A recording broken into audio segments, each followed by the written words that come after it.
because you're not brave. Shit in the veins, Pandora's box. Shit in the veins, Pandora's box. Shit in the veins, Pandora's box. Shit in the veins. Dictatorship is a new fashion. Welcome to dictators' party. They tell you what to think, they tell you what to do, they propose you a simple solution. Pandora's box. Shit in the veins, Pandora's box. Shit in the veins, Pandora's box. Shit in the veins, Pandora's box. Shit in the veins. Surrounded by just enemies, unite in a pack. Together so safe and cozy in the shit, in the blood and past. Pandora's box. Shit in the veins, Pandora's box. Shit in the veins, Pandora's box. Shit in the veins, Pandora's box. Shit in the veins.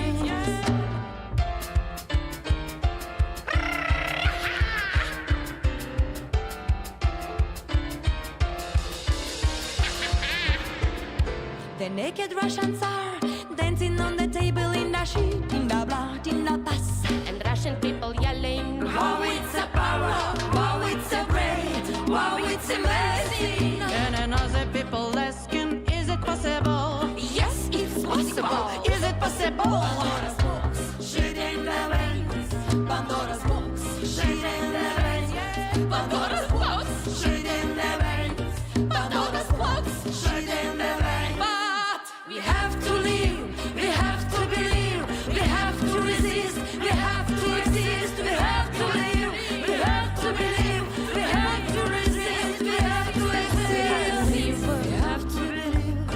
We have to believe, we have to live, we have to believe, we have to live, we have to believe, we have to live, we have to believe, we have to live, we have, we have, we have, we have, we have, we have, we have, we have, we have to live, we have to believe. Slava Ukraina!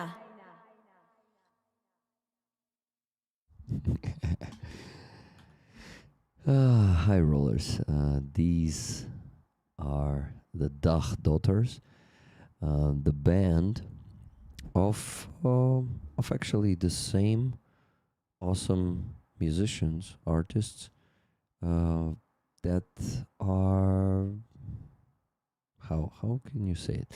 That are the Dacha Bracha. So the women from Dacha Bracha also have Dach Daughters project, and you could see the lyrics on the screen. It was in English, nothing to translate here. I visited their concert on Atlas Festival last weekend. Yeah, damn it, it was already fucking 6 days ago. Ah, Zelensky, for fuck's sake, you are taking the best times, the best days of this summer from us with your fucking bullshit. Firing Fedorov to cover up the schemes, to keep the schemes, and to also not let another leader be your competitor.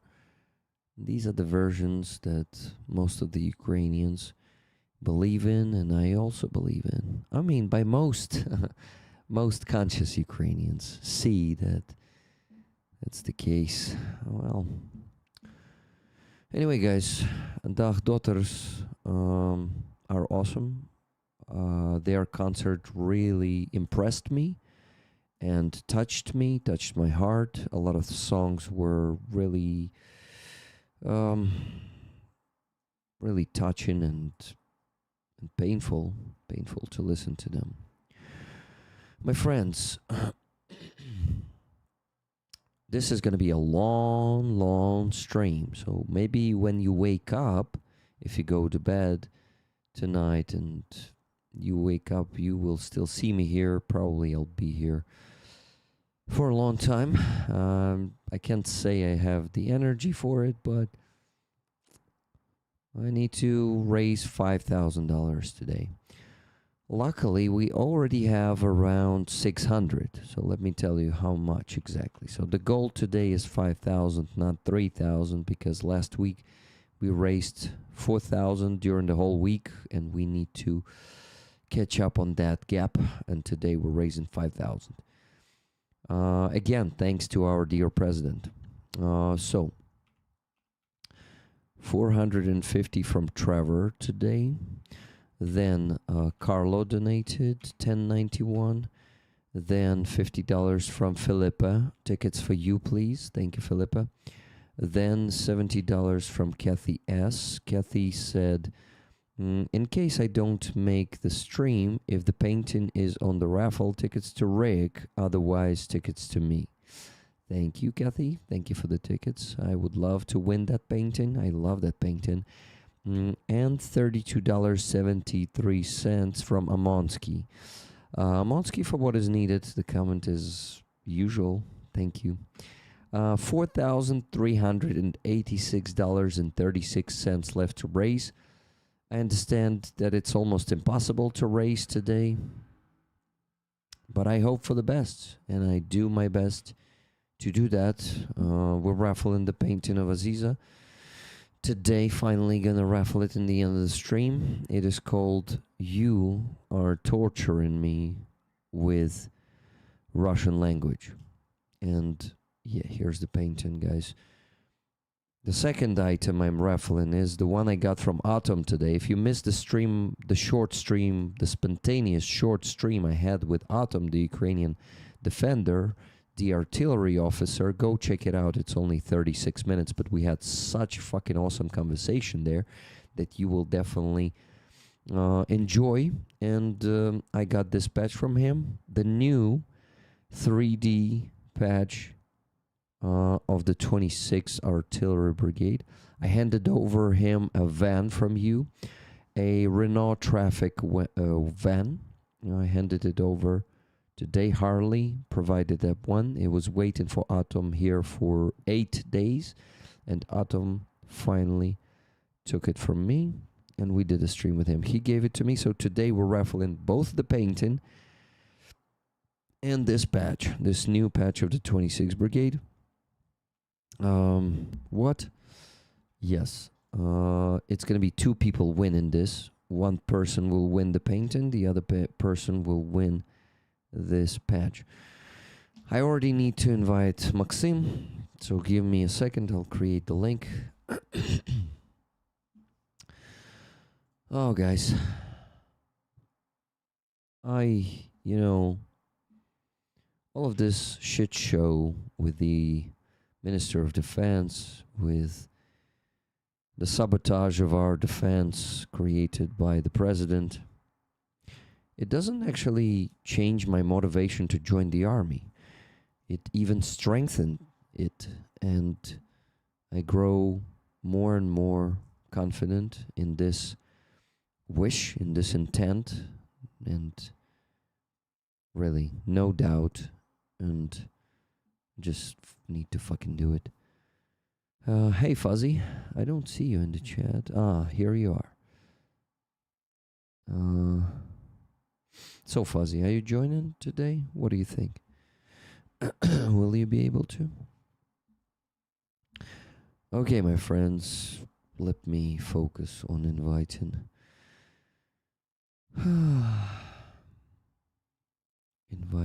Maksym and Aziza. Interesting if that is what is going on. Will in Ukraine will succeed in moving forward and not backwards as the USA is doing.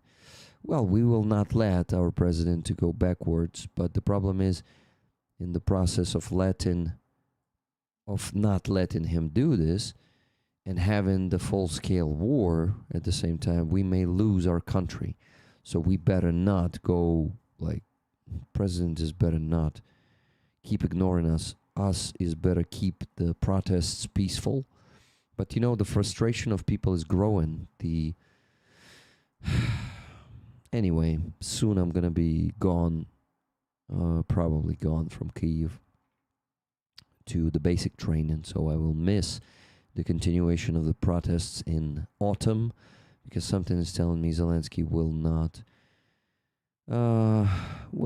react to us so easily this time, and we will have to protest for months.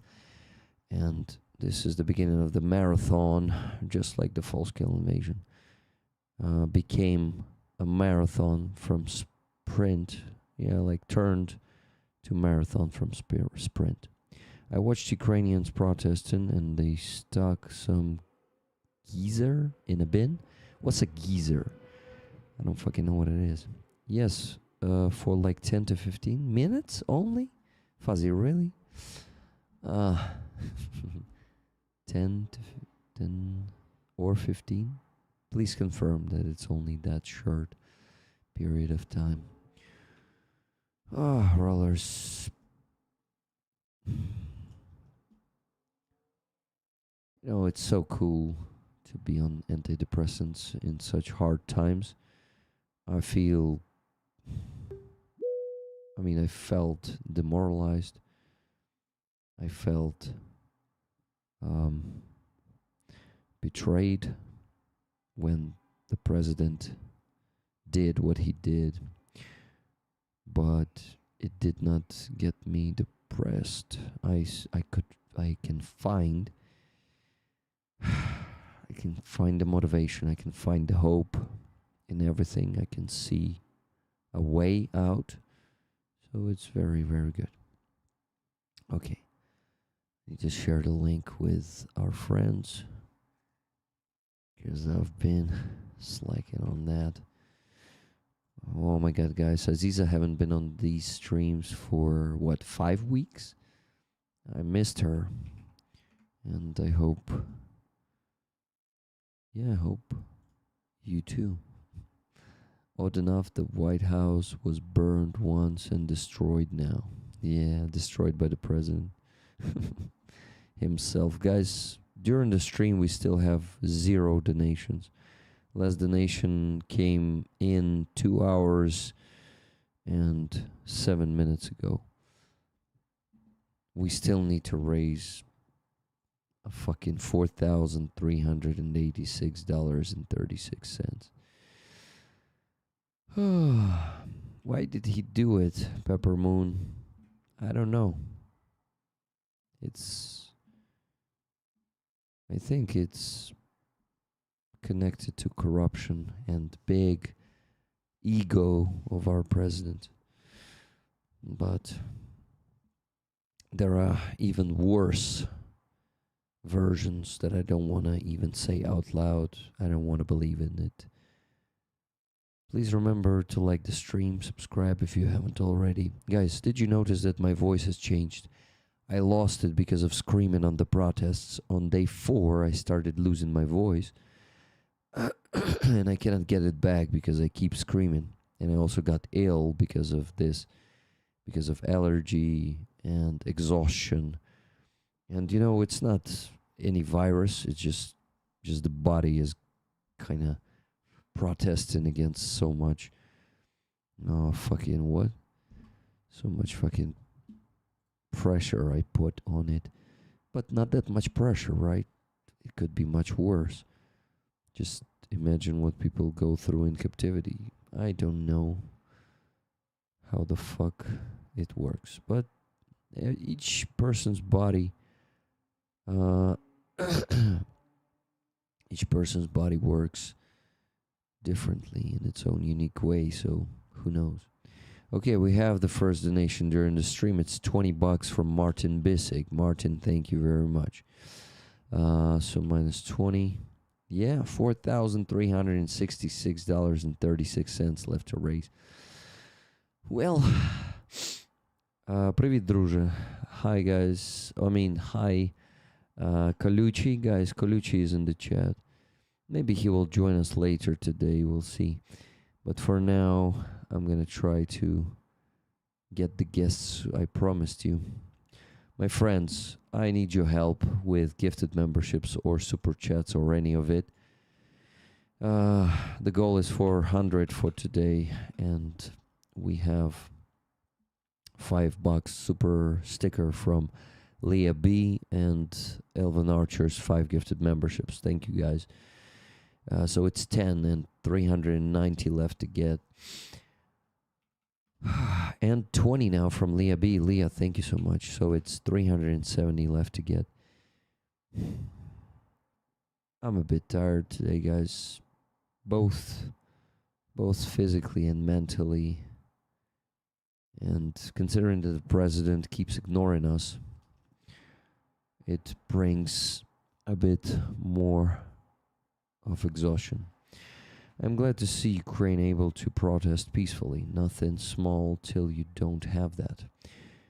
Yeah. Yeah, we are smart people. Not some, degenerates or marginals who don't understand what violence will cause, how dangerous it is for our country. And since our cause is noble and we want nothing but the fucking just a victory for our country,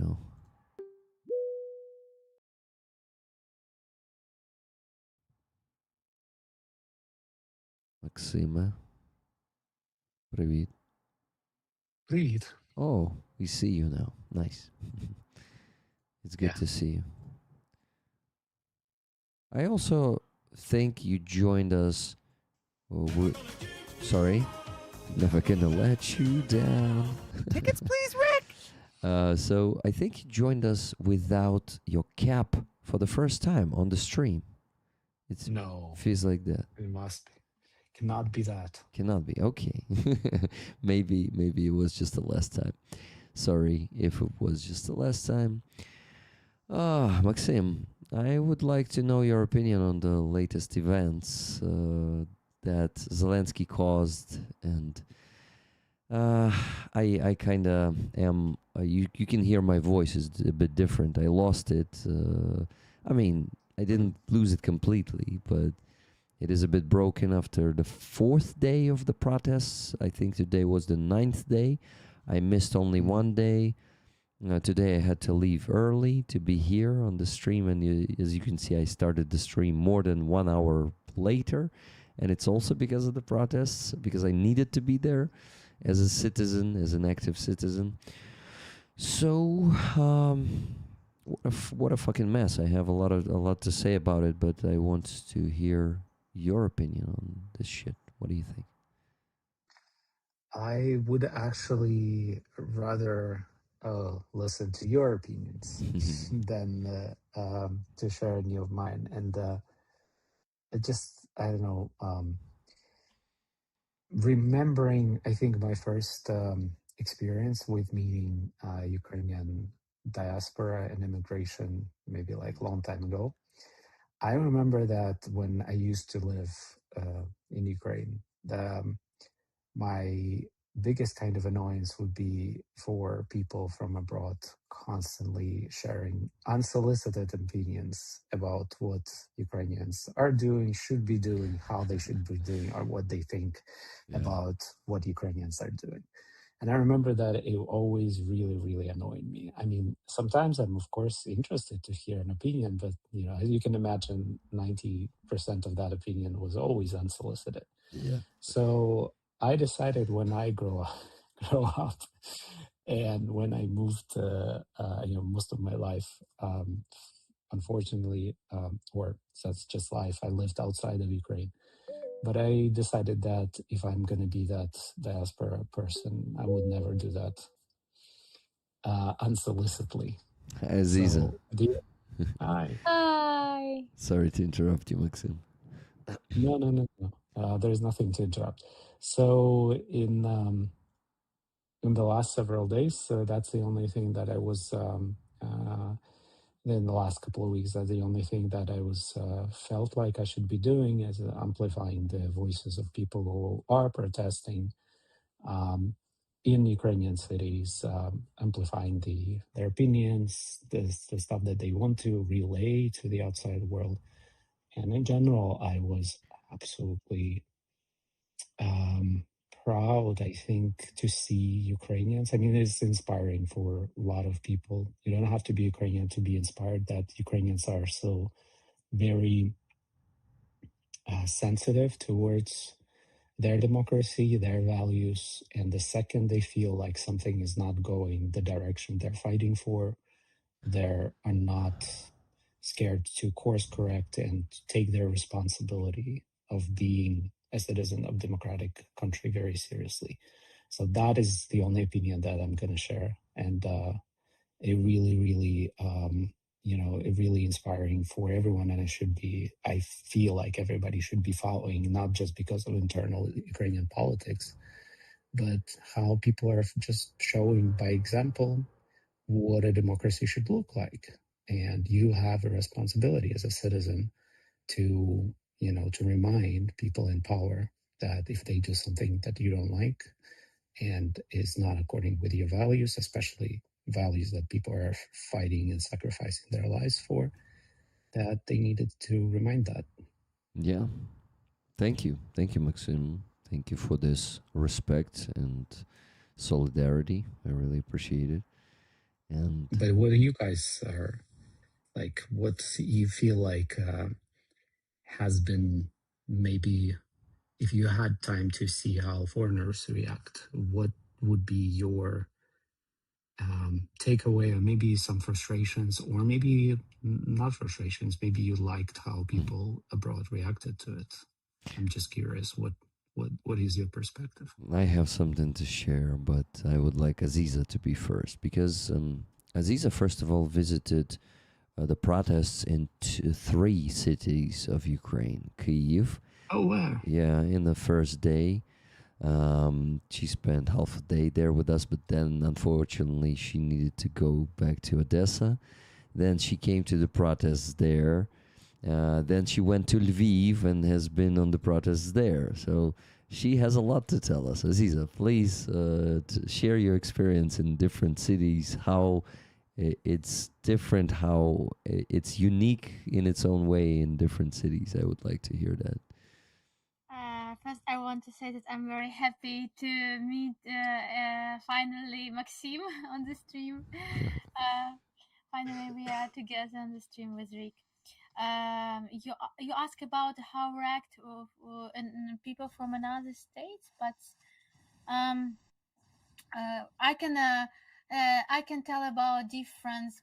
So I was in different cities, like in Kiev, in Odessa, and in Lviv, and it is interesting that people are same, like very beautiful, very powerful, nice, kind, but you can find something different between Kiev, Odessa, and Lviv.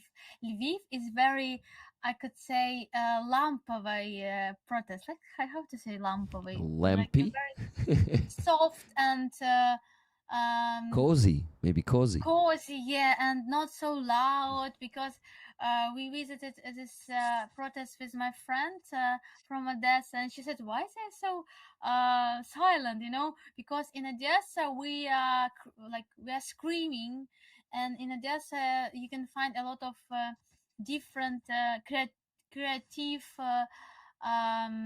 way to tell about our thoughts, to tell about our wish to see the changes in the army, to see Fedorov in the army, to see Drapati in the army. And it's more like a carnival, it's more like a festival in Odessa. And in Kiev, it's very powerful because of the amount of the people, and because how they unite this energy for the one reason. And it's also very powerful. But I don't know, maybe I'm just begin to be a little bit more Odessian person. I like Odessian protest. It's very, very special, and especially when. Hey guys, tell me if you can hear me. Check, check, check. Okay. You should be able to hear me and now see me too. Let's get the guests back. Give a plus to the chat. WB, welcome back. Good, thank you. Damn it.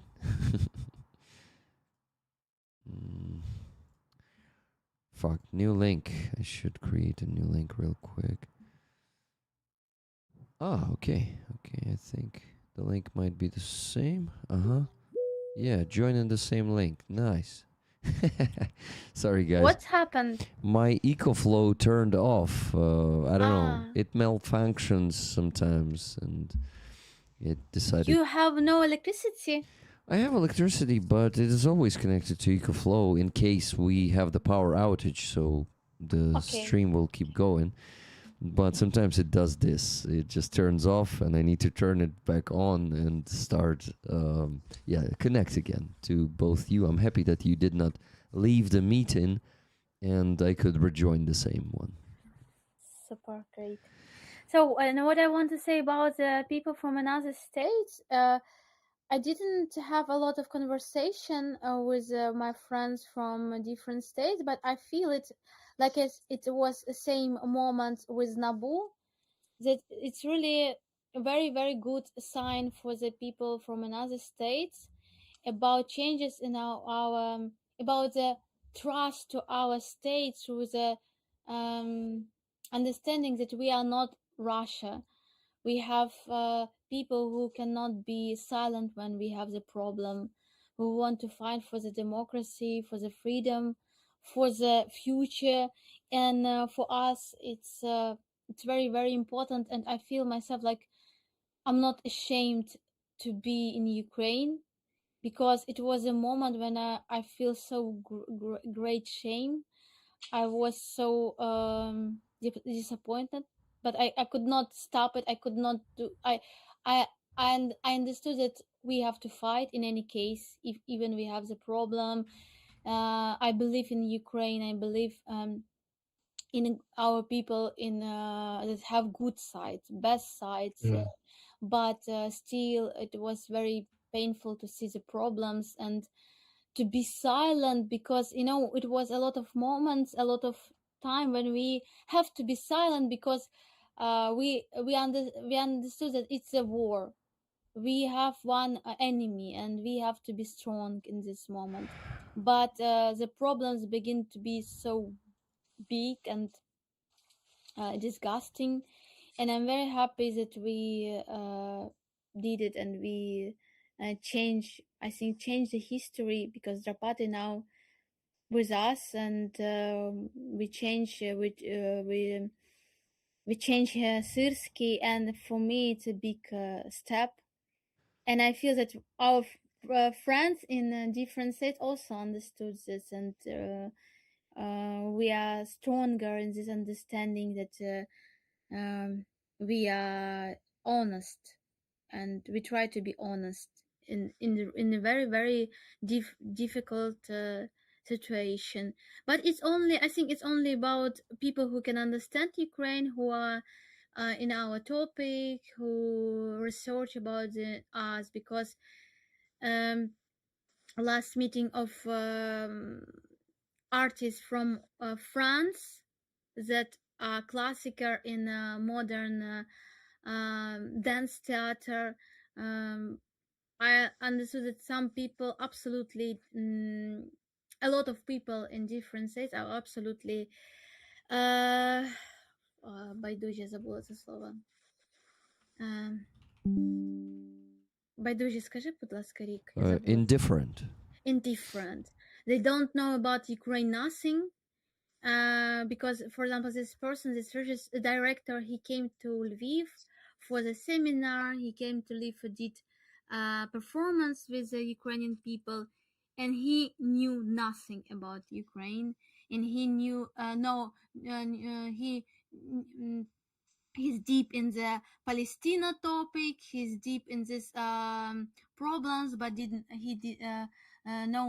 knows nothing about Ukraine, about really big struggle and fighting for freedom of the Europe. And for me, it's still the problem. Still, I could not find a way how to tell about this, how to share with the thought with the intelligence people in Europe, because still you can find ingenious people that are absolutely out of Ukraine, and for them we are just I don't know, like barbarian state that has nothing. And I feel a lot of bad thoughts about this. So I really, probably I can say that sometimes I don't care what they are thinking about us, and I just do my work. I just try to explain this message in the way of art, in the way of symbols, in the way of, because I believe that it can be more honest and more deep, and probably I believe that maybe someday it can change our partners, but maybe it's just a try, and maybe they I feel need like the rockets, they need the war to understand what's happened in Europe, not in Ukraine, like in Europe. I think definitely. Well, first of all, it's very hard in my experience to find people who do not know, in Europe at least. Mhm. Like everybody knows. Maybe some people decide not to care. Maybe some people decide not to follow. Maybe some people decide to avoid. But obviously, I don't know under which rock you need to live in Europe not to know that there is a big war happening. And those people who decide at already this stage, right, like 5 years, almost 5 years in, and they decide not to pay attention, I feel like these are not the people that we will ever be able to engage anyway. We Yeah. have so many people, almost, I mean, depends on the country, but if you look even in the polls, we have the majority of people everywhere either empathizing with Ukraine. Doesn't mean that they understand everything, doesn't mean that they pay attention every day, but they empathize with Ukraine. They stand with Ukraine. Their governments more or less do something, or at least it's now fashionable. You cannot be anti-Ukrainian that much. I mean, some governments in minority are, but then if you, in my experience, if I meet people like that and they're not only ignorant but they're also often dismissive, I don't waste time on them. I understand that these people are just so far away removed. Like if you're just a human being and you know what is happening in Ukraine and you are not compelled to do anything about it, I'm sorry to say, I mean, this is a person too far gone for me to engage. I understand that they cannot be as engaged as Ukrainians. I totally understand that you cannot understand everything if you haven't went through what your guys are going through. I do agree that, full sync on that level can only happen if and when the war expands further into Europe and people Yeah. will finally understand. But it's impossible. It's impossible. It's possible to meet people who do that without understanding. We all know those foreigners, right? They come to Ukraine, they do lots, and they haven't experienced the war, but they feel like, no, I cannot stay aside and do nothing. Yeah. So, yeah. I mean more like they know. For example, if like 1 second, if I talk about this directed person, it was Jerome de Bell. He knows about Ukraine. He knows about the war and about our fighting, but his view is very, very naive and very, very. He's very, very far from context. He's very. It's somewhere not in. So for them, it's not their. It's not their reality. It's our reality, but the truth is it's our common reality. It's not only our reality, and it's Yeah, of course.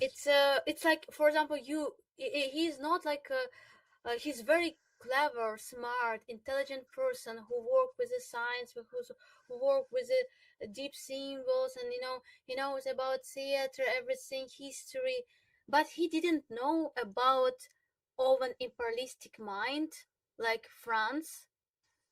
He didn't know, like, his reflection ended in COVID time, for example. More like you can feel it like this.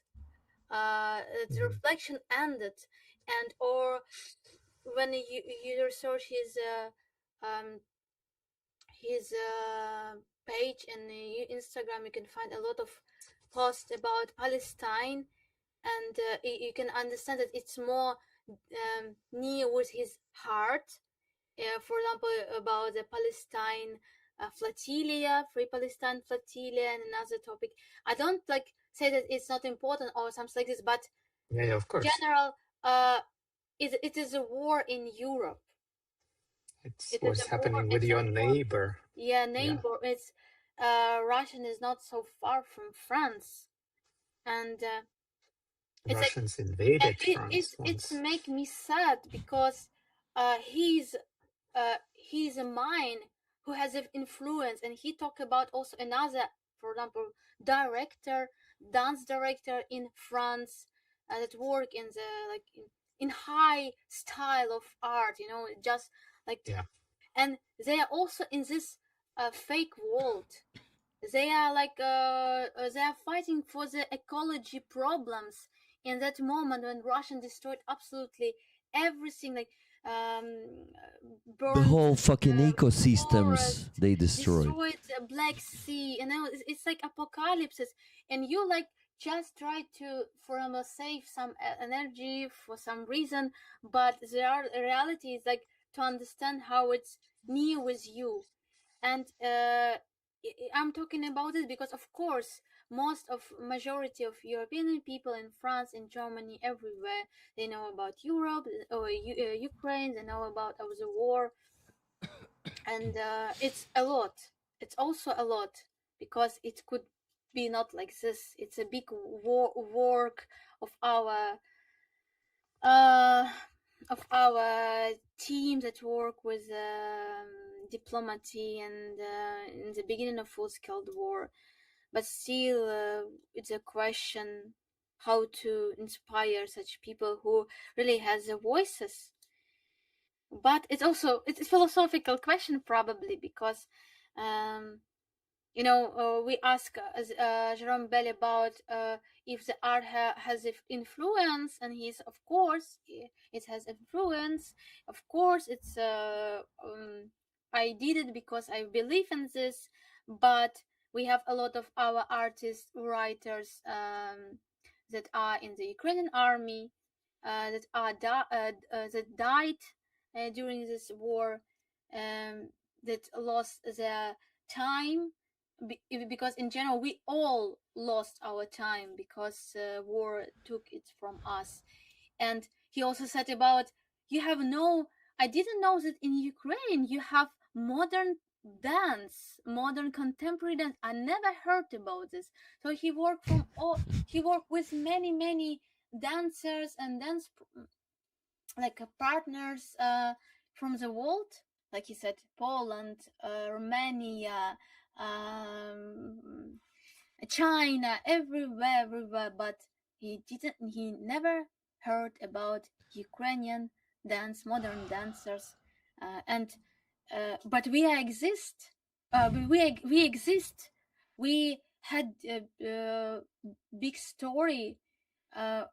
Our great teacher learned us in the beginning of 2000, and it's long history. We have this, but it's not only problem because, for example, we are not talented or we have no resource. It's also because imperialistic mind, still imperialistic mind of these great thinkers, Yeah.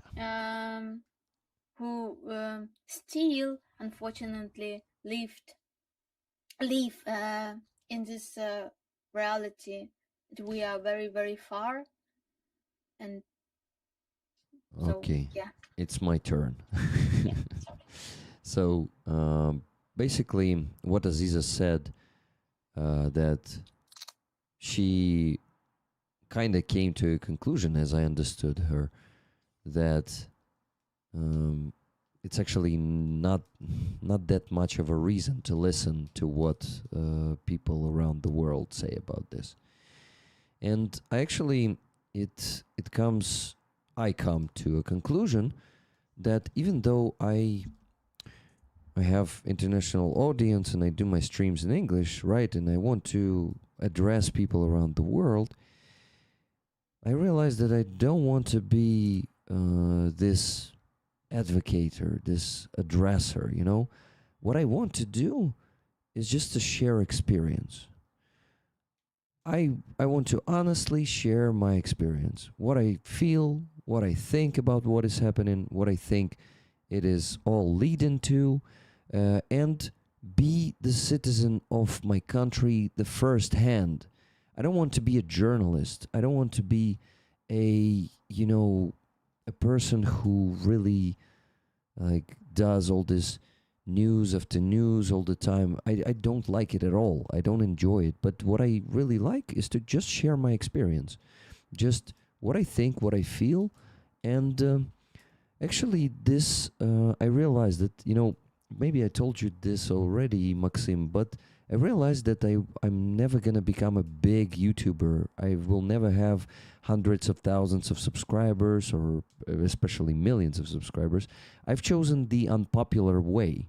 I've chosen the honest way. And, sometimes this honesty is ugly, is brutal, and the majority of people will not like it. The majority of people likes to hear some populistic shit, that in Ukraine we don't have problems, that the human rights are not violated in Ukrainian army, or people are not our soldiers are not being killed by civilians because of the mobilization conflicts, This is happening. We have serious challenges that we're facing right now in Ukraine.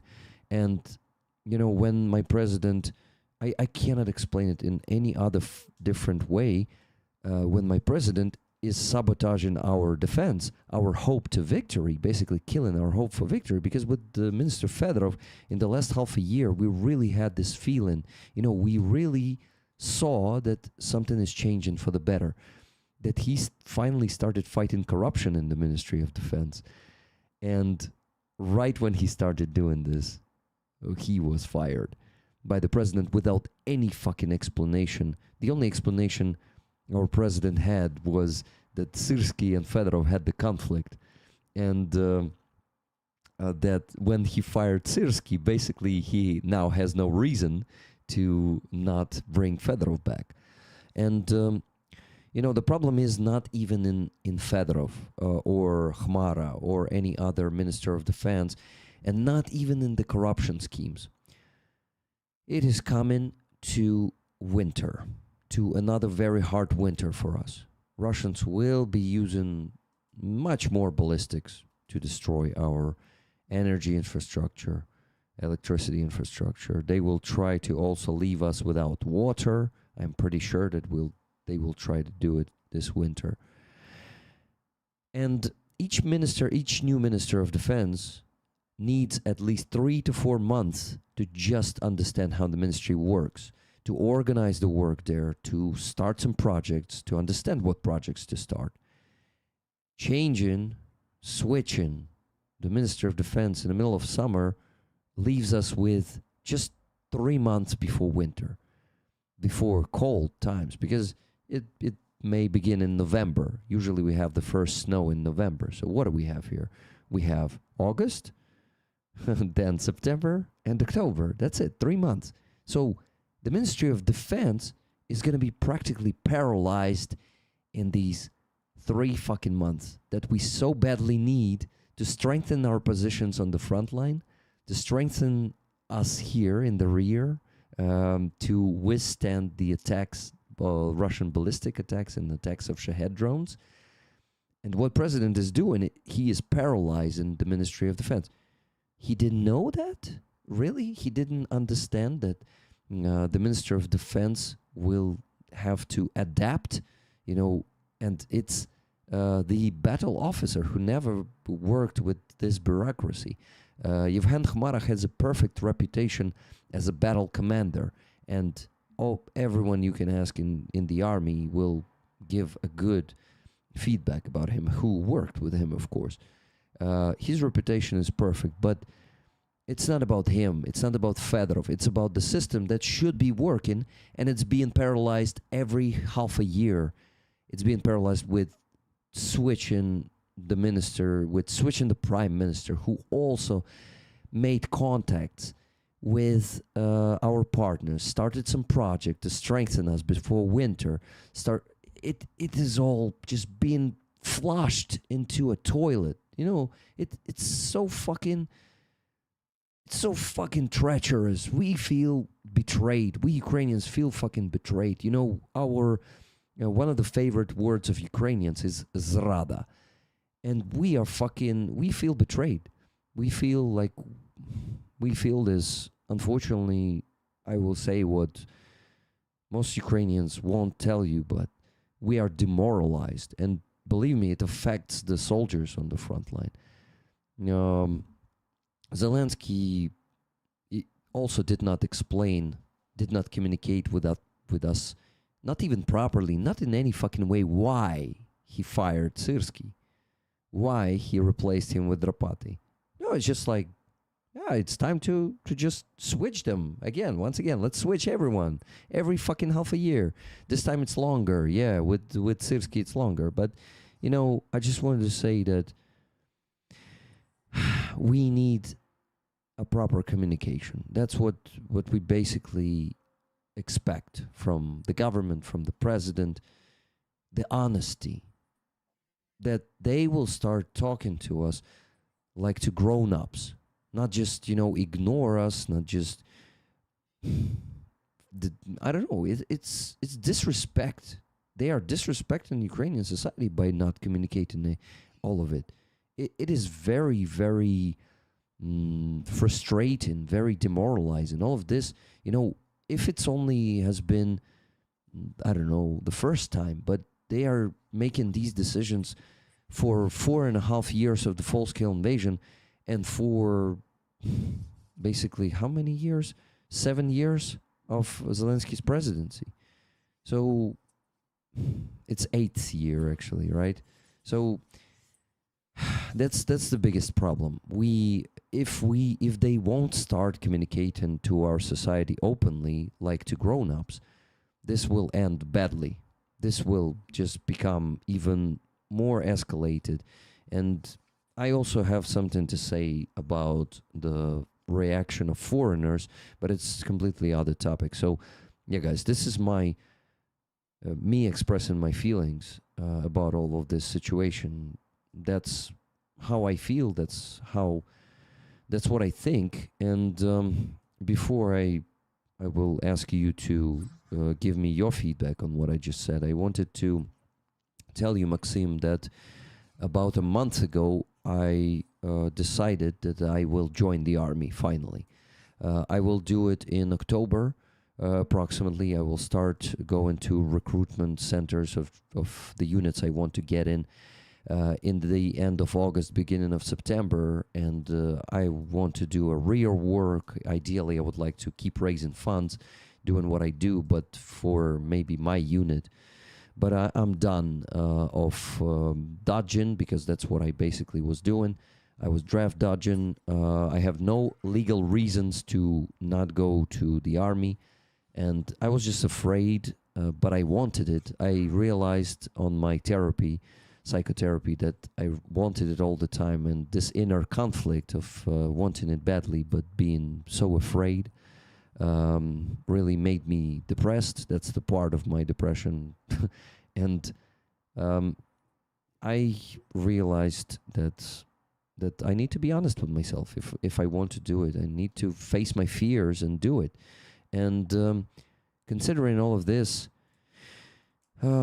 considering the latest events, in the first couple of days I was demoralized. Then, of course, the appointment of Drapati gave me the moral boost, and soldiers, oh guys, the most pleasant thing in that was soldiers writing to me and thanking me and all of us who were standing for actually getting the Syrski out, and it's actually the doing of us protesters. We did this.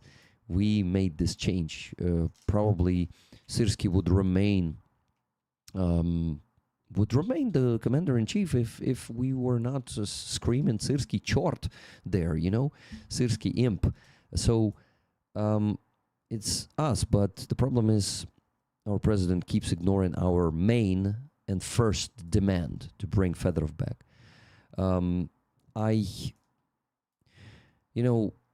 That moral boost with Drapati's appointment actually helped me to get all the doubts away at all. I mean, no matter how hard it is going to be to change the system, no matter how hard it's going to be to transform it and, to beat all this Soviet-minded shit and all the Soviet-minded approaches to treat people, to just send them into meat assaults and basically criminalize the army, what Syrski started doing with it.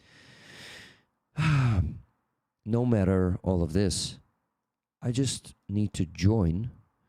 And what my idea is that the more adequate people will join the army, the more adequate the whole army will become statistically. When the percentage of us adequate people will rise, let's say, to 70%, we will just not let those Soviet-minded fucks push us around. Now, I believe that this is how you should do it. If you don't like something, and I don't like Skela, I don't like these tortures in our army and, just shooting down your own soldiers. This is not okay. I don't like it. But I asked myself a question. What did I do to prevent it? I don't like it, right? But what did I do to change it? So this is going to be the first step. I'm not being, and maybe I'm being a bit of an idealist right now, but I am not being naive at the moment. I realize that probably I won't be able to change anything. But just by being the part of the army, this is already a first step to a positive change, just by your presence there.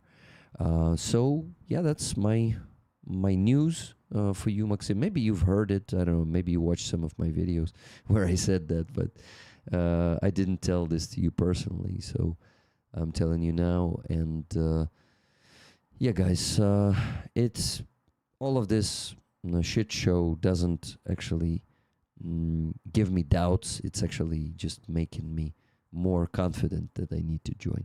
So I shut up and finally give you the microphone. No, it's, that's super cool of you. And I feel like in a very simple way, you actually describe, kind of what, once again, many foreigners do not understand, that this is not some professionalized army, right? That it's some professional military doing some army professional stuff, and then the rest of the society, where the majority of people who are now serving in Ukrainian army are just regular people, like who care and who, want to also find themselves bring so their part of contribution with the talents that they have.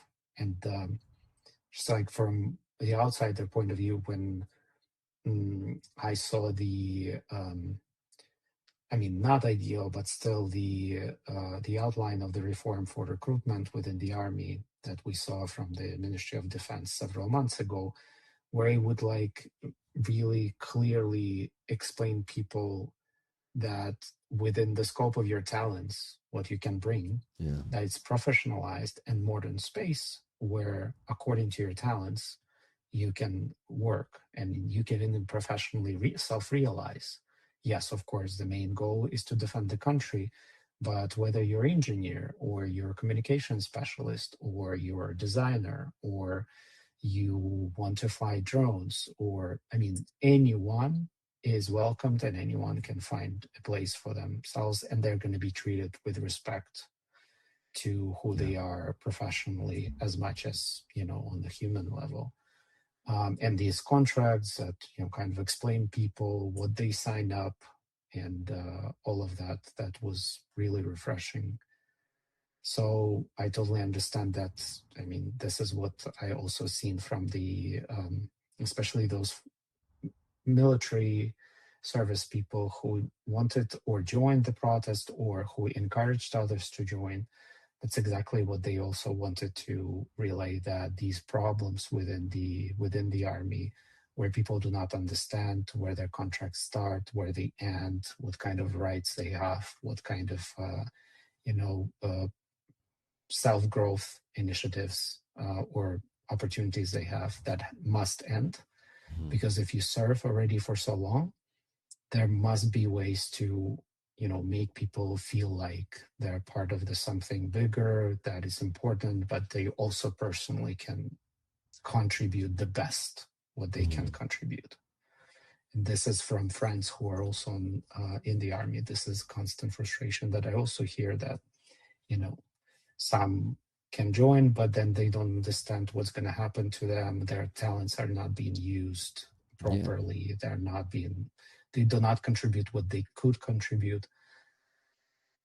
And at the end of the day, Ukraine will never be able to win with a mass of people. It's just Ukrainians do not have as many people as Russians. The meet barriers and meet assaults is not something that Ukraine can excel at just because there are much less people.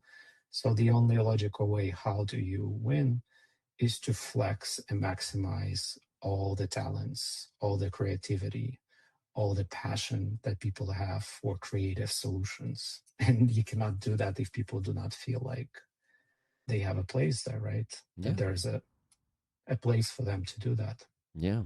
And, instead of motivating people by example, encouraging them, and really building some leadership in the army, criminalizing it instead, making it work by fear, and just not even, it came to the fucking, how do you call them?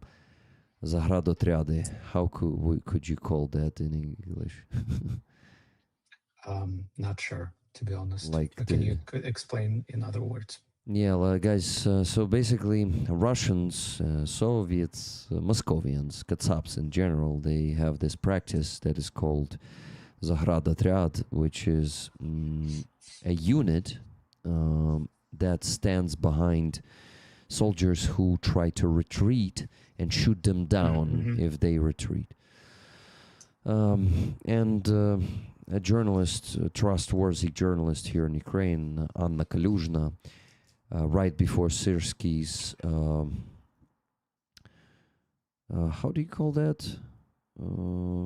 Відставка in English. Dismissal. Dismissal. Before Syrsky's dismissal, there was an article, well, actually not an article. Article is still not posted, but there was a post about it's like an announcement of article. So Hanna Kalyuzhna probably,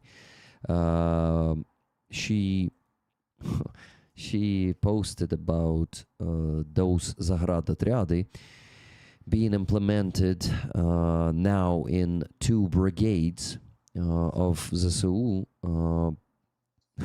by Syrsky, not only in his regiments, not in Syrsky's guard only, but also in 2 brigades. And in time, I'm 100% sure that Syrsky would implement that in all the brigades that he could. So it was the plan that was in execution, and unfortunately, he stays in the army, so he will keep his influence there, unfortunately. And I really am not envy for General Drapati, because he will definitely face a lot of sabotage, a lot of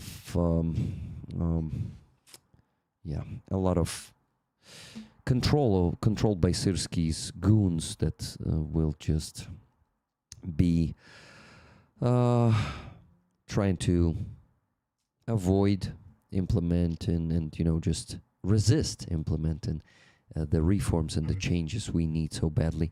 But I really want to believe I'm an optimist, a dreamer, and I want to believe that Drapati will manage to transform our army as best as possible. So fingers crossed. We will see in half a year. Hopefully Zelensky will not fire him in half a year by tradition, and not appoint some Sodolev instead. Oh, sorry, he's Sodol. I already want him to call him in Russian, like saying Sodolev. Yeah, so basically, what did I begin with and came to this? So Zahrad and all this shit, it's not the way to motivate people, to lead them. This is a Russian way, not the Ukrainian way. So I can say it now, but in my opinion, Syrsky was sabotaging our defense with this, turning our army into Russian army. Many people will not agree with me, but a lot of people in Ukraine think that this person is a Russian-minded person who we have no proofs that he was, working for Russia. Maybe he was sabotaging our defense for his own sake. Who knows? Maybe he cared just about himself, not about Russia winning. But he was implementing some Russian ways, and it looks very fucking strange. So, yeah, here's what some Ukrainians never publicly said before, but I had the guts today to tell you what some of us were thinking and talking about before, and I'm happy that he's gone. But the problem is he's mafia isn't gone from the army yet, and there's gonna be some resistance, yeah, that they will cause. Sorry guys, it's 11 p.m. here, and as I need to mention the fundraising before you guys keep talking. I mean, you Aziza and you Maksym. I need to mention the donations we got. So during the stream, for now, we got only 5 donations. It's the record minimum in 38 minutes. Okay, I'm joking. Maybe we had less, but anyway, it's not that many. But okay, let me mention them. So I mentioned the first one, $20 from Martin Bisick. Then Nikki Hill donated $50 and said, tickets, please. Thank you, Nikki. Then Trevor T-Bone donated $1,000 and get us much closer to the goal. Thank you. Thank you so much, Trevor. Trevor, if you're listening right now, please let me know if you would like all 100 tickets. I messaged you on WhatsApp, but you did not reply yet. Yeah, if you want to share some of them, cool. If not, also cool. You have all the right to take all the tickets. These are the rules. Then Carlo donated $21.82. Thank you, Carlo. Then $150 from Gabriel. Gabriel, thank you so much. Appreciate the great stream. Tickets for Rick. Thank you so much. Guys, why people are giving the tickets to me this week? That was the last donation for today, guys. So with this, we need to raise $3,144 more dollars and 54 cents. Yeah, guys, you hear it properly. Today, the goal is not $3,000. It is $5,000. You know why? Because last week, because of the protests, I did not raise the average sum of money for to support the soldiers on the same level. And right now we have 4 fundraisers. We had 4 fundraisers going simultaneously last week. Now we have, oh my God, now we have Um, three left. Yeah. Okay. Fuzzy's fundraiser, the car for Da Vinci, and fundraiser for Myrny from SBS. Got it. Now, listen.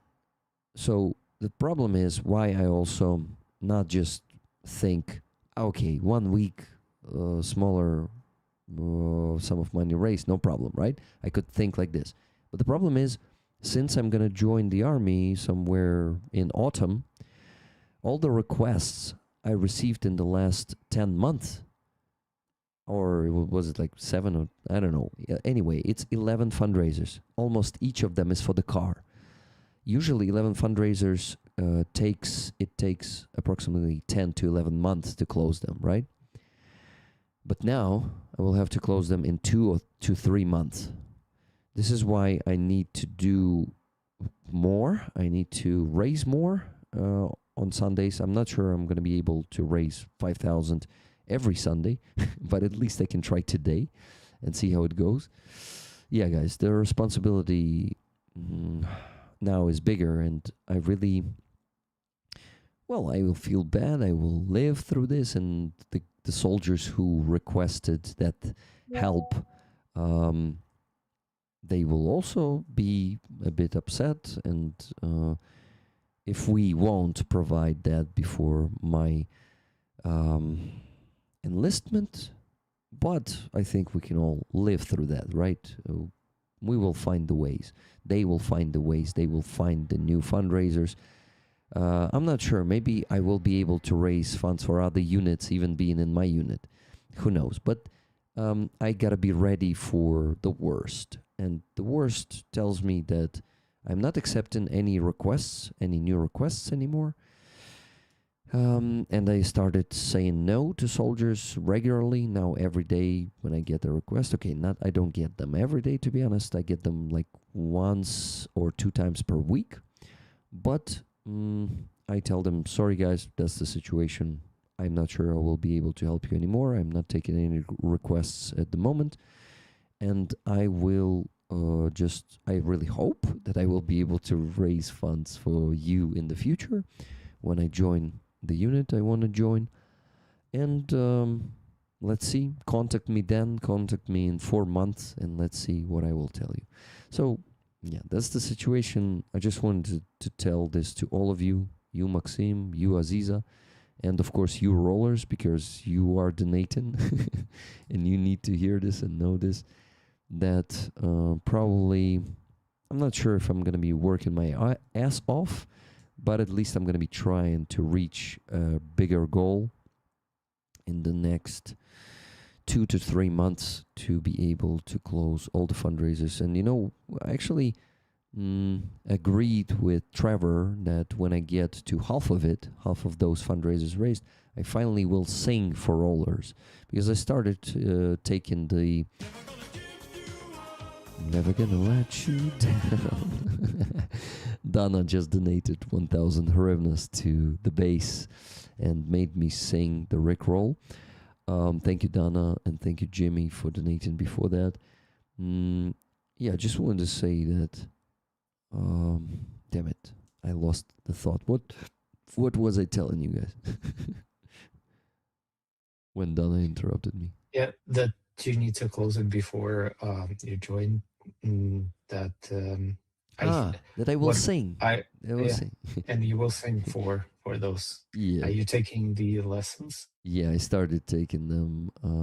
It was like 4 or 5 of them. And then my teacher went to vacation for just 1 week, on vacation, sorry. Then I lost my voice, and now next week she's also on vacation for 1 week. So 3 weeks break, unfortunately. Yeah, and losing my voice also doesn't help. Though I can sing on much, much lower voice now. And a very sore one. So it sounds okay, maybe a bit sexier. I don't know. Not me to judge. Who knows? Anyway, Yeah, that's it, guys. I think I mentioned everything. So yeah, guys, Aziza's painting, I will show it to you now on the screen and send. Yeah, that is on the raffle. Aziza's painting, that is on the raffle. I am also taking tickets for it because I want to win it. I need to send it to Maksym now, so he would see what we're going to be talking about. Just needed to talk about it because the meaning of it is it's very close to the hearts of many Ukrainians, and I just want to do this. Okay, please bear with me. I'm almost there. Yeah, here it is.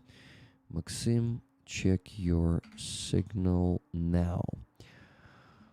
So, guys, the painting is called "Ви мене катуєте російською мовою" or "Ви мене катуєте російською мовою". I think the word катуєте should be the main one here.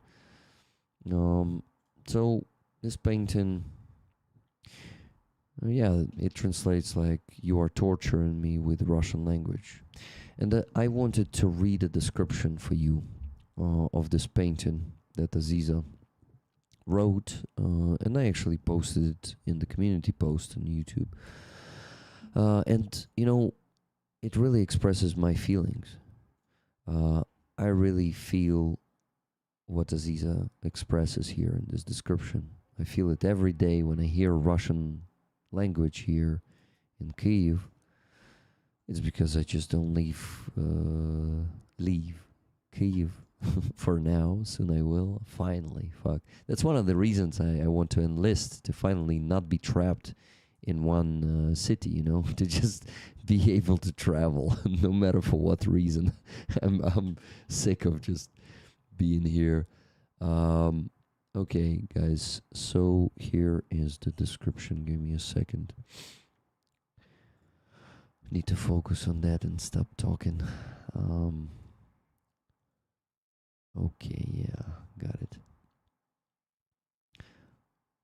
So, here it is. Friends, if it doesn't matter to you which language we speak, please speak to me in Ukrainian, because hearing Russian is torture for me. But I stay silent because I love you. I feel pain, emotional pain. It's a feeling of returning to the past, to a nightmare and evil.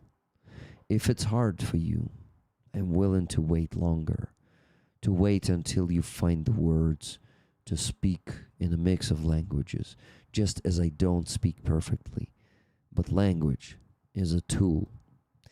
It is a form of thought for me.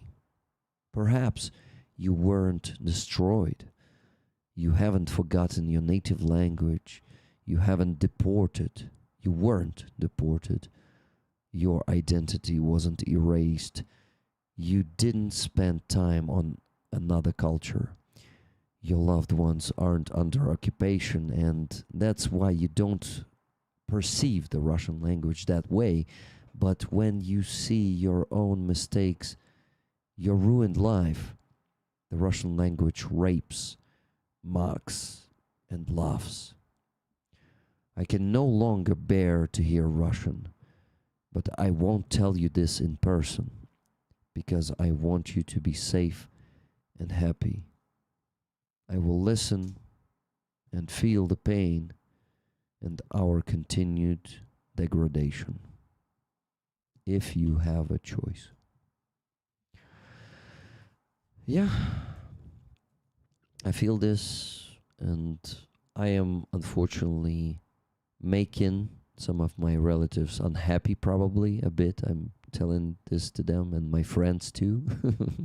I am not as gentle as Aziza is, and you know, sometimes it's not good. Sometimes it's much better to be gentler than Aziza, but that means being tortured more. People who are gentle, like Aziza, they are being tortured with Russian language more. So, you know, I just wanted to share this with you too, Maxim, so you would know about this painting and about our feelings.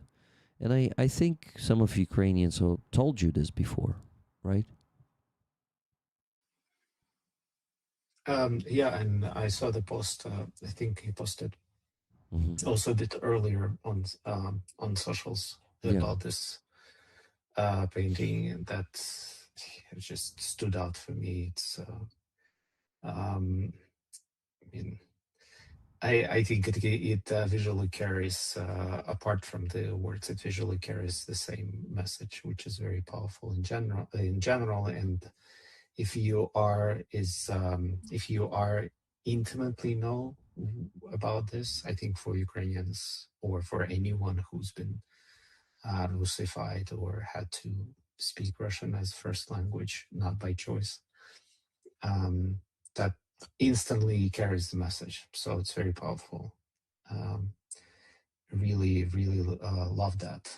Maybe for wrong reasons, but indeed. And I remember that it was always hard for me to explain to other people. It's just like it took literally a lifetime to find a very succinct and efficient way to explain why I know Russian. And I started just putting everywhere in writing and in speaking that, like, yeah, I know Russian not by choice. And I think it oftentimes is in my experience, is the most efficient way to signal people what is happening. Because otherwise, I tried long stories, I tried like examples and everything. And eventually people start realizing, but I think in this way, when you signal, yeah, of course, everybody who lives next to Russia knows Russian, but it's never by choice. And especially compared to lots of foreigners who studied Russian by choice and, saying that they fell in love with this language and they love it and everything. I think in contrast, they have to meet the people who would rather never hear it or would rather never use it. Yeah. But in the end of the day, I do feel that it's important that, like, despite that I don't practice Russian, I am glad at the moment that I do understand Russian, just because you have to understand the enemy and a lot of nuance that you see, like, when we had to read all the Russian literature in schools, also not by choice, right? You kind of see the nuance in the same texts, in the same statements, in the same stuff that Russians are saying that the foreigners cannot see. And just because you're so good at this language in general, you can recognize it and translate it right for them, because usually they don't see. Would often even frustrates me, even before this war, where there would be a lot of foreign coverage of Russian statements from Moscow, right? Oh, yeah. And I remember we had endless fight with foreign correspondents, because they would, read the statement in Russian and they will put out there and they make conclusions that, for example, people like me would never make, because the context was different, the nuance was different. I would understand what they actually had to say, and those people would take it literally. So I think this, if we need to find silver lining in knowing Russian, despite all the horrible trauma that is imposed by, being forced to learn this language, I think at least you can take that silver lining that you can translate Russians to the rest of the world much better than anyone else. Yeah, and also living in this influence of this Russian anti-culture. That's what I feel we lived in. Definitely in my childhood, and without even realizing, the difference between Russian and Ukrainian being Russified. I just, like Aziza was Russified. My identity was erased. Okay, it's hard to say because I already it's a bit more complicated with me because I was lucky to be born in 1991, and my identity wasn't actually erased.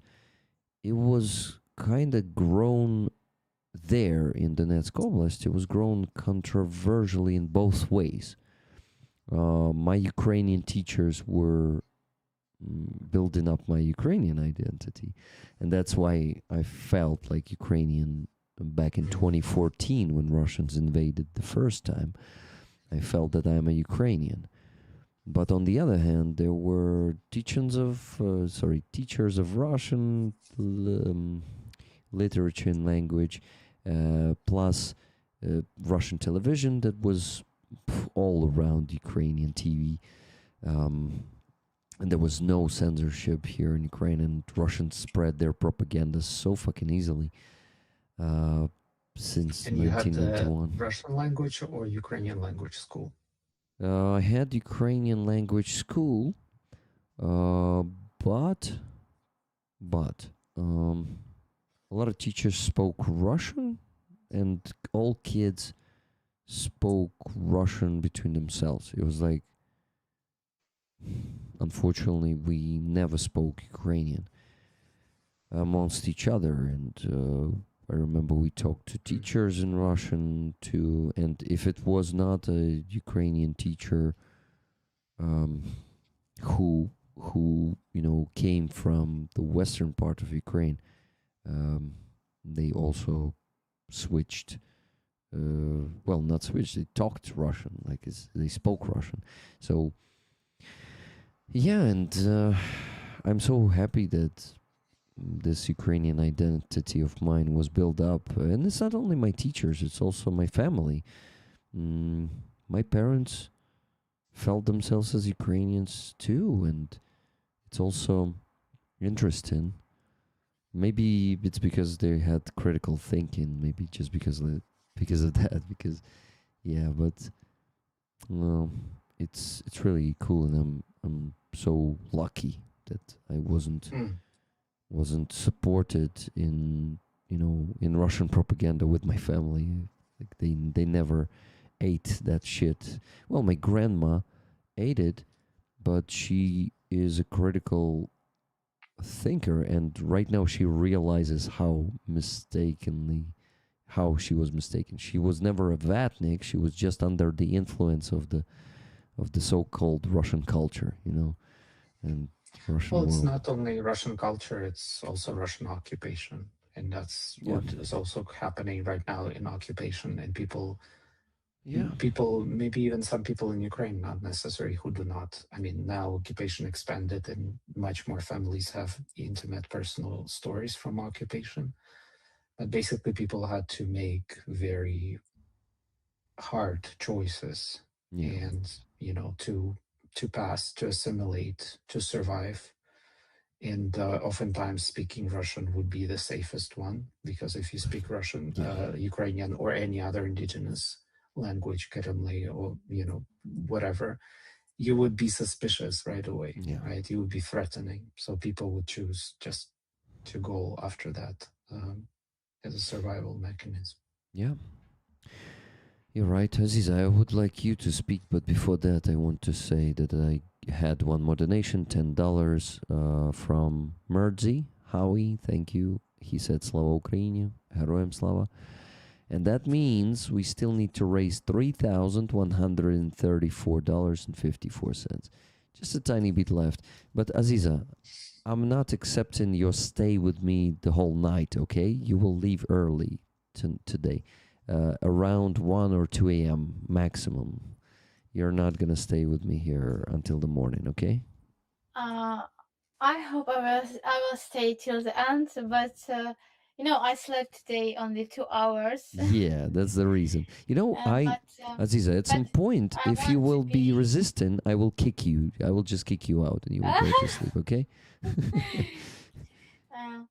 So it's so big pain about Russian language, especially in Odessa region, because here a lot of people are speaking in Russian, and you constant time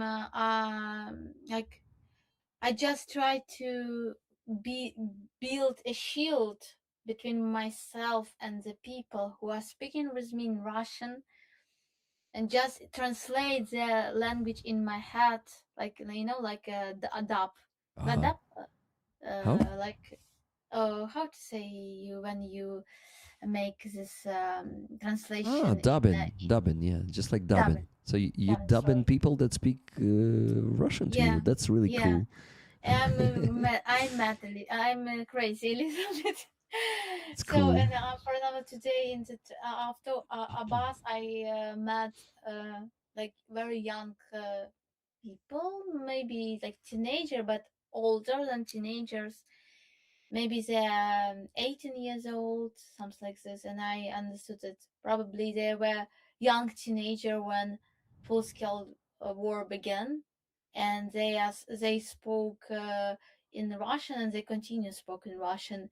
And when I heard the conversation, I understood that we are absolutely different. And soon they will be adults. They will be older and older, and they will be another generation. I think they will be like older generations than me. I like saw in them like it's a past degradation, something that they will be like somebody who like I don't know. So it's really very very painful to see it.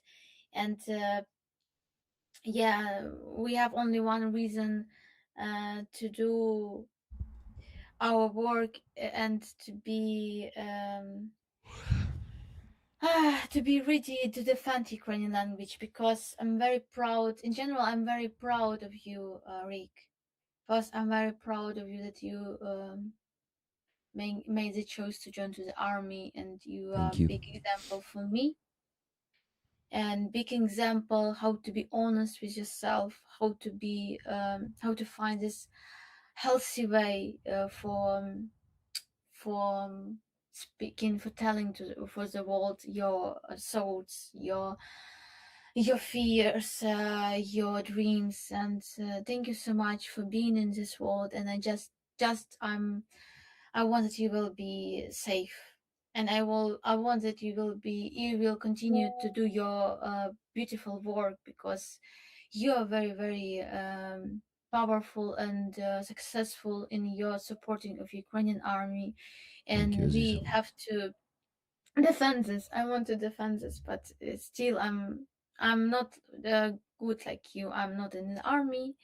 I'm I'm also even not in the army, I'm okay? not in the I'm not in the process even to understand where is my fear, where is like, because I also overthink a lot of this thoughts about me, about my friends who also have the fear, so also not didn't make the choice like you, and I don't judge them, because I'm not in the army, and women have another position, like have another it's not a justice for me, but it is like this, like it's a but always forget how to pronounce this word, patriarchal. Yeah, but patriarchy world. It's a lot of discrimination of women, definitely, in the army. Yeah, it just like a result. The discrimination of men is also a result of this now. Wow. Sorry to interrupt you, Aziza. Just wanted to say that I saw a cat in the reflection of Maksym's, what is that? A poster on the wall of his book. Maksym, can you show us your cat? Not anymore, but next time he's around. There are two actually, Nice. but just one is visiting. What are their names? Pluto and Jupiter. Wow. Nice. So That's they are great name. they are the Thanks. planets circling around your house. They're of similar colors. Yeah. That's cool. Sorry to interrupt you, Aziza. Please continue. I just want to tell about this what happened with me in the taxi to the Maxim. Maybe it will be interesting for him. I don't know. Probably it will be interesting or not. Like the taxi drivers always, sometimes for me it's like mirror of social social atmosphere, and the changes. They always know, these people always know a lot of they are best in the politics, they are best in the economy, in the army, and everybody. And last time it was very, very stressful moment. um I was in the taxi, and in front of our auto, I saw the problem auto, сказати, Car, auto. car. Car, yeah, car. I saw the car with the number Yalta, and Yalta is a city in the Crimea, and I was so happy. Oh, Yalta! And I always like try find some magical moment. It's like, oh, it's a good sign. Everything will be right. I'm so happy to see the world Yalta. And in the taxi driver world, I saw it. It was a man. Probably he looks like from Uzbekistan, and I'm happy when I saw such people, because my family was in Uzbekistan. Like, it was our exile deportation, where we live during the Soviet time, and I have Uzbek name Aziza. Like, they heard this name in Uzbekistan, because in Crimean Tatar way it's Azizia, but in Uzbek way it's Aziza. It's also, you can find this name in Africa too. And I saw that he is Uzbekistan, and probably when he will know it was my mistake, I had a good mood, and I said that I'm Crimean Tatar, and I just saw that maybe we can have like warm conversation. But he began to say about Crimea. He said, "Oh, Crimea, they're speaking in Russian. And it's the Russian territories." And it was like also his mistake, because it was very painful topic for me, and I began to say what I were talking about.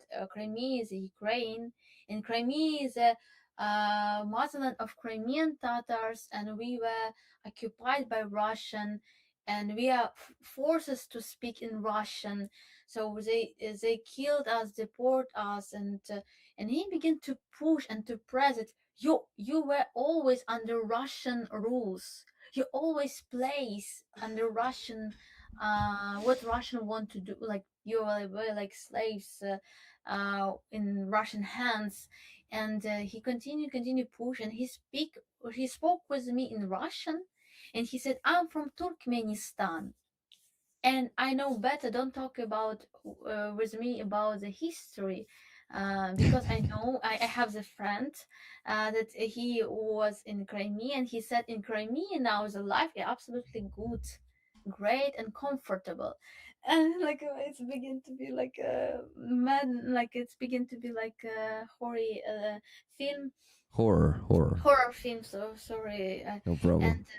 and I said, "What are you talking about? My relatives under Russian occupation, it's absolutely not like this." And he even he was speaking in Russian not so good, but he protect Russian language. Like, he said, "You know Russian." Like, he pushed me to say that I know Russian language, and said, "Yes, I know Russian language, but I don't want to speak in Russian." And I said to him, "Please, if you want to continue to speak with me, please change your language in Ukrainian, because when you okay, I will be all right when he will speak with me in Russian, but when he speak in Russian such Imperialistic shit. thoughts, it begin to be like violence from me. I want to stop this. It was, and I begin to understand that it's literally, it's night, and I begin to fear of him, because what he could. I understood that he began to be angry because I like stop tried to change his mind, and was not so kind to him, because I was really I was mad. And then I stopped to talk with him, and we were in silence till the last moment, when I went out of the car. and then he run, как сказати, він, with He my bag, with my, this, how to say this, he valiza. took away fast with Aziza's bag. Yeah. Yeah, and I began to scream to him, "Stop, stop!" And he didn't, like, and I just, he did it for purpose, like he did it because he wanted to do it, and it was like first time in my life. I understand that it was so terrible because I had the mask, my mask from the colony in this bag. Like, I don't care about my stuff or dresses, but my mask from the colony project, it's really very important. So I was sad because of this, and I went to the bus station because I went to the Odessa from Kiev, and I was in the bus, and suddenly he called me and said, took your bag, like repeated. And then I tried to talk with him, but he just left the bag and went. And it was really so you can imagine that we still have the people who can feel comfortable to speak in Russian with you and push you to speak in Russian.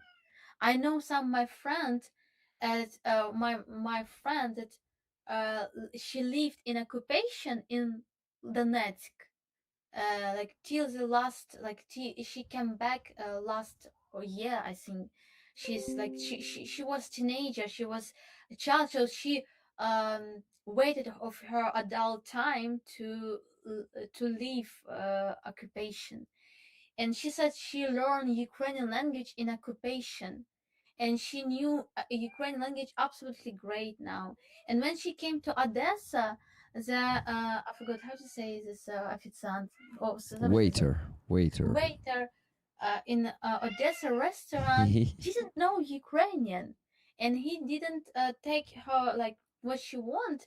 And then she called him, why you didn't came to me? He said, I don't know Ukrainian language, I don't understand you, I don't want to like it was so, it's a big madness. And she asked to another administrator came and described this, what happened in this restaurant.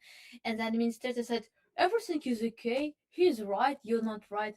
And she was like absolutely in like in a crazy world, because she was in occupation. And in the occupation, a lot of my people also understood this. Ukrainian language is a priceless. For Ukrainian language, you can die. Yeah. For Ukrainian language, you can be tortured. For Ukrainian language, like it's very dangerous to speak in Ukrainian, in occupation, in Russian. And here in Ukraine, we have still tolerant, tolerant friends. Tolerate Russian. Yeah, we tolerate it, and so, and sometimes it's really, I just have no power to be more, not so tolerant. Like, Aziza, for show example, her like, to us. Show her to us. She really demands attention. Damn, she's beautiful. What's her name? Maru. Maru. Maru. Maru. Can you hear me? Was she? What do you think she wanted from you? Did she want to go to your lap? Maybe she want to go to the toilet. It's really interesting cat, because she lived one time in his life in the big houses with a guard, with a garden, and she always, when she wanted to go toilet, she asked to open the door in that time.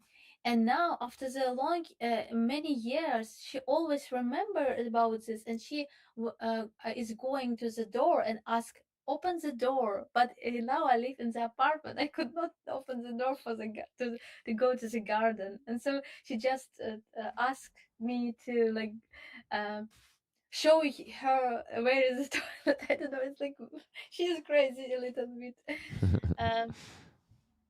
It's cool. So Aziza, if I may interrupt you for a bit, and I wanted to discuss a couple of topics. Unfortunately, Maxim will have to leave us soon. So I wanted, first of all, share what you were talking about, Aziza. Also share that I realized that when I hear the Russian language here in Kyiv, I feel danger. Because for me, Russian language associates with occupier, with the when you kind of are forced with being forced to speak Russian, right? So when I hear Russian here, I start feeling danger. So I started saying this to people, and it really works. I today I was actually, yeah, I forgot. Today I could not jumpstart my car. Not in the morning. I was driving it. Then I came back to. I bought some food. I came back to my car and I couldn't jumpstart it. And it appeared that my battery is done. So I went to the car market, bought myself a new battery, and went to a car mechanic who started speaking Russian to me. And I said, I'm sorry, man, may I ask you to switch to Ukrainian because I lived in occupation and I don't feel safe when you speak in Russian to me. And he said, we're in occupation. I said, Makiyivka. And he said, Starobesheve, Donetsk Oblast. We shook hands. He said, of course, I will switch to Ukrainian. He switched to Ukrainian.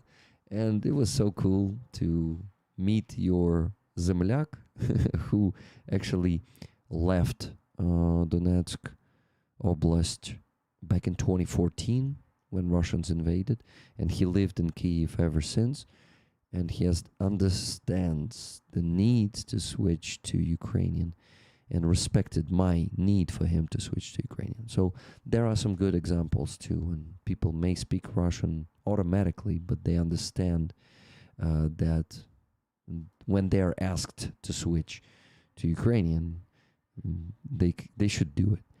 And another topic, two topics. Maxim, you got Aziz's painting. Now you're an owner. Do you have it with you there?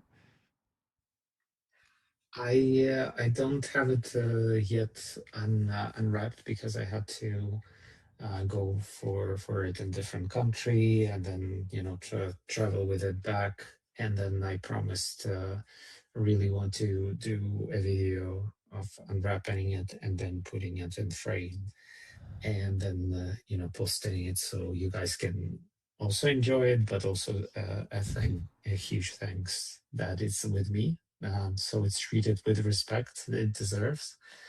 So once I do it, and you will definitely see it in its full beauty. But I'm super grateful that I got it, and also very happy that you have it, that it's finally arrived with me. You know, I am happy for you that you are the owner, and I have some sad news. The person who won it and gifted it to you, Michael Egan, he passed away last week. No. Yeah, he messaged me. He was in the hospital for the last 3 weeks. He messaged me and said that he's feeling bad, and if the worst will happen, my sister will message you. Of course, I did not want to believe that the worst will happen, but it happened. And the day we actually handed over the painting, the other painting, to Anastasia here in Kyiv, me and Aziza, we met with Anastasia. She got also one of the paintings, the Michael won, and gifted to her. He passed away that day. His sister messaged me. And, I told him when he was donating a lot of money, and he really, lately, he really made it possible for me to not struggle to reach the goal, and without him, my streams would be probably much longer. And it's not important at all that he is not able to donate anymore, because I realized that when he was in the hospital, I told him, Michael, if you need to spend all your money to stay alive, please do that. I don't care if you will be donating anymore, but you should stay alive. And he told me he was holding on for this life, but unfortunately he couldn't anymore. And Ukraine lost a big heart that was given from the heart. He never crossed the borders. He never expected anything. He was contributing to Lilia Trochimets. That's how he found out about my fundraising, about my channel. He donated tens of thousands of dollars to her fundraisers. He donated tens of thousands to my fundraisers. He supported other fundraisers. It was a person who shared without expecting anything in return, and he was always very kind, considerate, and caring. So I'd really prefer for him to stay alive and spend his whole money on that. Really. It was a painful week. Thank you. But I hope the rest can, kind of in his honor and memory, especially within your community, to keep going. Like people can find space and time to do what it's not only, you're right, it's not only about money, but the commitment that people have, like once again to ensure that nobody feels Ukrainians do not feel alone, right? It doesn't have to be fundraising, it doesn't have to be money, but then just being present when they need you or they feel like there's nothing, no one else out there. Such people are just priceless, for sure. And it's, of course, it's heartbreaking. I didn't know him in person, unfortunately, No. but it's heartbreaking to learn that, and makes it even more so important that we somehow, keep his name alive and his stories, and I'm pretty sure it can inspire other people. Yeah, you needed For to sure. know about him. You needed to know his story, because you guys are also connected. You got the painting from Michael Aziz's painting, and it's also the act of his kindness, and he's I was telling other people the story, like about this painting, and everybody was so touched by it. Like, oh, this is like the nicest thing ever, just like some guy, some far away, he donates the money, then gets these paintings. They're beautiful paintings, and then he gives to people he likes. It's just, what is like the best story to tell about this painting, on top that it's a great painting in general. So I mean, I feel like this is just a very, very nice story that is still going to be with me to tell other people that I look at this painting as well. Yeah, these people are just very inspiring. So sorry to hear that he's not with us, but for other people who are still with us, I think maybe it's a good reminder that at the end of the day, you just want to be, the best version of yourself. So when that day comes, and it comes for everybody, you're just, with clear, you can look in the mirror and you're clear that, I'm happy what I've done. I've been a good person. I help people. I help myself. And that's what matters. Yeah, And it's good that you mentioned helping yourself too, because it's very important too. Because without helping yourself, you cannot help other people properly. 100%. Yeah. And that's what I also agree with Aziza, what Aziza said, like,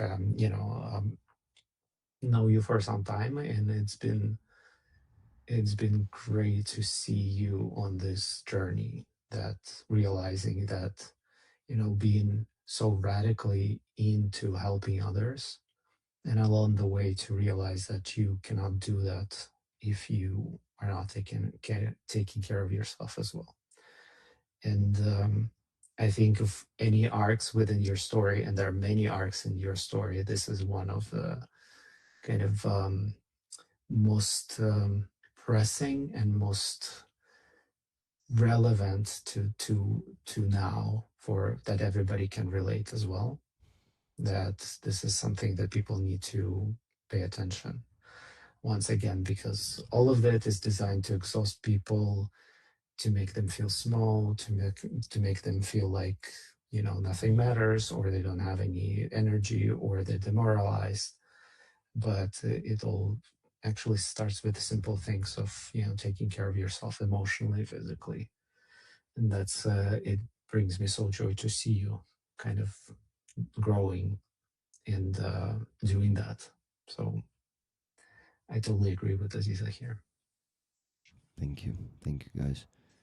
Both you, Maxim, and Aziza.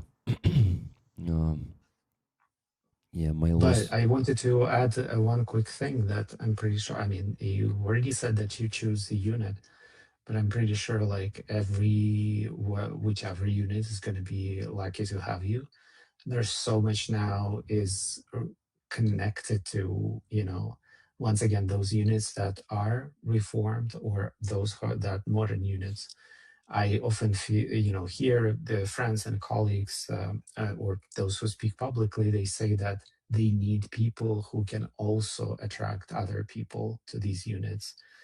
And this is where your also talents come forward, to storytelling, to fundraising. People are fighting for such talent to join their units. So whichever unit you chose, I'm very already happy for them. They're going to be lucky to have you. Thank you. You make me blush with so many compliments. um, Well, it's just simple facts. well, yeah, I'm kind of already not being, a boy once I was, and I'm gonna come to them with the offer, like, guys, look, what you can get. I offer you this, and I want to get this, of course. But yeah, there is a lot to uh, face and to Are you going overcome. to send me your unit's badge then? Now, of At some course, point? I will. I will. Maxim, quick question. It doesn't sound quick, but anyway, I gotta ask it. Um, yeah, please don't forget to ask Maxim what project he has going on, etc. And later, also Aziza. Maxim, you first because you're leaving soon. What project you have going on? It's hard to say which project. I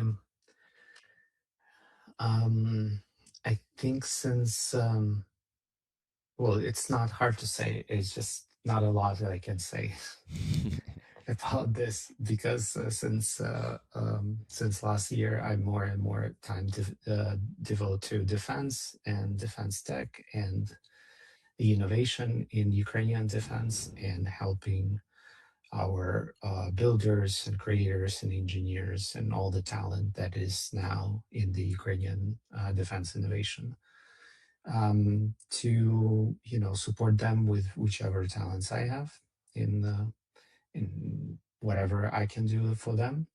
So this is mostly what I'm doing most of the time. And of course, there's like I feel like it's still connected very much to the public work that I do on explaining Russian imperialism, colonialism, because I feel like when it comes to defense and defense innovation in the rest of the year, people do not really understand how it's important to understand the threat correctly. Like, Ukrainians are so great at innovating in defense, not because they're absolutely exceptionally in terms of talent or just, a unique, super unique people like no one else, but because in the existential threat that they're facing, they understand this threat very clearly. And they understand if you face a huge empire with unlimited resources, your only way to resisting is asymmetrically. And asymmetrically, it means creatively, pushing all the limits of your creativity to find the most ingenious ways to fight back and resist. And that's how Ukrainian defense revolution is unfolding, and that's why everybody in the world is talking about it and want to replicate. But once again, when they want to replicate, they think like, well, I can just buy those, drones and toys that they produce, or I can hire some of Ukrainian talent and I can do the same. And that's where I come and say like, no, guys, if you're really serious about um, replicating or building something similar, especially in Europe, you have to integrate it. You have to build in Ukraine with Ukrainians for Ukraine, and that's the only way how you will learn, what to do with it. So this is basically, in a nutshell, everything that can be discussed outside of NDA agreements. This is what I've been doing recently. Good, thank you. Sounds Sounds very simple, hopefully simple enough and not very mysterious. simple but intriguing. And now my brain is itching to know what you exactly do. We can discuss outside of the live stream. the stream. Yeah. Yes, but I'm very transparent about everything that I can be transparent, and I post and I share the stories because my passion for the stories is still there, integral. And when I meet those people who are behind this invasion and the stories that what brought them to there, especially like Ukrainians, of course, they have existential threat. They need to build this to survive. But what brought other Europeans to it? What brought other Europeans to to support Ukraine or build in Ukraine, to join in defense innovation in Ukraine? Those are stories are mind blowing. You meet some kids who are like 20, 24 years old, and they're like, passionate. I want to build this and this because I want Ukraine to win. And like, why? Like, how come you're Swiss or like Belgium or you're French and you came this way together that you're so passionate that you want to throw all your talents to help Ukraine win? And those stories are just mind blowing. And once again, kind of keeps me going and not to lose faith because I meet those people and I understand that they exist. And that's not only Ukrainians. It's like Ukrainians just help those people to come together in their best versions, the best versions they can be. And, I don't know if they're majority, not majority, but they do exist. They inspire me. I love seeing them, and I love also helping them in whatever way I can. That's cool. Okay. We'll talk about that. Probably, if you have time for that. Absolutely. All the time you need for you, of course. Thank you. Aziza, I didn't let you talk for a long time. It feels like that. Also, Maksym was talking, so maybe you want to respond with something we were talking about. Oh my God, sounds complex. About what? Well, yeah, whatever you want, whatever you heard in the last, I don't know, 20 minutes. No, I want to listen. Maxim, his thoughts are so interesting and so powerful for me, and I know that we have different era with our goals, how we want to talk with the world.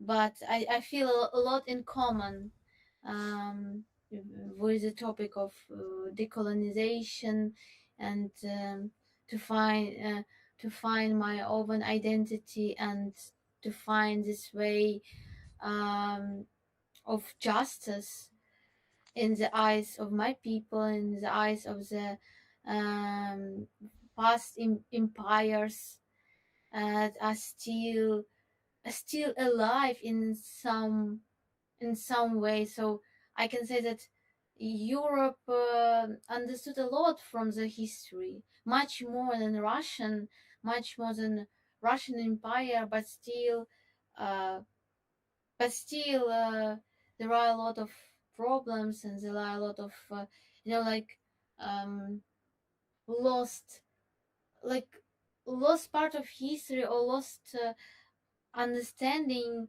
or understanding in the wrong way because Russian built big communication with thinkers in Europe, and it's very comfortable and pleasant contacts because if you live in the past, you don't need to change yourself. You don't need to like be different. You just can continue your good life and life with all stuff that you like.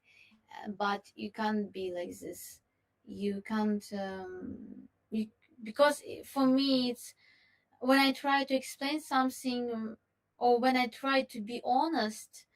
Um, it's also about the life in the Europe because I want to defend the values of the life in democracy because I really respect what this world civilization built, and you can really find the human rights. You can find a lot of opportunities for development, for creation, um, and I want to defend this, and I'm very scared that we will lost it because it will be not enough um, for the defending our world, our Europe, and this is why I feel sometimes exhausted to find this way because still we have problem in Ukraine too to be visible, especially Crimean Tatars when you lost all resource, when you again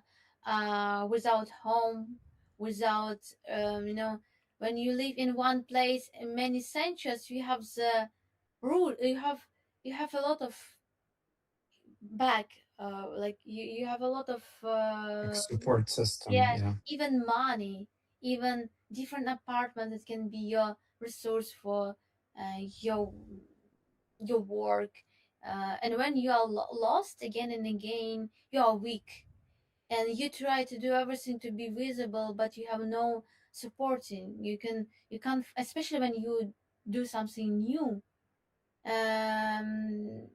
for your people, new for your Mhm. country, and in the corruption system, um, when it's really hard to find somebody who can see the values of your work because yeah, it's a long story, but I just are just really happy that uh, we know Maxim, and Maxim exists in this world, and he did his work, and I'm also interesting about this details of his work that he could not tell this in front of audience, but yeah, if you want to say something special, and I want to listen you, I want to really, it's so No, great it's honor to listen to you and to feel your world, and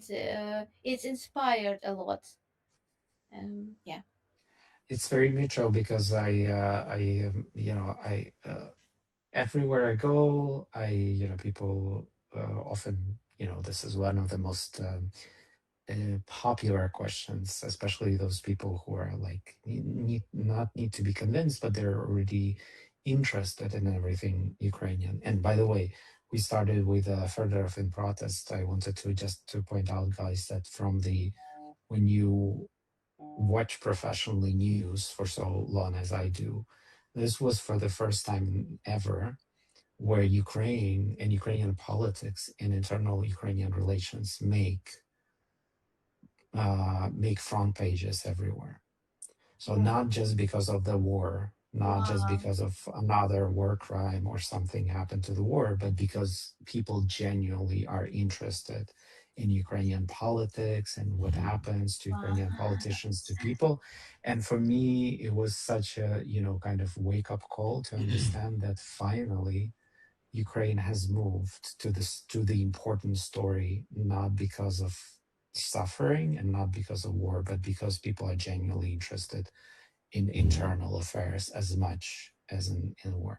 But lots of people, ask about culture. They want they care, if they care about Ukraine, they want to enter the world of Ukrainian culture. You know the through food, through culture, through music, through everything, and your art and your projects, Aziza, is something that I regularly share with people and suggest, to either to invite or to just take a look, because you mentioned that there is not as much as should be. There is, of course, Crimean Tatar art in general, artists, um, people who speak on behalf of the Crimean Tatars in general, but the art that mm, so clearly manifests the effects of colonialism, imperialism on Crimean Tatar identity, and woven into your art, that you're not just regularly tells the story, oh, Crimean Tatars were oppressed and Crimean Tatars were suffering from Russian imperialism. You show it with art, which in my experience the most powerful and the easiest way for other people to explain it, because if they start feeling it first, then they open their minds towards facts and everything, and not a lot of people are able to do that. So if that's of I mean eh, I don't think that you need that much of encouragement, but I would just really, really would love for you to never give up and go to that direction, and know that nobody else is in what I know in my world. Nobody else is doing in that niche so powerfully, and that's definitely needs to be explained, because once again, coming back to Crimea, understanding Crimea and understanding, as you said, like that horrible experience that you had with that horrible driver, but that's also kind of a sign why it triggers so many people. Because if they understand, if they finally see the Crimean story clearly, they will see the pattern of behavior from entire Russian Empire right Yeah. away in that one example, Yeah. because everybody knows Crimea already. It's on everybody's tongue all the time. Like, what about Crimea? Everybody's already in that topic. But once they see that pattern and the story of Crimean Tatars clearly, and they see the pattern of abuse for several centuries and Russifying and deportations and everything, and settler colonialism and everything, they will finally understand what Russia is doing today to everywhere and has been doing before. So I cannot stress enough how important it is to invest in that story and to ensure that as many people access it as possible through art, and through music, and through performances, as much as through words and people talking about it. Thank you so much for these words of supporting, and I really need it because it's inspired me a lot. Because sometimes you begin to think maybe I'm just crazy person, maybe I'm wrong because when your nation live many years in such a state, uh, especially after this new history of colonization, deportation, now deportation to occupation. they begin to be passive sometimes, especially to defend own families in the Crimea, and you sometimes feel yourself alone, or maybe you did something wrong, but really I have this idea deep inside of myself that Crimea is a key for understanding this, this way of colonization of modern Russia, how Russia destroyed a lot of nations, how Russia changed the history for Europe too. For me, is a key, and not unlike I'm also selfish to talk about only Crimea, but for me it's like key for understanding. I really want to, through this history of colonization, talk about another indigenous people in the world, and it also can unite. And I know that our leaders try to speak about this on the United Nations or something like this, but in general, for me, it's more, you know, that system, you know, something Yeah. that can just be like decoration of for the past lives, past agreement to be to live in this fake world, and this is why I really want to believe that art can influence maybe through the time, but I feel it's in my in my nation, and I see in my nation that we can be such key for understanding, for changes, for another people too, for another nation too, that are important for the world, important exactly for the defending ecology and the future for our next generation. So yeah, and I'm 100%. yeah, I feel a lot of gratitude to you that you uh, support this idea, and you also see the reason to talk about this and to see this in Crimea. Thank you so much. Really, really happy No, that we met here. Thanks to Rick and his audience, and yeah, thank you so much, Rick.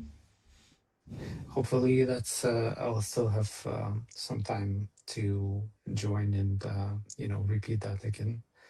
Um, before I'm pretty sure that there are going to be. I mean, I suspect there's going to be more opportunities after you join the unit as well. Yeah. But Should be, but ideally. but yeah. But nevertheless, thank you so much for inviting me today, and I'm happy to return whenever you need, and especially to support any rolling call for for fundraising. Awesome. So yeah, thank you guys. It was a lovely way to spend time, and also to empower the very cool community that you have, Rick.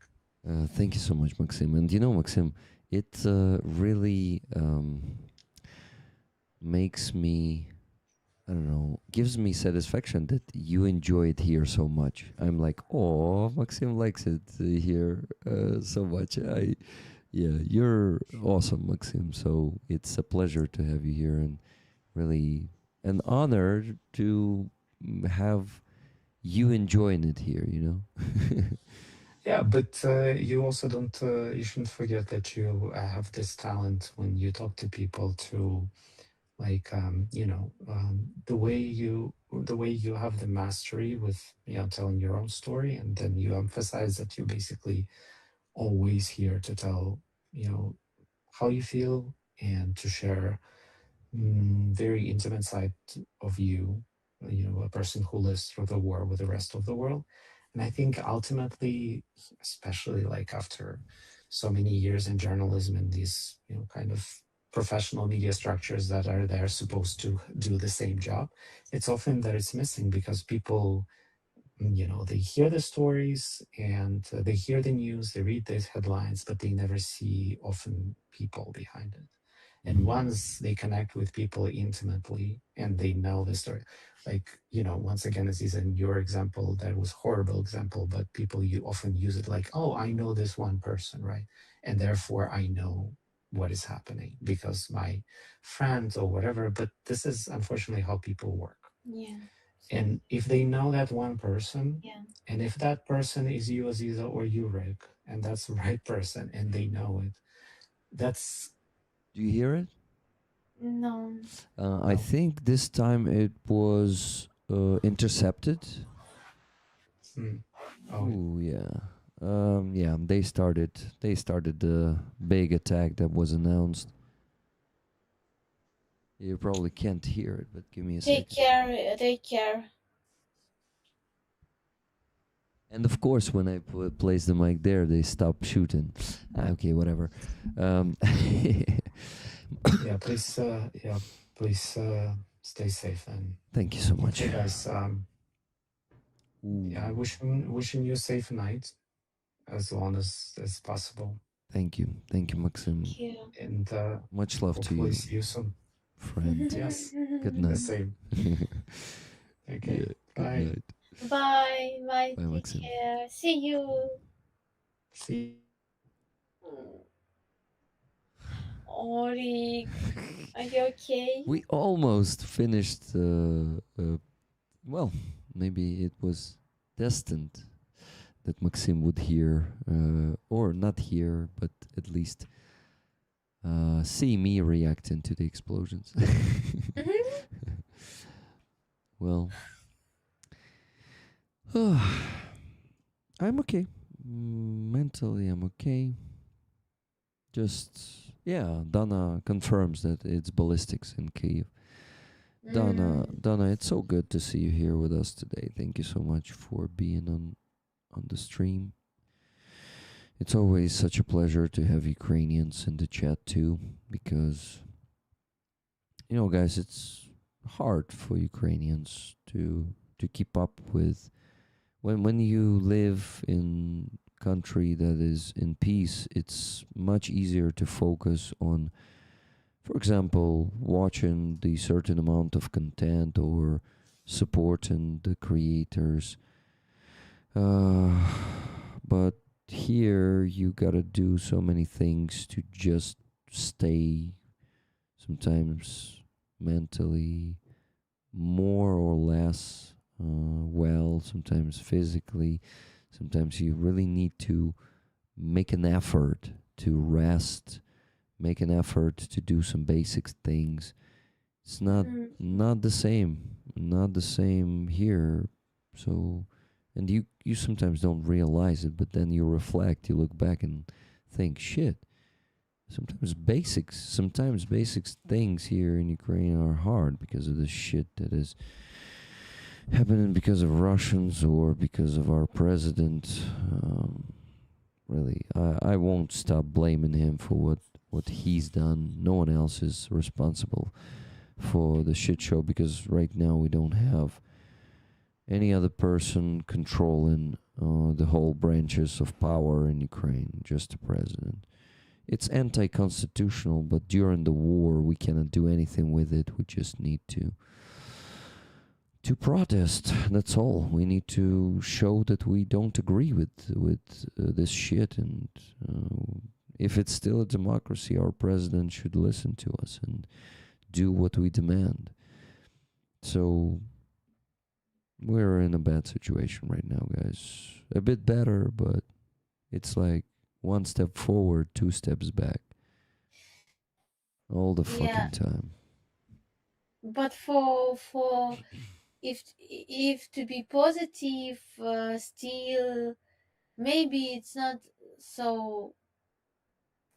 Yeah, it's absolutely not a perfect step, but at least he listened us. To one thing, like, and you can look at So this. it's not like Russians that beat, Yeah. protester and Yeah, just at least no one, beat us. At least no one, arrest us. Yeah, for sure. But on one cardboard in Kyiv, I read democracy is not, um, no, democracy is actually listening to your people, not only letting them go on the protests, you know? Yeah. Yeah. Because Like, with Drapati and Sirski situation, he listened to us. But with Fedorov demand, he lets us go on the protests. He ignores us. yeah. Stupid. Just stupid. I don't know. I hope at least in the end, he will listen us, and Fedor will be on his place. Yeah, Because Yermak has his hand in still into many things. Carlito yeah, says, yeah, that's the problem. yeah. I read the article about who replaced Fedorov, I think and it was like Yermak and Arahami. I think Who? it's fucking obvious now that Yermak is a fucking traitor of this country when he sabotages our, when he gives such advice and sabotages Yeah. our defense. He's a fucking Russian agent, and he is a counselor with his fucking Veronika Feng Shui to a president of Ukraine who decides everything. It's the best negative advertisement. Like it's best, like to like forget about everything that connected with such you know, when you try to make the choice because of some astrologer. Astrolopithec. When some person Astrologist. who wanted to Aziza. talk with Astrologist. astrologists that want to talk about how to um, read from the wheel of stars, or something like this. Guys, so basically, if you did not know who Veronika Feng Shui is, Yermak has an astrologist or like a fortune teller who helps him make the important like HR decisions in the country, and as you can see, defense decisions, and she was written in his phone. Her contact was written like Veronika Feng Shui. So now all the country knows this, and he keeps advising to the president, even though he is now in the shadows. It's such a fucking shame. It's like, it's a fucking circus, guys. You laugh at your president in the United States because he's just like he's doing madness, and you think this one is not doing some, how do you call this, grotesque? Yeah, this grotesque, this is just some fucking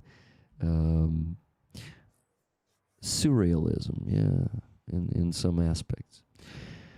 Well, friends, as for donations, so the ones I did not mention, only 2 donations in the last hour. Oh no, hour and 20 minutes. In the last hour and 20 minutes, we had only 2 donations, but they were big. One was $400 from Laura S. Wow. Hi, Rick. All the tickets are for you. Thank you so much. 40 more tickets for me for the painting of Aziza. Wow. There's actually a second patch. I met with Atom today, Aziza. Wow. I handed over a truck for him, a van, Renault Traffic, that Harley brought to Kyiv like 8 days ago, and it was standing on the parking lot waiting for Atom. So today Mikhailo arrived. I handed over the car. We recorded a short video with him showing the car. And then I said, listen, let's do a 30-minute stream right here from the car. And we did a 36-minute stream with him. And during the stream, he gave me this patch. Wow. Ultima Ratio. Yeah, so this one is the new one. It's it's like a 3D one, a rubber one, very good quality. So, damn it, guys, we need to send Aziza to sleep already. It's okay. It's okay. Yeah, no, I'm I'm yelling, but it's not because I want to sleep.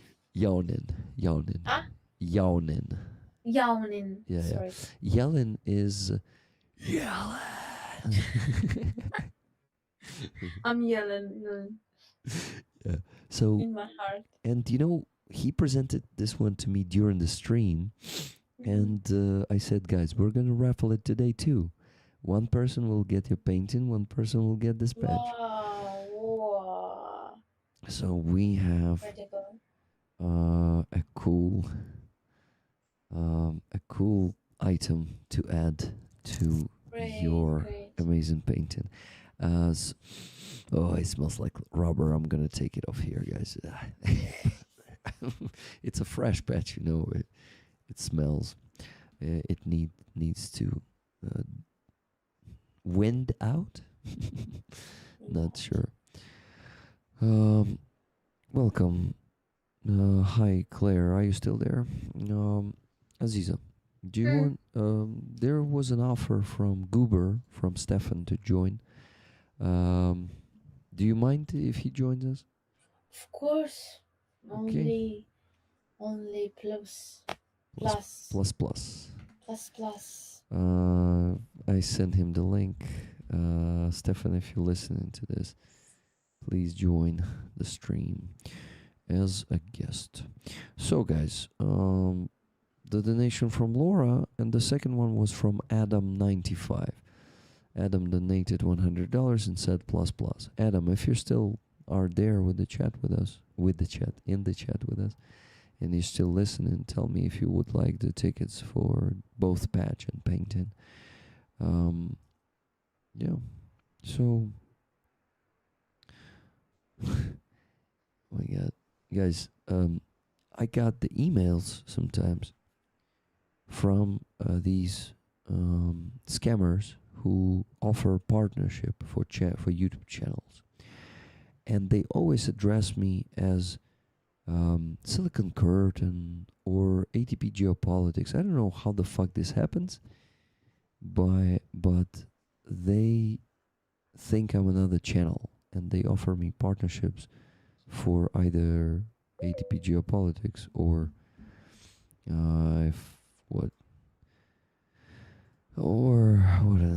Silicon Curtain. Yeah. Here's Stefan. Hey, Stefan. Hey! You have a cute cat there. Hey. This is my Bandera Blue teal. Bandera blue. Oh. Nice. Yeah, well, because the traditional name for this kind of cat is actually called the Russian Blue, so I don't call it that. So I call them my Bandera Blue. Bandera blue instead of Russian blue. Nice. You're a good Bandera kitty. Banderiki. But he's very hyper, so he might dash off in just a second. That's a Aziza, how are you? I'm okay. Happy to see you. Okay, guys, it's a good chance for me to do a bathroom break. Please talk. I come on right goes to the bathroom. Perfect timing. Great. Well, no, Stefan, I'm happy to see you, and I would like to talk to you. How much time do you have for us? I could give you probably at least a solid 30 minutes, maybe an hour. Nice, because I'm gonna be spending the whole night here today. I guess $2,634.54 left to raise. Today I'm aiming for 5,000, not 3,000. So it's hard. Yeah, I was listening in. I was hearing your logic about why that makes sense. I also heard about how you were threatening to boot Aziza off of the stream so she could sleep. So I will have to substitute in for Aziza, I guess, when it's her time to sleep. So yeah, welcome. Oh, there he goes. Ask Aziza questions and tell us about your journey. Okay. Well, in general, like your life journey in the last 6 months or something. Yeah, yeah. Please talk about your feelings, your reality. What do you want to share with us? Because we missed you. Or Yeah. if you need questions for me, my morality and I'm sorry, could you please repeat the question? Talk about your life during last 6 months. So what you do you can share your thoughts, your feelings, because we miss you and it Mhm. didn't a long time didn't like it was like you were in another world in another you know Yeah, yeah, reality, and it's so precious to know your thoughts. yeah, different reality, yeah, for sure. Yeah, I mean, so I was out in the east of Ukraine, um, in Kharkiv Oblast, doing a PPO, which in Ukrainian is short for air defense. I still can't say the whole Ukrainian word for it properly. What's the full Ukrainian version of when someone says PPO? What does that stand for again? How do you say it? PPO. Yeah, like the PPO is the abbreviation for the long word. What is that again? uh Wait, I need to check how to say how to 1 second, because it's a night and Yeah. PPO. No, we have the joke that it's Peter Порошенко. Комплекс протиповітряна оборона. That sounds right. Yeah. Протиповітряна оборона, ППО. Yeah, so that's what I did. I got to my position. We graduated from BZVP right before Christmas. I got to spend Christmas in Mhm. Kiev, which was cool. And then I deployed right around, yeah, December 26th. And in the middle of winter, Kharkiv Oblast, and Mhm. we did frontline air defense and also city air defense. So yeah, crazy life, crazy stories. Yeah, I don't know. There's so much I could talk about. Maybe it's better if you just ask me questions. Uh, Maybe about your team, your new new people that around of you. What do you? How do you feel in your community through the Ukrainian soldiers? And know w- uh, if it's if it's if it's if it's that all that you imagined before you found something different, Yeah, yeah, different yourself too, because it's always like also a reflection of our inner world, because like I know from the stories of my friend from the army that it's always also war and this reality show your real identity, your real name, your real what yeah. So yeah, yeah. So I mean, for me, I went to training with a lot of guys who joined my unit. So in BZVP, we were all one class, and all of our guys went to the same brigade. So most of them actually went off to a different part of the front because our brigade was split up between different sectors. A mm-hmm. few of them ended up going to Kharkiv with me, and yeah, we were pretty close, pretty tight. It's like you bond with people over shared suffering. Like everyone is like having some I don't challenging experience or negative experience, and this is the kind of thing that kind of pulls you together. Mm-hmm. Having like a common enemy, I think, is really like uniting because there's often people that you would never get along with in regular Yeah.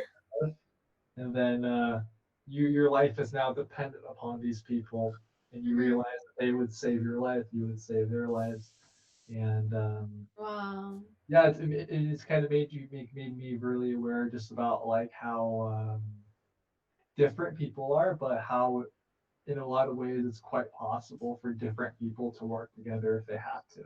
Um, Mm-hmm. there Mm-hmm. were a lot there were a lot of Ukrainians there, of course, but we were actually just starting to get more and more international guys.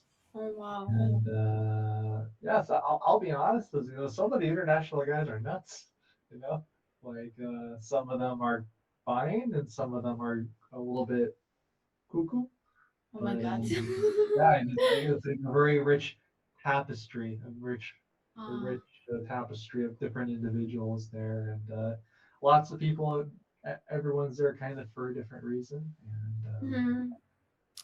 we're all in Prob- the same situation. Yeah. Probably you have to be crazy to come in Ukraine to Yeah. Ukraine and be here in some from some level because it's really dangerous and uh, you need to be special in any case uh, because it's not usual. I have a Yeah. lot of friends from different cities said to me, I will visit Ukraine after the war. They even don't want to visit Ukraine, even Lviv, you know. So it just and we can imagine who joins to the army who Yeah. are in the like absolutely in the world with reality that people could imagine only in the films or in the like in dreams. So it's really you have to be prepared to see to be in this world. Yeah, I mean, it's actually the opposite problem. A lot of foreign volunteer guys I know, they'll leave and then it's like Ukraine's a part of them and the lifestyle becomes a part of them and they actually, in a way, they get addicted to the action and the war and then they come back or they want to keep coming back because their regular lives depress them. And Ah, I met many people like this where it's like the war had like become a fundamental part of them. And yeah, I think you see it a lot with the international guys, especially the ones who've been here since like 2022, 2023. And we actually started to get a lot of these guys because the International Legion was disbanded, right? mm-hmm. One of them, and now a lot of them are joining like different brigades. And yeah, a few of them told me, yeah, they went back to France, they went back to Italy, and then they were like, our lives there were terrible. We decided to come back. We like Ukraine more. And No. it's like you can kind of have mixed feelings about it because I mean it's good that they want to do good work, but also it's like it's a war, and the Ukrainians, I mean, are forced into this war, and it's like yeah, it's suffering also, and it's also a bit messed up. I think that they want to keep coming back, right? So It's great. yeah, so there's a for every positive, it's like I could also discuss a negative, you know. Yeah, the things that you just what was like. Yeah, there's so people ask me come back. Yeah, what was it like? And I'm like, I can't tell you in just a sentence. Like it wouldn't really. There's nothing I could say in 10 or 15 seconds that could adequately describe my experience. If that makes sense. Yeah, yeah, Super. Yeah. yeah. I And, see. I'm glad I did it. And being back home, I tell people I kind of feel like being an adult in a playground in a Midas where it's like nothing really feels that dangerous or important. And it's like, okay, well, I'm in a playground and I'm watching kids play around. I hope they're enjoying their lives. Thank you for sharing. I was listening while you were speaking, so yeah, it was interesting to hear that, especially about different people living together, and bonding by the common danger, and that Yeah. you understand that you will stand for each other, and Mm, yeah, and save each other's lives if needed. Yeah. By the way, I see Artur in the chat is asking me to show his flag. Oh yeah. Artur, your flag is attached to my bedroom wall. I can't easily bring it out today, but maybe next time. I promise. Артуре, привіт. Yeah, Artur gave me a very special, let's say, a PG graded flag. It's like one of the most awesome flags I ever got. But I can show you guys my brigade flag if you would like. Yeah, please do. So maybe I can try to. Wait, is it a brigade already? Yeah, it became a brigade like a month or two after I joined. Ah, fucking Sirski. He Oh, we're won. talking shit about Sersky? Yeah, we can talk shit about Sirski now. That's that part. Yeah. Yeah, he is not a commander-in-chief anymore. Without a doubt. Yeah.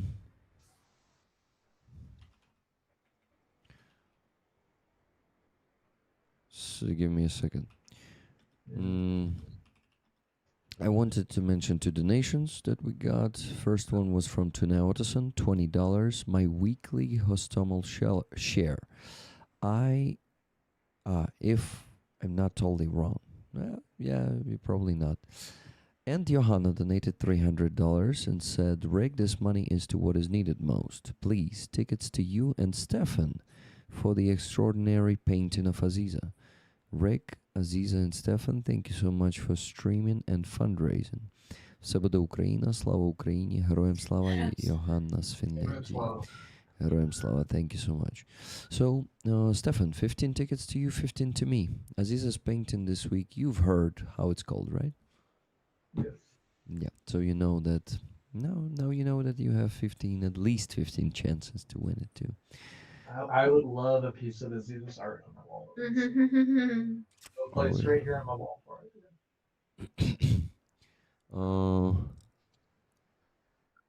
Gregory, with all respect, but not all the Ukrainian girls have money or visa to come to US, for example. I would visit US, but I doubt they will approve my visa. Donna said that to Gregory. What did Gregory say to you? Donna, when I come to Ukraine and build my dream, is the woman I am chatting with and getting to know going to show up? What? Yeah. Okay, anyway, it's dreaming about Ukrainian women again, or what? That what foreigners do, objectivating Ukrainian women. Yeah, you know, whatever gets them in uniform, right? Yeah, Donna started screaming. She said, Rick, don't read it. It's out of the context. Okay, got it. Yeah. Oh no, take care. Honestly, army is a horrible place to meet girls because unless you're like lucky and you're stationed directly in some big city, you're going to be in some small frontline town where nobody speaks English, right?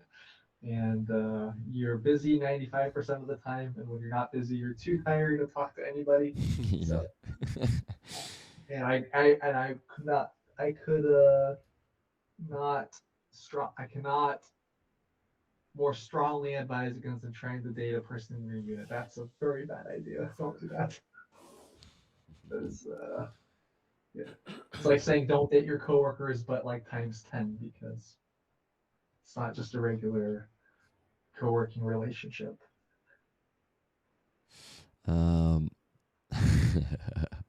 Leah said he likes to start in the middle of conversations. It's about me.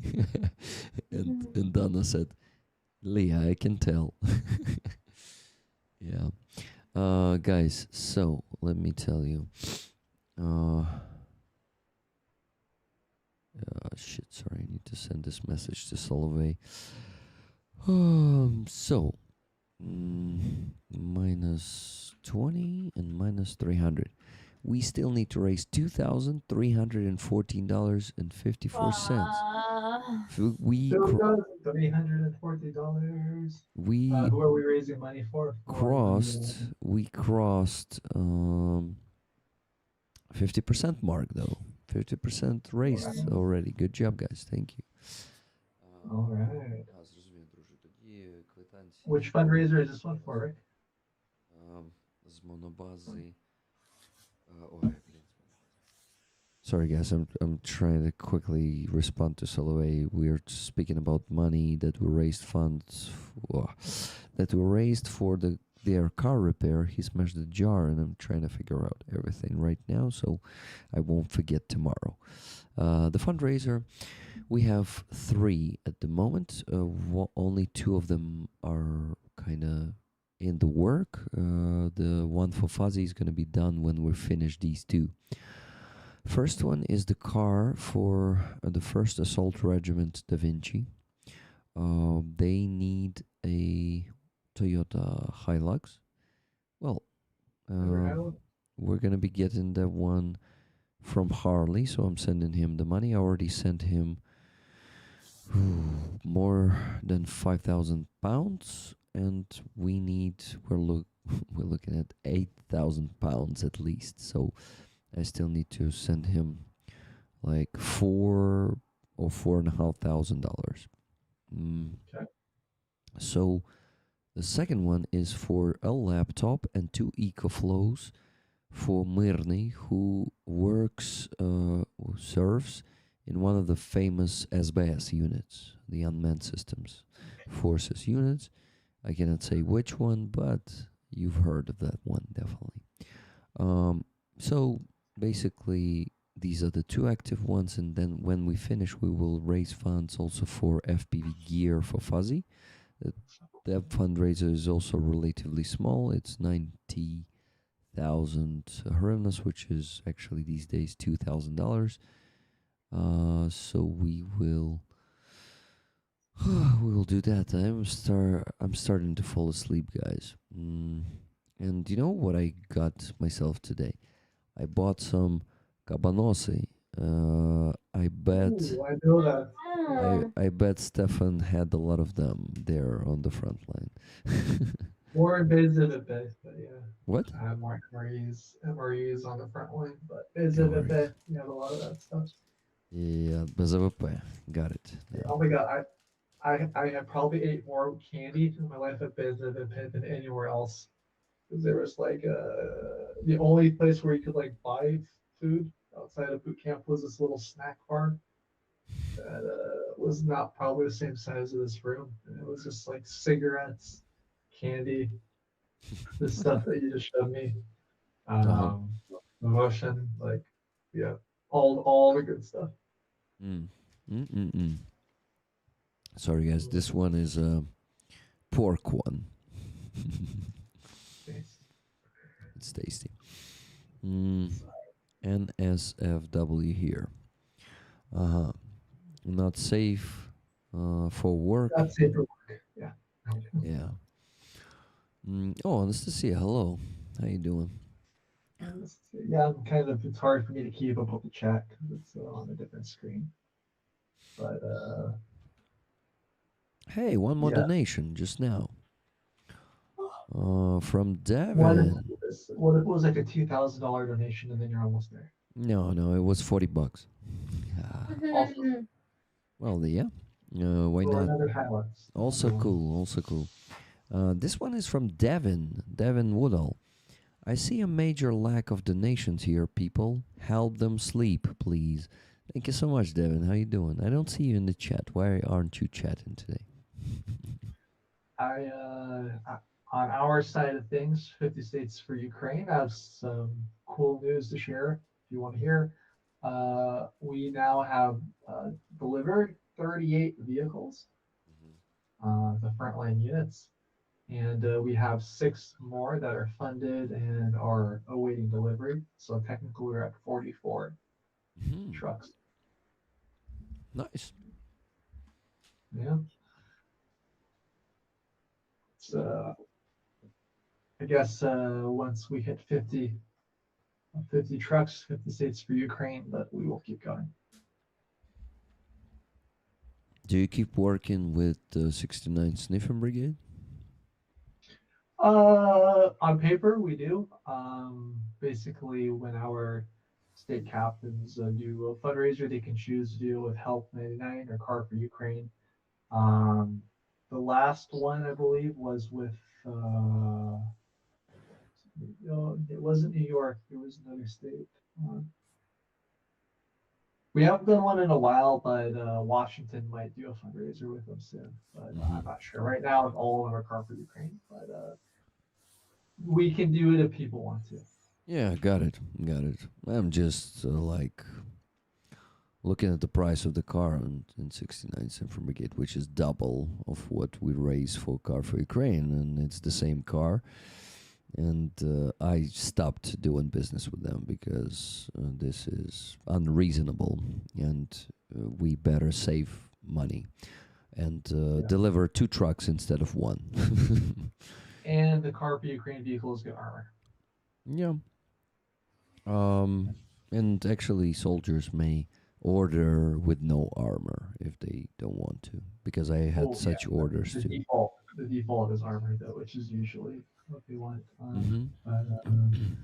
Yeah, I mean, look, I don't want to.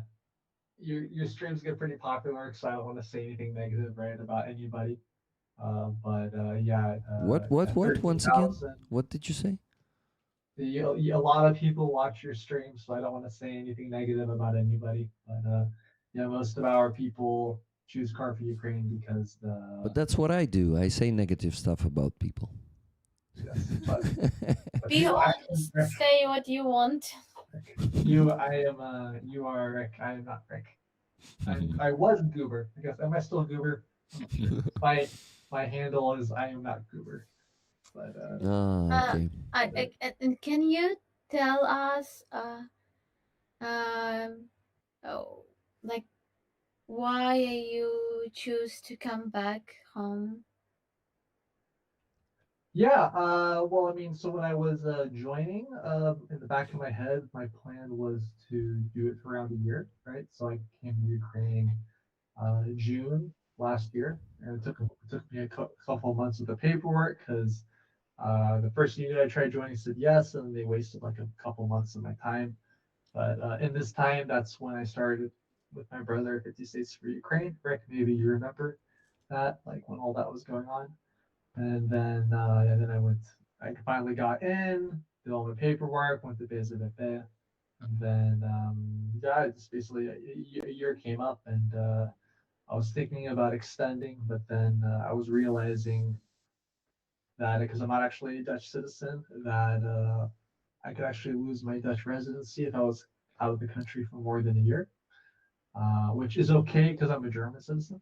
But because I own a house here, basically what it would mean is that the house I own here would get taxed like an investment, which basically, long story short, I owe the Dutch government like $40,000 a year in taxes, which is just like ridiculous. So it just kind of made sense for me to come back. No, like negative reason. Okay, yeah, Nothing bad happened. You know, I was worried that something happened very bad from Ukrainian side that you choose to, you know. No, I was actually from our news. I could now imagine everything, horrible that can be, and so I'm happy that it's not like this. Yeah, no, I mean I honestly I really have only positive things to say about my unit and my company leadership and the leadership all the way down the leadership base that I interacted with. Very professional, very humane, very much people first. Don't put people in unnecessary danger. Yeah, they were actually quite sad when I left, but they actually did quite a lot to make the process less painful. Oh, okay. I had to go to Zaporizhia, do some paperwork, and it was supposed to take like a week, and they did it all in like a day for me. So it was very much appreciated. Do you for how long have you already been a civilian?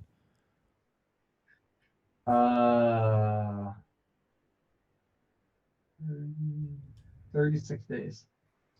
36 days. Do you already have some desire to come back? Yeah, sometimes. I'd say it's like 50-50. Yeah. Mhm. Sorry, it's, he's asking for attention, but then he's gonna try to escape as soon as I give it to him. Yeah. Theo, will you shush? So, yeah, I would say, okay, maybe not 50-50, maybe like 30-70, where like 30% of the time, like, yeah, you miss it, and you kind of have missed this sense of camaraderie and the kind of like, I would actually say the biggest thing actually is kind of like a sense of purpose and a sense of meaning.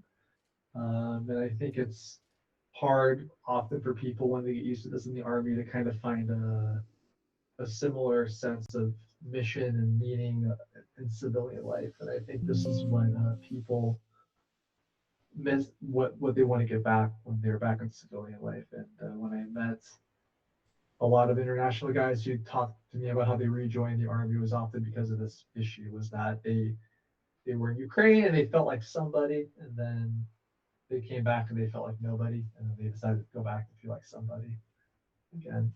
And the best advice, honestly, I ever got was around the time I was deployed, where my sergeant told me, try to live as normal as you can, like whenever you can. Like when you can live like a civilian, try to live like a civilian.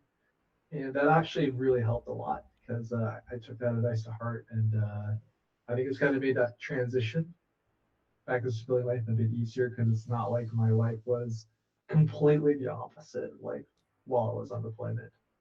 And a lot of the drone units' life is actually very different than you might imagine because it's very different than you can imagine because it's like it's very much like on off. It's like if you're behind the front, you're quite a distance from the front, and you can kind of live a regular life. But then when you're on the front, you're a soldier, and it's very much like back and forth and back and forth, back and forth. And that was actually quite hard for me to get used to because I was imagining it would just be being a soldier for like 3 months straight, and instead it was like this Mm-hmm. every like few days, and like my brain Mm-hmm. to adapt to that. Like I was like, it was like feeling like a weekend warrior sometimes. Yeah. Mhm. Yeah. Have you planned to return to Ukraine? Aziza misses me, guys. Like she wants me to come back. I miss you. Of course. Yeah. I'm still obviously doing stuff to help Ukraine. So we're still doing the 50 States for Ukraine initiative. So I'm coming back for that. And then also, I recently got involved with a company, a startup, and they build NRKs for the Army. And they recently started working on a prototype, and the idea is to make a UGV for resupply missions that is cheaper than the Russian kamikaze drones that blow them up. So the idea is that even if they get blown up, it's still sort of a win for Ukraine because it costs the Russians more to blow it up than for us to replace it. And I'm going to be delivering this first prototype to my old unit. Mm-hmm. So whenever this prototype is finished, I think maybe in the next couple of weeks I will come to Ukraine. Wow. Great. I will have to visit you in Odessa and have to visit Rick before he goes to the army. Yeah, I'm sorry I missed you in Kyiv. I would like to meet, but I was on vacation, right? Yeah. He was like, well, it's like Rick, you should go on vacation more often. You went on vacation and now you're joining the army. I'm like, oh, what happened during vacation, man? No, I actually made that decision before the vacation. So, yeah, it was the first proper vacation in 5 years. And I know that actually in the army, if I get to a good unit, I will have more vacations than I got in the last 5 years. So I don't worry about that at all. It's like I hear from basically every soldier that I know that there is a 2-week vacation once per half a year in the army. So yeah, I would be able to get that. It's much more than I got this year. This year is 10 days. In the last 4 years, 0 days. So And sometimes they will also give you extra days. Like if you're joining a unit where you're working a schedule every like couple of weeks, you might get 2 or 3 days off to maybe go to Dnipro or something. So Hmm. that's also often possible. Yeah. But yeah, you don't get to choose. I mean, you can request days, but yeah, the losing. I would actually say not having full freedom and then also boredom are probably going to be your biggest two problems in the army. Hmm. I think people think it's like fear, but I think boredom is probably the biggest like thing that reduces morale than fear. I think you get used to the fear faster than you would expect. You know, as for the boredom, um, I dreamed to have enough time to read books because these days I have just like 15 minutes in the morning and that's all. Yeah. And I guess I would be able to get myself a book while I'm bored in the army, right? Yeah, like man, like I read so many books. Like I think I like read 20 books this year already, and a lot of it was while I was in the army. So it's like people said stuff, and how do you have so much energy? You're in the army, you're in this. It's like, man, I'm bored. I have time, like I need time to do something. So I read many books here. Speaking of which, this was the one that I read most recently. Hmm. Would actually Oh. recommend this to anyone who, if you're sometimes feeling a little lost or you feel a little bit purposeless, which I actually would say is a common problem nowadays. This book helps a lot. So, Is the guy who wrote it a psychologist? uh, he is this is Arthur Brooks. He writes about. He literally his title. He's a professor of happiness at Harvard, and I think he's a behavioral scientist or something like this. Um, but yeah, he has a podcast too on Spotify. If you find this kind of thing interesting, but yeah, I would say if you can find a way to use your board time productively, like I mean, in your case, Rick, right? That's probably going to be streaming and fundraising, or maybe Mm. book reading, but I'm sure you will find a way. Yeah. Well, streaming is working for me, so Yeah. we'll see. Um, Stefan, wanted to ask you: is that company that produces the new NRK? Is it the Ukrainian one? It's Dutch actually. Ah, Dutch one. Yeah. Um, Do you think? it's literally right now it's kind of operating under a parent company. It's literally two guys and me, and it started with do you guys know the Konik one? It's a type of UGV in Ukraine. It costs around 12,000 euros, I think. And it started with this because I got a donation to buy one of these for the unit, and then the guys were thinking about building one, and I said, well, it needs to have specifications similar to this, and they would realize like, yeah, man, we can make something that's half that cost, just as a prototype, not even at scale. And then yeah, that kind of led to this whole like company idea, and the idea is if we can push the cost down to like 3,000 euros, then it will literally cost the Russians more to blow it up than for us to build them. So kind of like solving one part of the puzzle in the front line. Okay, got it. Oh, rollers. I forgot to talk about one thing today. Oh, it's the gifted memberships. I did mention it after the beginning of the stream. I want to thank everyone who I missed to thank, and that is Captain Picard, 20 gifted, Robert Jones, 20 gifted memberships, Martin UK, £2 super chat that says Rick Twitch still down. Thank you. I put it up after that super chat. 5 gifted memberships from Wizard of Ooze, 10 gifted from Leah B, 50 gifted from Gabriel, 2 times $2 super chat from Chocho. Any upcoming dubs? Chocho, in case you're still listening, unfortunately, not gonna do the dubs. Maybe someday I will, but not planning to do it these days because I burned out in those interviews. I stopped watching them. Actually, I didn't watch the interviews with Russian prisoners of war. I've heard everything that is possible already, and it just that same old story repeating in the next new interview. Nothing interesting. It just I feel exhausted listening to them. So no, I don't think so, unfortunately. And Kathy S, thank you for 10 gifted memberships. So guys, I wanted to ask you, and I asked you on Wednesday stream to help me to get to the goal of 400 gifted memberships on every next stream. Only 2 streams left, today's stream and Wednesday stream. Today you already bought 162 of them, 162 of them.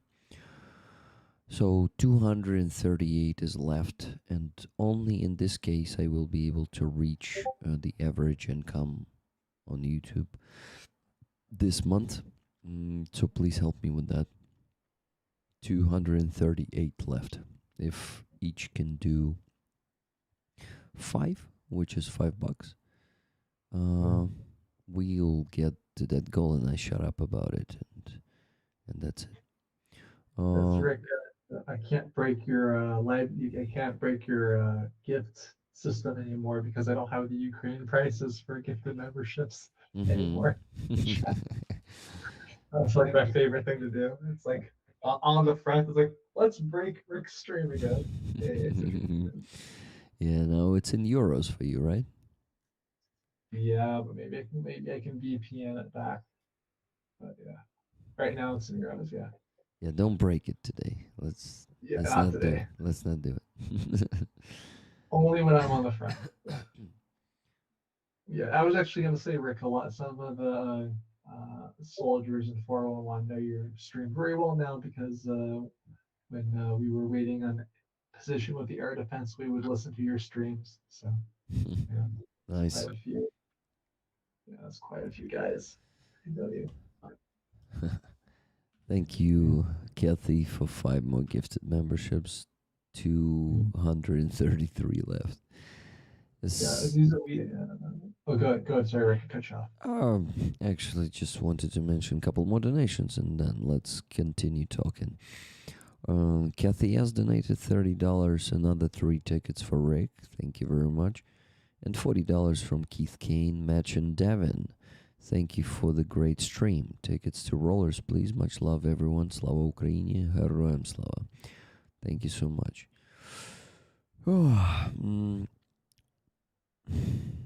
Yeah, so with that, we still need to raise $2,244. $2,240. 2240. No, 44. 54. 2244. 2244, 54. Yeah, guys, so please keep donating. Today we're raffling Aziz's painting that is called You Torture Me with the Russian Language, and the patch of the 26th Artillery Brigade, the new amazing version of it, the 3D one. It has a texture, you can see it by the shadow, right? Can you? Yeah, but the camera's, now it's focused. Yeah, that's a beautiful patch. Wow.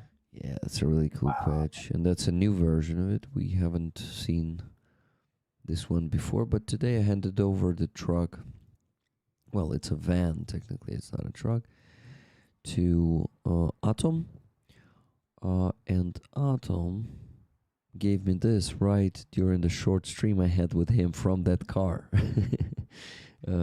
It was a spontaneous wish to. I was thinking, maybe we just do half an hour stream and talk both about this car and about the situation in the country and how the dismissal of the Minister of Defense motivate the soldiers. And yeah, we talked about that. mm. So it was a great stream. If you missed it, guys, go watch it. It's only 36 minutes. It's not 5 to 7 hours like this one. I hope not to 8 hours, because right now it's 2 hours 45 minutes, but we still need to raise a shitload of money. So sorry. That would actually. But so you still have your Bandera patch, right? With the $1 million fundraise, you could replace the million with the phrase "a shitload of money." Yeah. We raised a shitload of money. Yeah, because we also listen to your music too sometimes on position. I put Oh, on. I know you don't have many songs on Spotify, but the ones on Spotify. Thank you, dear. Just Okay. I'm sad that I didn't came with the music to your Oh, it's place. okay. It's okay. It's okay. No worries. No worries. You know, actually, that was actually something that started um couple like a month or two before I left in Lozova, was that there were people who just started playing music on the streets, like right outside of like the different like supermarkets, just for like an hour. People would just come play saxophone or guitar or something. It's really, really cool, honestly. nice. Yeah. Only like 90 kilometers from the front line, so Mm. yeah. But I think in some weird ways, I mean, I know Rick, probably this isn't news for you or Ziza, but for people in the chat, I actually think that a lot of times Kiev is more dangerous than some cities like Lozova close to the front, because Kiev is the capital and it draws so many attacks and attention, right? Or Odessa. Um, a lot of the heavy Russian weaponry gets used on Kiev, right? But then there's towns closer that get overlooked basically because they're close enough or they're small enough. And I tell people you would actually statistically probably be safer 100 kilometers from the front line than Kiev, as an example, at least in my experience. Yeah, in some way I agree with you, really. Uh, you know, uh, I met one girl, so we met each other on the rally for Fedorov in Kiev, I think. And then she's saw my photos from the Odessa rallies, and then we talk in Lviv. We met each other in Lviv on the seminar, and she said, I think I said welcome to Odessa, and she said, oh, and she's living in Kiev, and she said, I'm scary to visit Odessa. I think I said, why? Kiev is constant under Russian shelling. No, so it's really weird because um I thought she just said to you, "Oh, because there are too many Russian speakers there." no. It's because really she afraid that Russian attack Odessa with different kinds of Shahed drones and how to say. Ballistics, yeah. She said cap because yeah, really Odessa now is and we can see scab, correct? So that means Glide bomb. yeah. Glide bomb, really? Glide bomb. Yeah, and Really? so she's afraid of this, and I said to her, and we are, for example, my mom always afraid when I'm going to Kiev because she thought in her head Kiev is a more dangerous place, uh, and for me, yeah, maybe in same level, but and I don't know why, but often in Kiev it's big tragedies. So when the Yeah. Russian shelled, it's like real touristic attack. So without any goals, it's directly to kill more people, and it's look very very crazy, madness when you saw this in the news, and this is why we are afraid for people in Kiev more than for Odessan people, I think. Yeah, and because it's capital also, because Kiev is one of the most important place um, in our home. Like I remember when it was a big tragedy in Mariupol and Russian killed a lot of thousands of the people. People still were afraid for Kiev. They wanted to know if Kiev is still has the freedom. Yeah. So Kiev is a very important place for us, everybody. Yeah, yeah.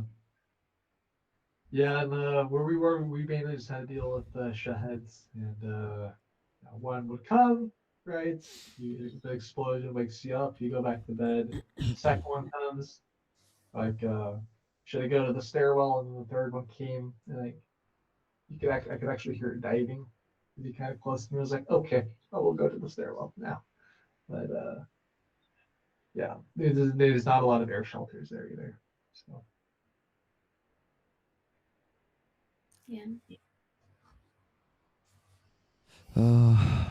Guys, um, Rick, did you fall asleep? A bit, a bit. I must not lie.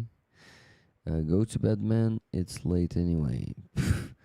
You know that I cannot go to bed before reaching the goal, no matter what it costs. So yeah, stay here. I will offer an incentive if we can raise $200 more. I will share a story about my first experience with a Russian drone. With the Russian Yeah, drone? Nice. Let's do first this. direct experience with one. Yeah, So the donation it's should actually a funny story. the donation should be 200 exactly, right? One donation. So I mean, so long as we get at least 200 Ah, more, okay, okay. I thought I thought to try to manipulate people to donate 200 Yeah. times, like multiple people. Um, so we I would mean, get. if you guys want to, please like donate as much as Yeah. possible. I will keep adding stories if you want. Also, someone asked, I think it was Carlito asked about if there's some tracker we had about shot down shaheads. So I mean, I have my own personal account when I was a pilot, but it really doesn't work that way because it's not like I am working all by myself. You have to work with multiple people. Everyone has to do their jobs. So I mean, you have to kind of like group it all together. So it's not like my kills versus someone else's kills. It's the team's kills, and that's dozens and dozens of destroyed shaheads. Nice. But personally, I was a pilot for 9 shoot downs. For 9 what? 9 shoot downs, 9 interceptions. So 9 interceptions. So as a yeah, pilot, you intercepted 5 drones. 9. Oh, sorry, 9. I was about to say 9, but my brain is already turning off, so I said 5. 9. What? 9. Nah. I really wanted to get a 10th, but unfortunately, come I back. had to teach some people how to fly our system, so I gave them my 10th kill. Come back So, to 411 and make your 10th kill. we will.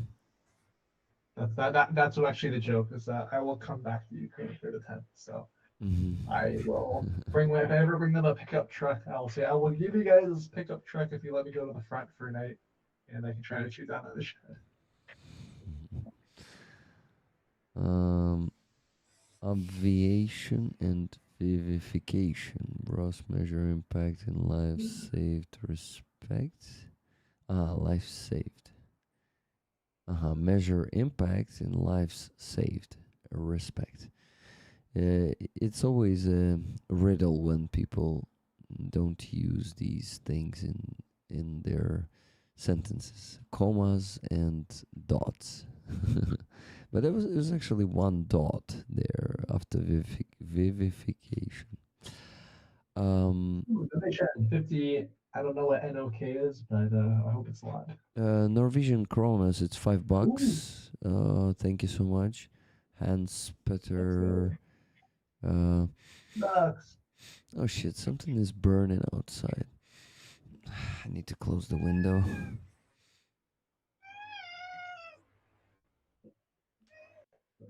that Aziza kitty?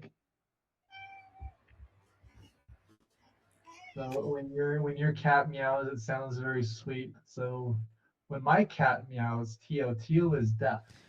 So Tio cannot hear himself. So when Tio meows, it actually sounds like a howl.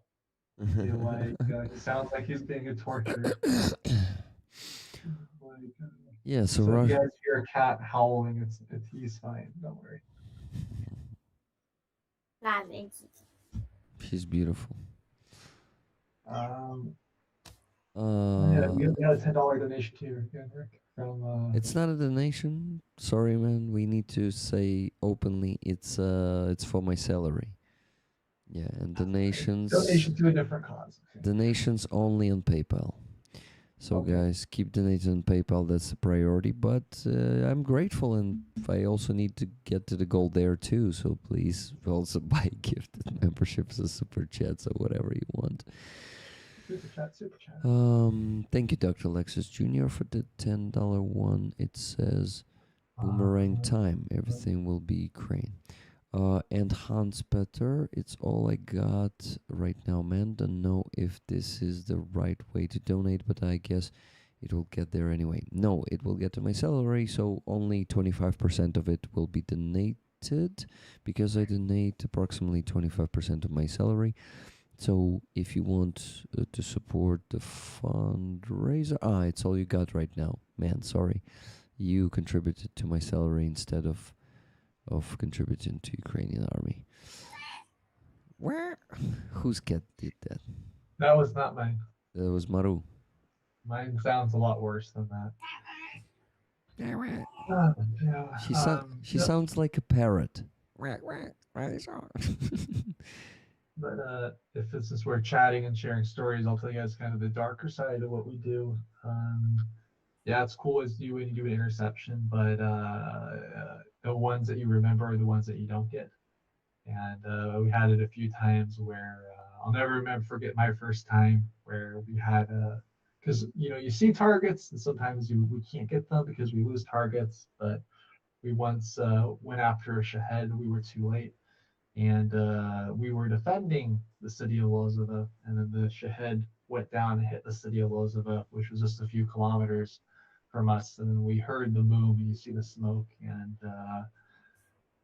you feel a lot of feelings when that happens.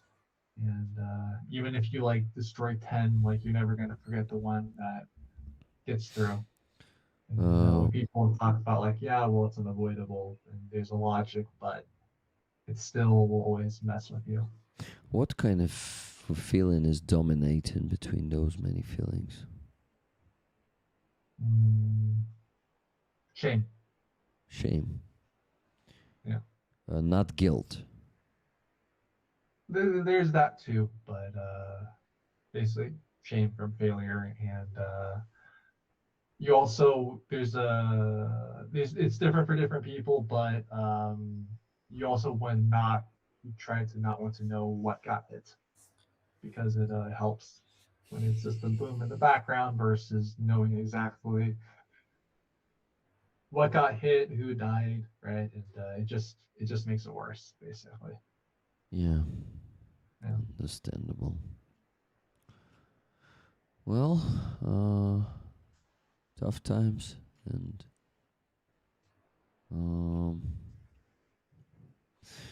it's a very valuable experience for you, I guess. Even though it's failure, every failure becomes an experience, right?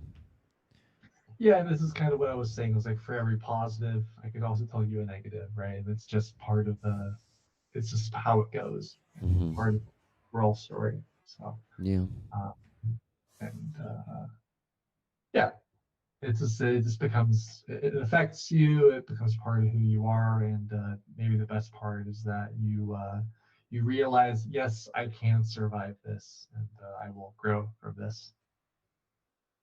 And then you get used to it. Before you know it, you're back in a different country like the Netherlands, and then it feels like a playground to you. And no one is trying to kill you anymore.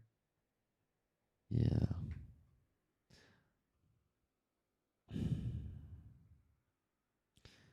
Guys, Oh, I was about to say we have no more donations, but I just got one. It's $250. Wow. Nice. And this one is from Arena M. Arena, what's your nickname there in the chat if it's not a secret? And would you like 25 tickets for the raffle of two things? This badge. This is the badge of the 26th Brigade. We're raffling it only today exclusively. It's a rubber one, and it has a great texture.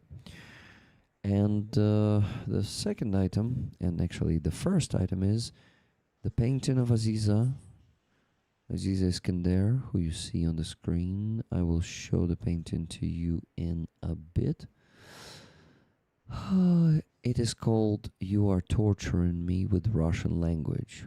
And that's what a lot of Ukrainians feel when they hear the Ukrainian language, sorry, the Russian language next to them here in Ukraine.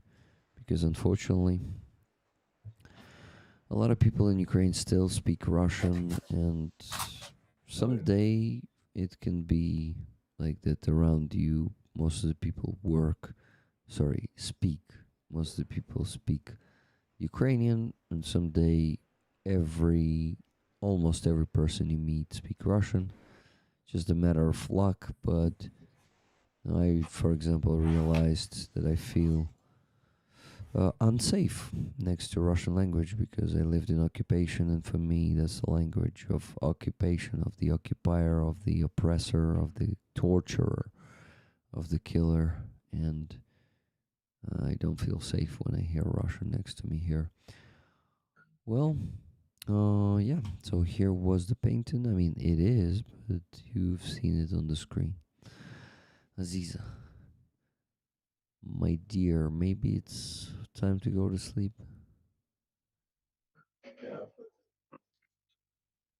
No, you're muted. It's not 2 p.m. We agreed that you go to bed at 2 a.m., right? Yeah, but I don't want to leave you. Well, you will have to, because he wants to hear the story. To take care, yeah, we will hear the story. I just wanted to say to take care of the others, you need to first take care of yourself. And taking care of yourself starts with the sleep. Sleep is very important, Aziza.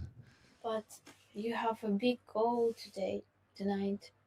Yeah, I'll get there one way or another. Of course, having you here and your support is amazing, and I would love to have that, but I care about your sleep too, you know. Thank you, dear. So please think of leaving us at 2 a.m. Oh,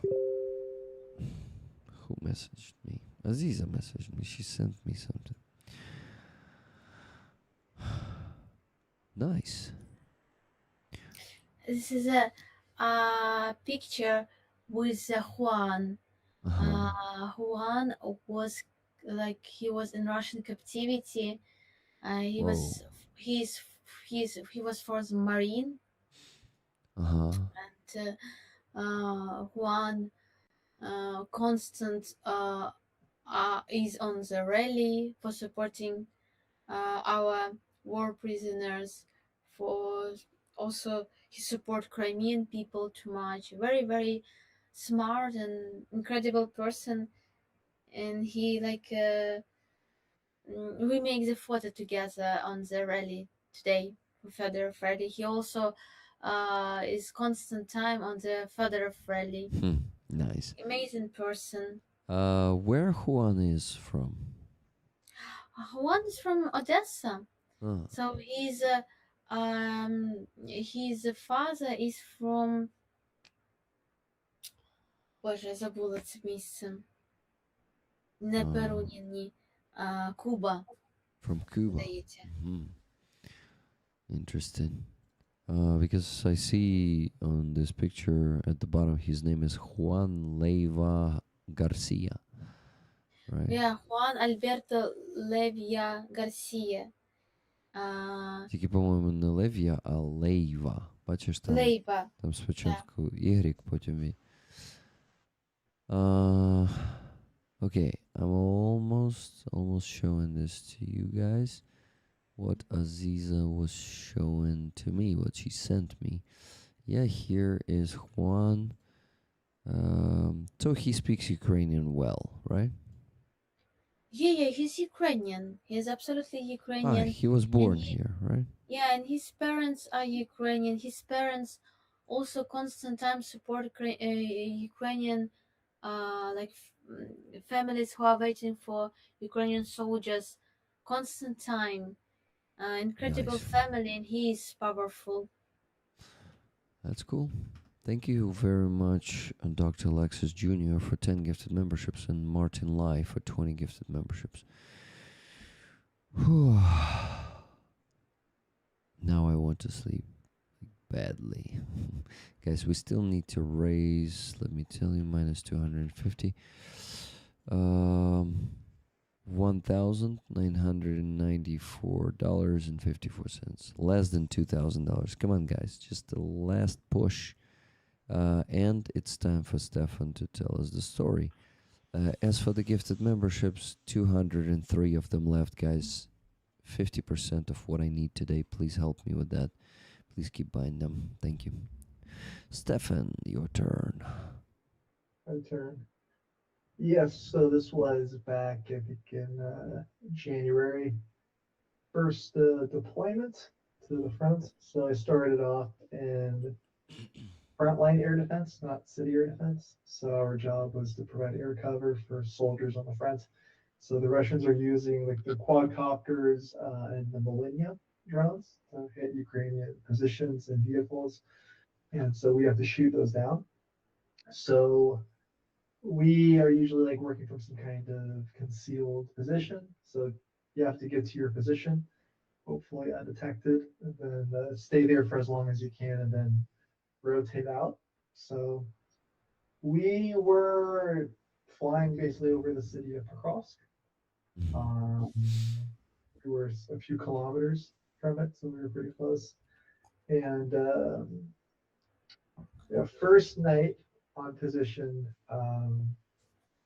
yeah, I mean, it's very, very different, very intense. And, when you're in your bunker or you're in some position, there's no bathroom, right? So how it usually goes is there's like some corner, and the more like experienced guys like don't care and they just go outside because they're like not scared or they're used to it. And they say, yeah, just go to the corner, and then when you're done, just take it outside, throw it out. Right? No big deal. And we have the lighting bombs going off outside. There's artillery going on outside, and I'm like, you guys are nuts, right? Like, I don't even want to stick my head outside. What do you mean you're gonna go to the bathroom outside? So, I let you wait all day, and then I was like, okay, it's in the middle of the night, so you do your business in the corner, right? Take some cardboard with you, and then you have to go take it outside. It's like pitch black outside, except for sometimes you'll see like flash of artillery guns. And I'm going up the stairs, right, out of position to throw it away, for lack of a better word. And then right when I'm going upstairs, they always tell you like listen before you leave because you want to make sure it's safe. And right when I was on the final set of stairs that go outside, I heard in the background, Mm-hmm. which is like a Russian FPV, like going through the tree lines, like looking for somebody, some poor guy who's like going to the bathroom, right? So like I hear this, like and I have my stuff like in one hand, right? Left hand like getting ready to pull myself out, and I have like a decision to make in this like a split second, right? And I hear where the sound's coming from, right? So I take it without thinking, I just take it and I throw it like as hard as I could, like in the direction of the sound. And after I ducked back inside, like half a second later, I hear the sound. It's just like going like way up. And I don't know what the guy piloting it saw, but I'm guessing if he saw like if he had some thermal camera, he saw some like incoming like hot stuff coming right across camera. And maybe I hit it, maybe not. But that day I literally threw shit at a Russian drone. It's like it's monkey style. Yes, monkey warfare. And that didn't count as an interception. But yeah, that was a time where the making this shit really cost me my life. So That's funny. yeah.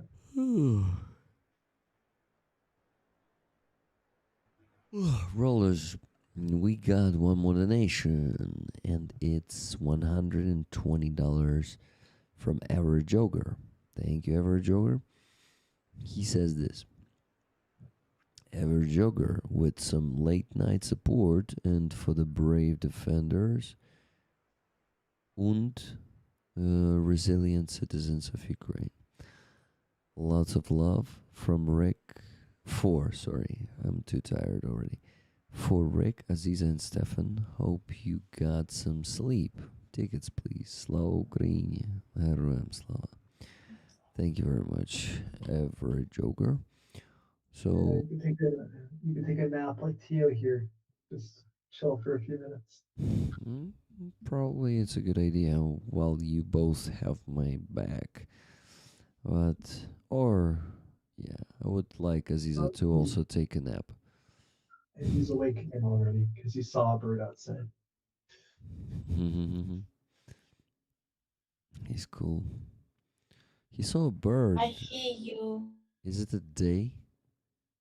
No, he just anytime we're right by a big window, and anytime he sees anything, he like goes crazy and tries to run from one side of the house to the other, like trying to keep up with it. Each of those goes in circles because he's like he can't decide whether he wants to go back to the old window or then to the new window. I've sometimes seen him like run in a circle like 3 times in a row before finally deciding on a direction. He takes everything so seriously.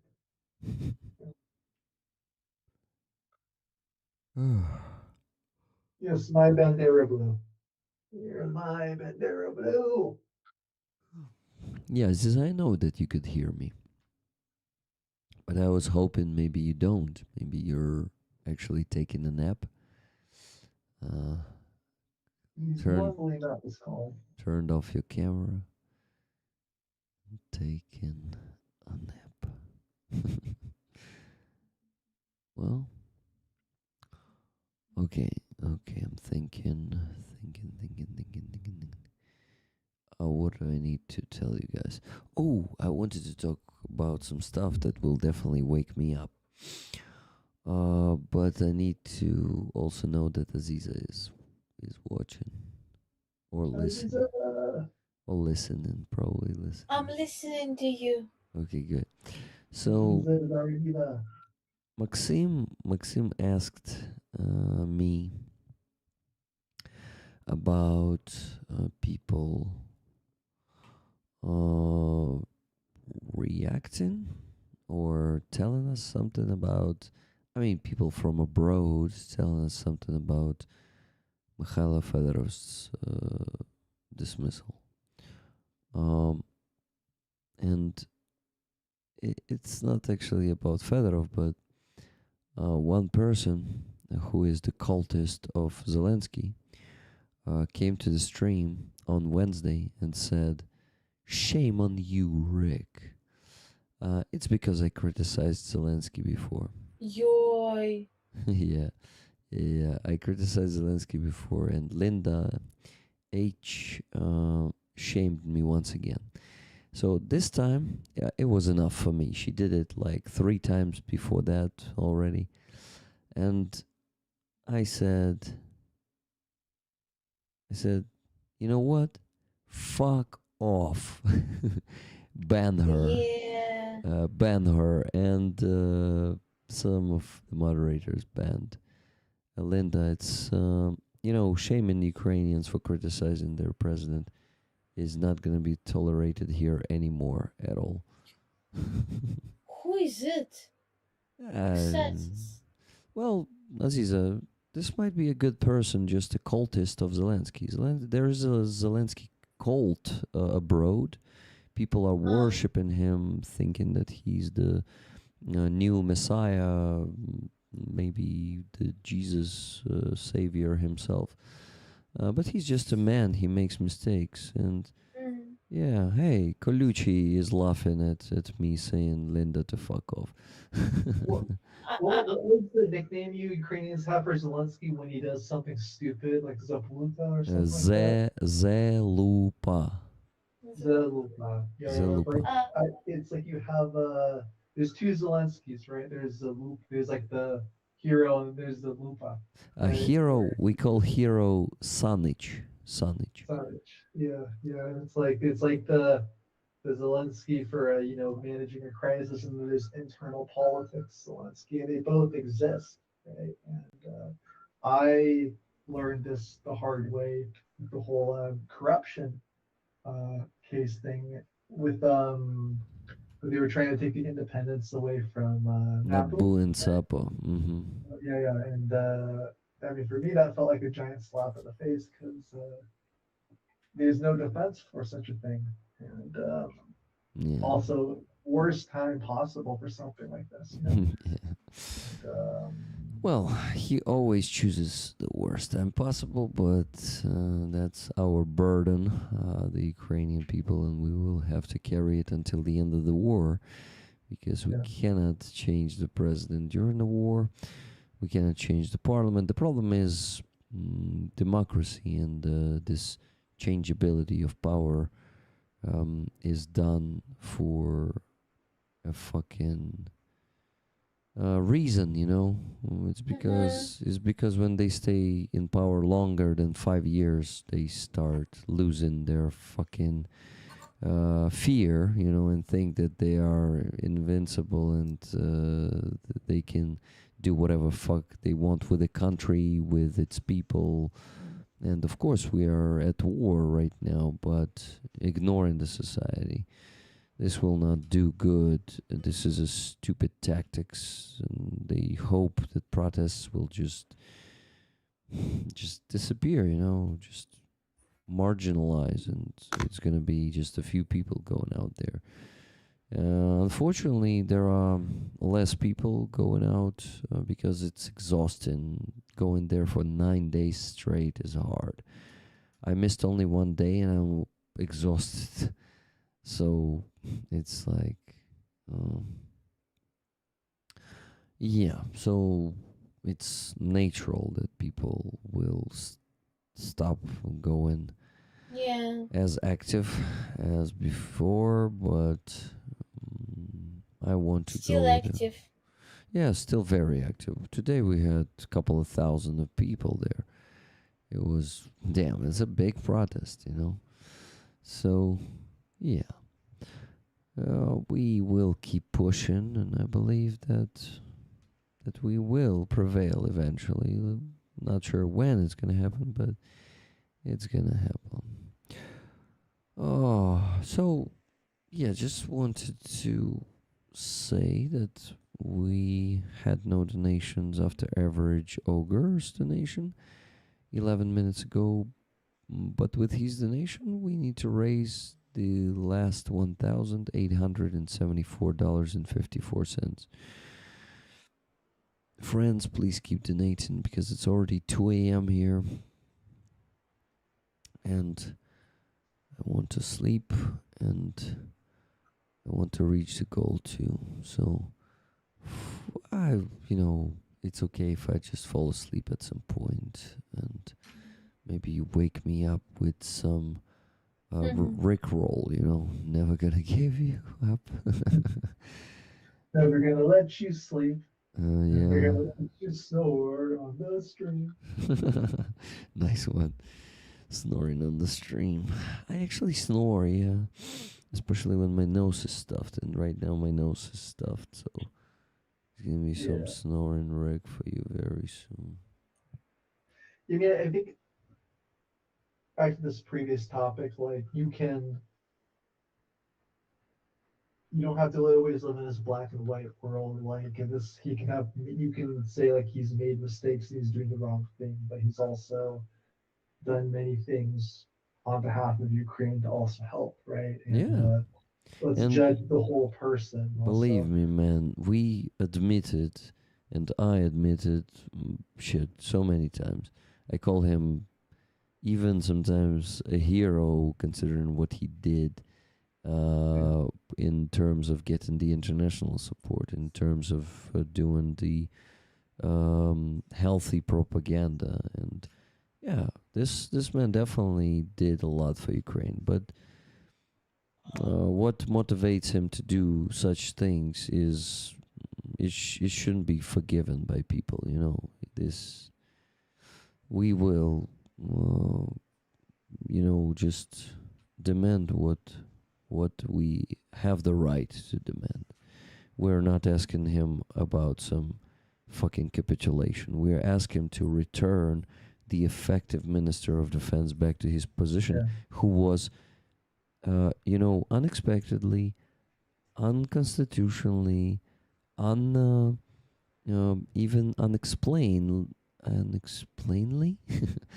Okay, Zelensky did not explain why he fired him. So this is a total bullshit. You either communicate with society honestly and say, my friends who earn money in Ministry of Defense on corruption schemes told me that we need to fire Fedorov because he started, cutting those schemes. He started firing our people because that's what he said on his briefing, that he started firing people who were working for the interests of some companies. They were working in the Ministry of Defense. This is corruption. So he started cutting that. And right after that, they started trying to put him down. They even bought the biggest network of the Telegram channels in Ukraine called Trucha to spread bullshit misinformation about him. It's such a shame that fucking Trucha works for Russia, and the office of the president is using that shit. So they are basically collaborating with pro-Russian media outlet to get the Minister of Defense down. It's such a fucking shame. Oh. So I'm actually curious. Why he fired Sersky, right? He won't bring Fedorov back as of now to being to the Minister of Defense. I think maybe you're onto something with. It's like when you start becoming too good at your job, right? And you start getting rid of the corruption. And I don't know. It's like they say you flew too close to the sun. Maybe it was like maybe this whole thing about the argument between Sersky and Fedorov was the excuse, but maybe it was that exactly. he was getting rid of the Ministry of Defense are upsetting other people, and you have this convenient excuse to use. Yeah, for sure. Because if it was really about that, why not reinstate Fedorov? Like he fires Sersky first before reinstating Fedorov. So it's like the firing Sersky was like the token thing where you pretend to do something, but it wasn't really. Yeah. I don't have all the information, and on this whole thing, I've been very cautious because I know enough people from my service like who worked with the assault units to tell me, Sersky's not good with what he's doing. But like I don't know as a fact a lot of these things, but this is what makes sense to me. Yeah, you're totally right. That's how we think. That's how me and my friends think and discuss it. So the conflict between Sersky and Fedorov is just a fucking bullshit excuse. So it's another version is that Fedorov started becoming too popular among the people, too effective. That Zelensky started feeling the competition with him, and he decided to get rid of him because he is a narcissist, and he's obviously a narcissist who cannot stand any competition next to him, and he needed to eliminate his competitor. So, yeah, I think it's both the schemes and ego, narcissism, all of that combined give us this disgraceful result. That's why too much time in power is never good. Like, you can look up videos of what Orban looked like when he first became prime minister of Hungary, right? Like, look at it, how he talked back then versus like now. Like, you wouldn't even think it's the same person. And I think there's like a lesson there about no matter how good or noble you can start off, if you're in power for too long, like bad things will happen. And yeah. Colucci in the chat asks me to make a photo of the badge that he gifted it to me. And he said it's only 2 of them.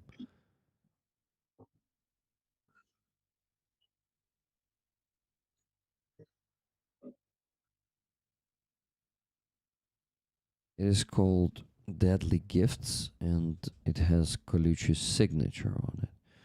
I asked him to sign that badge.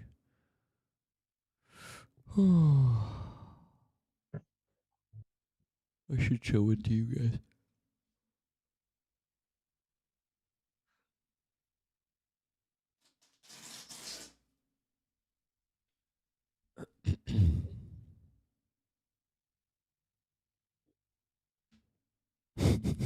Sorry. That was a great presentation, Rick. That's enough.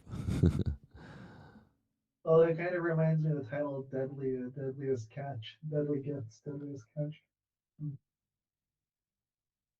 This way you can see Colucci's signature. This way you cannot really see it. Yeah, this is the badge. Colucci, tell us about this badge, please.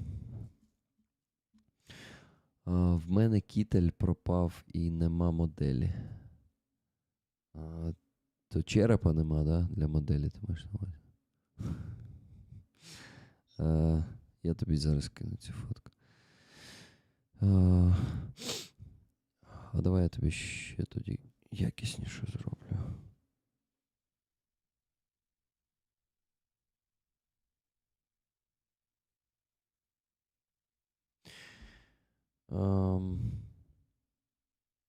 So guys, our fundraising is a bit stuck, though we had one more donation, $20 from Levy, tickets to moderators. Okay, 2 tickets to moderators. Minus 20, guys. We still need to raise 1,800. A few gifted memberships too. So hey, Rick's earning money. Cha-ching, cha-ching, cha-ching. Thank you for the gifted memberships. That was from Levy. Levy, thank you.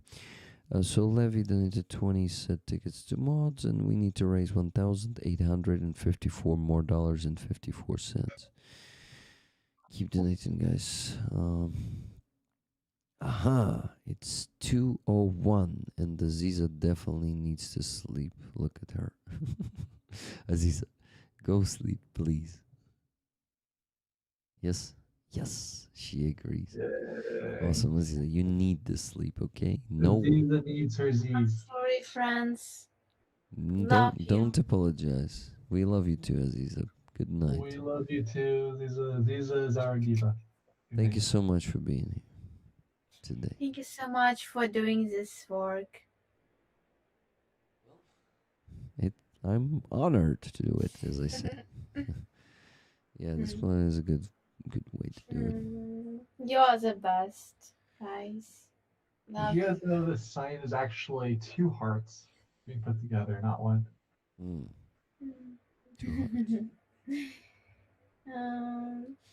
So wish you to do everything this night. Like you wish. Thank I hope you. you get all the sleep and recover and have a restful night. Oh yeah, I need this. Good night, Bye bye, Aziz. friends. Please, Bye, please have a Ray. good long sleep. Rick, Okay. I actually have a question for you. Somebody in the chat made me think about this with a question.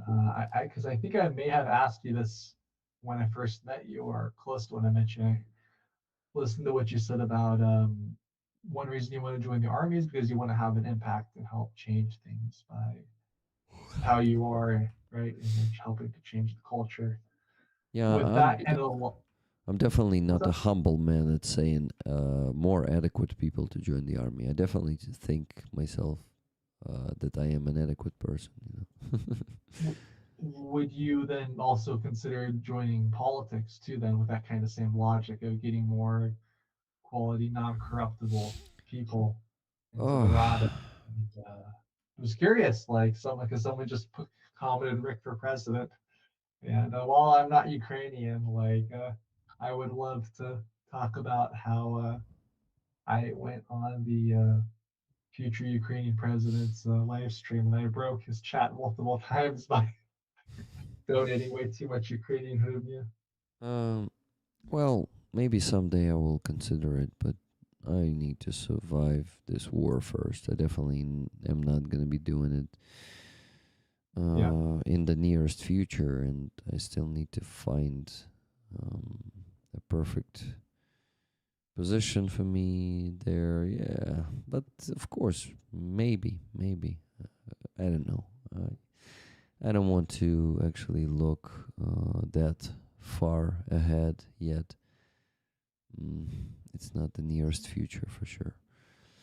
Yeah. Um, but yeah, I actually, lately I feel like I feel this need for, mm, let's say, it's like a leadership need. I feel that when I get to a community, I don't try to get in the center of attention right away, but I just like bit by bit meet with new people, talk to them, discover their stories. So basically, kind of just building up uh, the connections in the society. And I like reflected on that, and I thought, it's something that a politician would do. Yeah, I mean, honestly, you have a platform, right? And it's more. I mean, I think about it's kind of like I think that's kind of what Jake Bro is going for. Is I think that he built up his platform, and I think he's going to run for office in the U.S. Um, Okay. in the near future. And I mean, he's got the audience for it, and I mean, I think he'd be better than a lot of the people we have there. Because I mean, hey, if you look at what he's done so far, like, Well, yeah. probably, but I'm not a fan of Jake Bro, so I cannot agree with you in this. I Hey, you mean it's more about results, right? And Yeah. I just you don't know, like the size of his ego and how he is West-splaining to Ukrainians. I don't like this. So yeah, this is just my personal Ukrainian reason to not like Jake. But I don't care. I don't think he likes me too because I'm not I don't pretending. know what you're talking about. You're very lovable, Rick. Man, believe me. Um, But hey, maybe he just needs to come to Ukraine more times to start getting it right, because I can see how much going to Ukraine changed me, right? I mean, you met me the first time I was in Ukraine, like basically 2 years ago. Now look at me. Like I'm uh, refusing to speak in Russian to some guy in Harlem who tried to speak in Russian to me. I was like, oh, sorry. Tylko українська мова, будь ласка. Cheryl, did I just throw shit at your another favorite YouTuber? Did I? Well, guys, Go ahead. I become less and less. I'm holding myself less and less, and I just become honest. It doesn't mean that I ask you not to um, not to follow Jake or anything. Do whatever you want. You want to watch Jake, watch Jake. I'm not an alternative for Jake, definitely. I don't give such quality of content. I don't give such consistency of content. And my format is totally different. I'm not, Yeah. I'm, my tactics are different. My personality is different. We're just, and I cannot even, I don't even want to be competing with Jake, and I have no skills to compete with Jake. So I think also I've seen it enough where like in this whole like space of working to raise funds or charity, like it's kind of amazing like how much drama there is and how much beef there is between all the different groups. And yeah, I don't know, but like I've seen it so many times, like in the 2 years like I've worked of different organizations not getting along, people not getting along, and kind of do you I don't know, mean like do you it seems mean to start with I small stuff and do you always mean escalate. do you mean like I cannot get along with people No, like no, no, Jake? no. And Like, well, I mean, maybe it's part like of a bigger thing, but I just like I've met so many people who then they don't get along with another certain person, and it's like we're all kind of like but that's working in okay, this man. beneficiary Unfortunately, work, but it almost seems to amplify conflicts sometimes. That's interesting because I wouldn't expect it, you know? Have you noticed this? for example, you know, I realized that I cannot work and I don't want to work with people who uh, try to seem something that they're not. Um, Mhm. that's first thing. Second is I want nothing to do with people who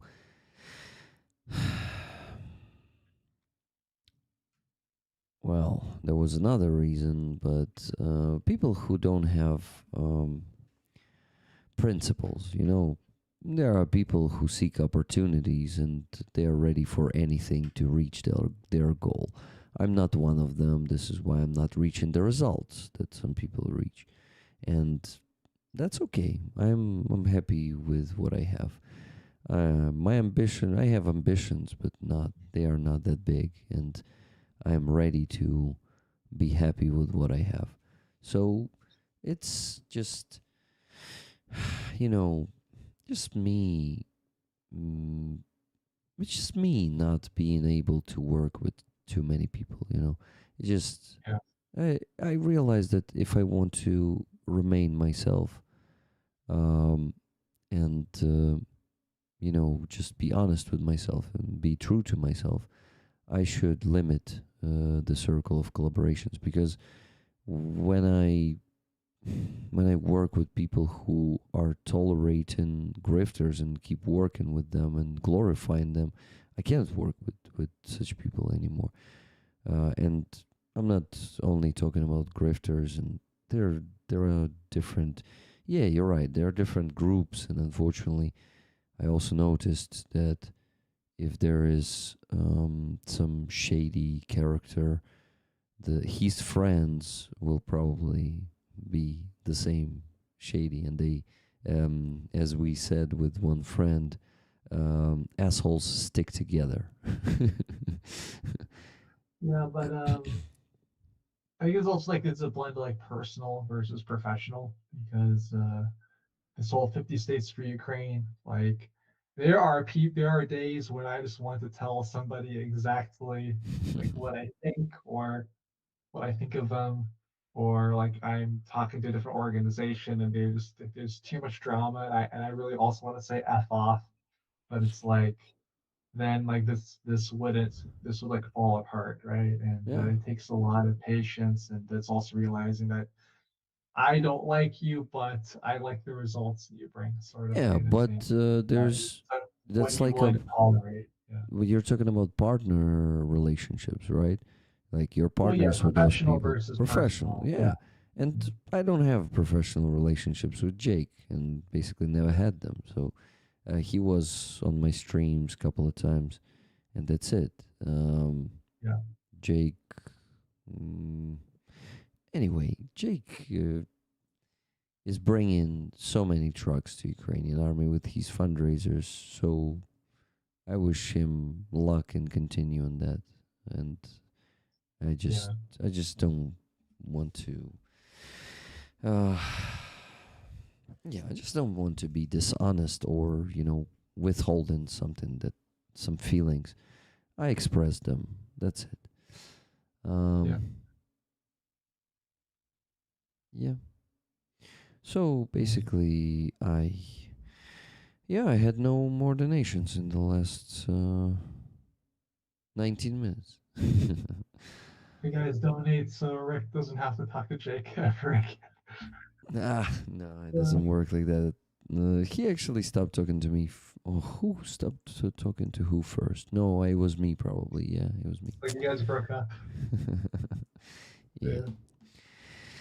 Well, I mean, it's also like this in the army too, Rick. Like, there are, I'd say, people with some very, there are people that I would never want to talk to, right? But But you then they're have in the to army work and with they're in them, my right? unit. I have to sleep, eat, and work next to these people. And it's like, oh my God, like, it's like, I was like, it's a real challenge. Like, is this even Yeah, possible? yeah. And I you understand, but once do I it. have a choice, I mean, while I have a choice right now, I mean, like, no one makes me work with Jake or with I don't know Kalen or anyone else. Like, I still can choose. While I can choose, I would like to choose. Okay, don't make me work with people I don't like. Yeah. Like, Yeah. why the hell? When I'm gonna be in the army, then Yeah. I'm gonna obey and probably I'm gonna annoy those people who cannot, just um, what people usually do some ugly domestic stuff, Stefan. For example, what annoyed you in some of your brothers in arms? Mm.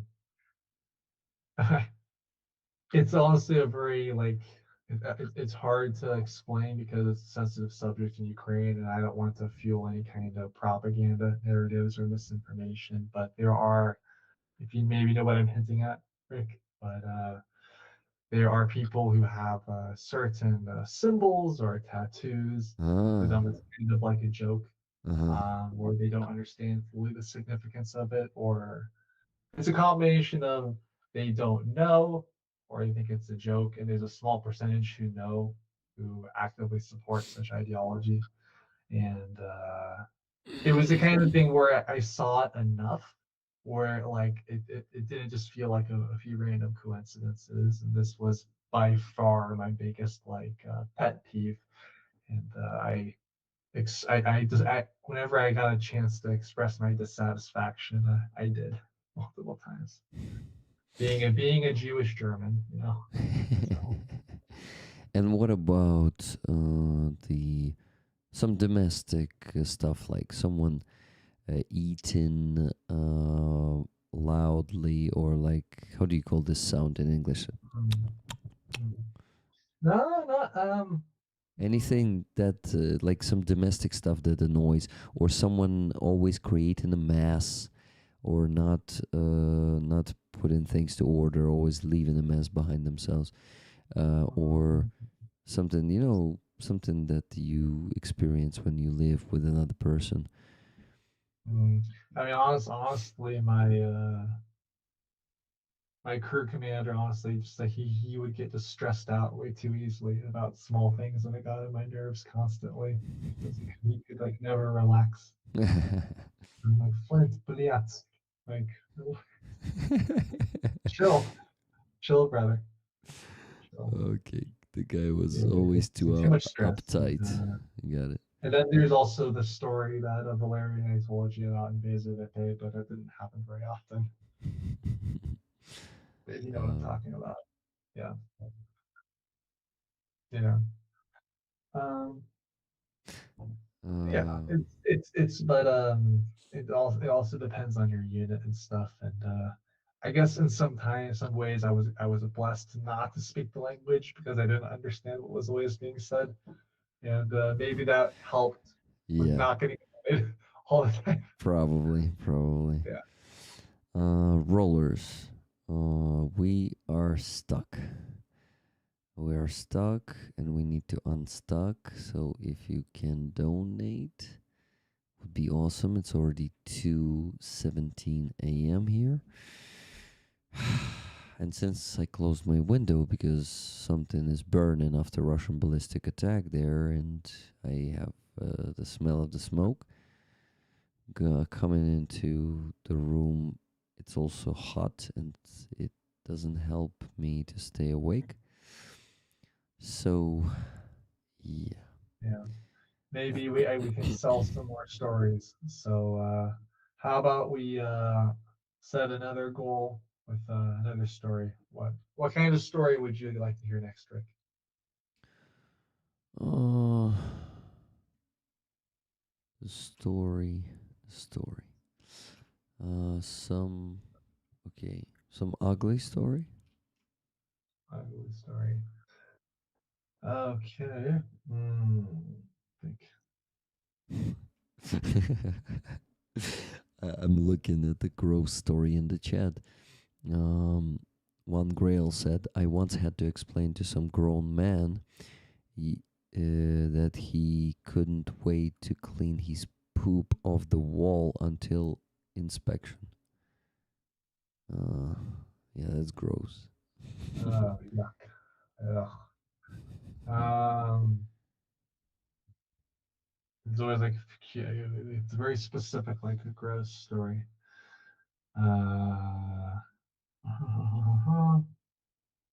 Because I already told you a bunch of ones from Days of the Pay, right? So Probably. Yeah. About the guy jerking off. yeah. Or the fact that I could take a shit for 5 days when I first Yeah, got there. you told us that. Oh, actually, that my biggest advice to you, Rick, bring some poop pills with you. You're gonna need them for To the army shit training. properly. Yeah. Okay. Mm, really gross stories. Well, but you don't need to tell it right away, right now, because Yeah. we're waiting for the next, what, $300 raised? We need to speed Okay. up. It's not gross, but it's kind of a funny, like. Okay, will do. So, guys, next $300 and Stefan will bled. And if Rick thinks it's not a good enough story, I will add a second story on top of it, just as a satisfaction guarantee on the story. Okay, what about the most fun memory you have for another 200? Well, we agreed on that funny story for another 300, so. Yeah. Fuck.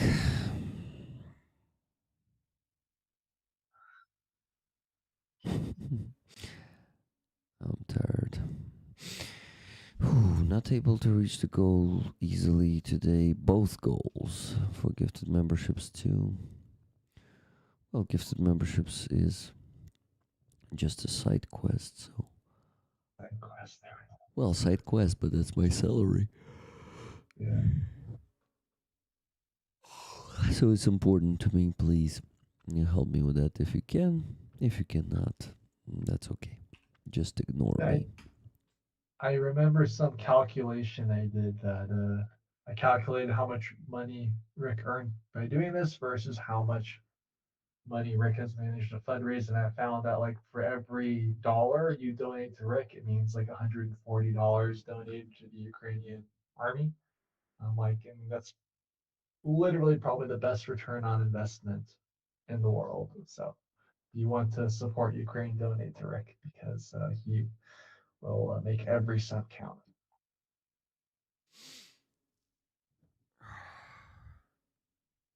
Thank you, Stefan.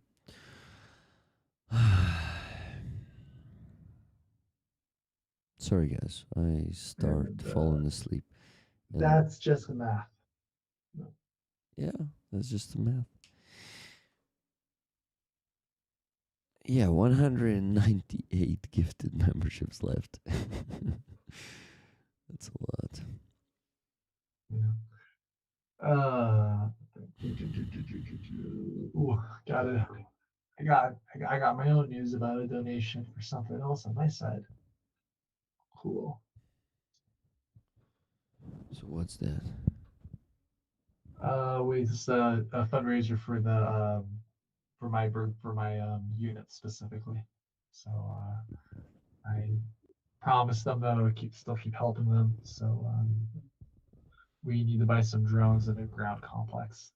So I Uh-huh. found the money for this from my donor. I call him Bill the Beast because he's a beast. Because he goes crazy with donating. Guys, I forgot to mention a few donations. I just skipped them. There was three of them, $10 each. First one from Cheryl. It was actually 1 hour ago. Ticket, and then she said Fedorov now. Yeah. Then $10 from Brad Miller for Aziza painting raffle. Much respect to you both. Slava Ukraini. Героям слава. $10 from Tune Otterson. Good night tuber time. The first one matching me gets the ticket.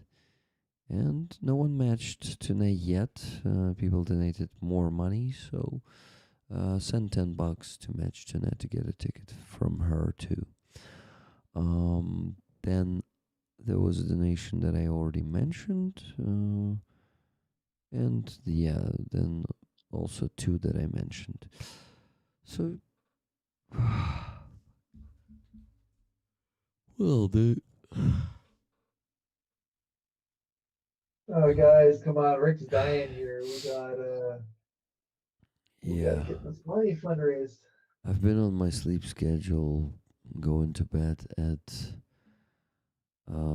like 0:30 or 1 a.m. um every day. So being up at 2:30, you can imagine how my body resists to still be up. Well, but damn, we kind of we need more people to join the stream because basically everyone who is here already donated, right, guys? Is there any of you who did not donate? We Why? have 40 people. Like, let me check. Why am I raising funds? Actually, why am I raising $5,000 today? Is because I already donated the money from Wednesday stream on Wednesday, and to donate the proper amount of money to our both fundraisers and close one of them, we need to raise 5,000. So if we won't raise it, I will either not close the fundraiser for Mirny or will not send money to Harley for the truck for the first separate assault regiment. So it's unfortunately, it's not something I can just say, ah, fuck it, I will just go to sleep. No, there is a responsibility. There is a chance to give someone an additional chance to survive, because with each piece of equipment we give that to soldiers. And yeah, actually, I um I can use if you need some energy, I can use the stream as an opportunity to shout out somebody. My friend Stefania, who I think is listening right now. She is a Ukrainian musician who lives in Chicago, and she heads our Illinois battalion, fundraising trucks, the 50 States for Ukraine initiative, and she already helped us get a truck for my unit, and she's already busy doing that one. And actually, I think they have the coolest patch out of all the 50 States patches. Rick, have you seen the Illinois patch yet? Or the no, I haven't actually sent you any of our new patches in a while. I apologize. I know that you have enjoyed looking at them because they teach a little bit about the history of each state. Let's see.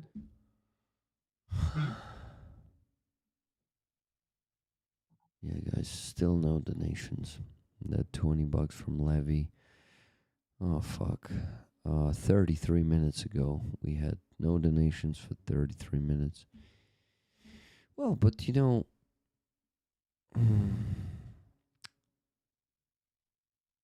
you never know who and when is going to visit the stream. So Yes. maybe some big donors who can boost us to the goal faster or fast will appear. Rick, I just sent you the patch on your number. So from the Illinois Battalion. Nice. Was No. Chicago is in Illinois, right? Yeah. So on the background there's Chicago. Is it? Stefanio, Chicago. Yeah. Is it the Chicago on the background of the badge? Yeah. Yeah. Chicago in the background and the whole interstate logo, but with Ukraine trident on top of it. And, yeah, Abraham Lincoln was from Illinois. That's what we call it, Land of Lincoln. Mm-hmm. Um, Rick, actually, I might be able to get a donor for you. Let me just grab your PayPal here. How much do we still need to fundraise? $1,854.54. Almost 2,000. And this one is for the assault unit, you said? Yeah, Da Vinci. First separate assault unit. Oh, sorry, assault regiment.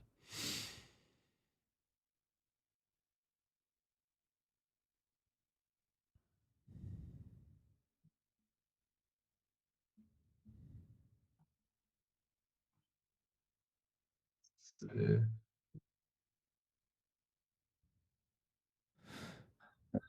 yeah. So maybe he'll bite, maybe not. We'll see. Uh, who are you talking about? A big donor? Some big donor or what? Yeah, he's like the captain of the Hawaii Battalion, the Guam Battalion, and the American Samoa Battalion. So he has really been stellar and started a group in all these different territories of the U.S., not just states but also territories. And Mm-hmm.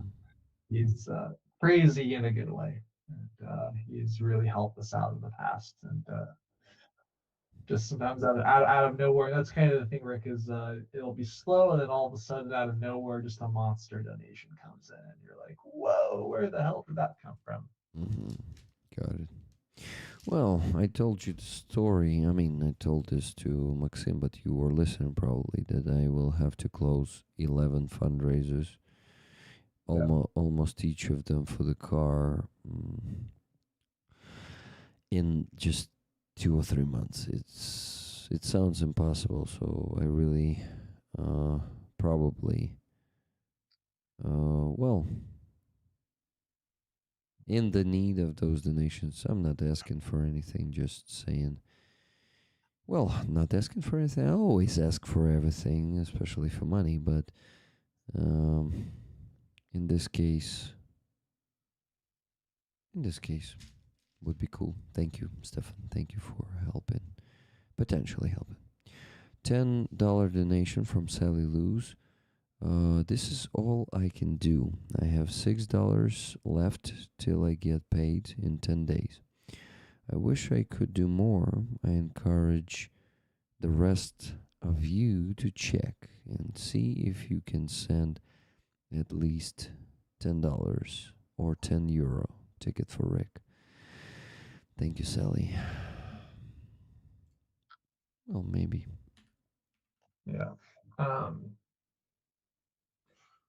I want to probably go grab more cabanose because Cabanose. I'm getting tired. Oh, not tired. Hungry. I'll be back in a minute. Thank you. Well, Mr. Goober can talk to the chat meanwhile. Talk to the chat. Yeah, yeah. Well, how about this? We can turn the chat to ask Goober anything, and so the offer of selling stories for a donation still holds. But yes, you guys ask me anything you want, and if I can answer, I will answer.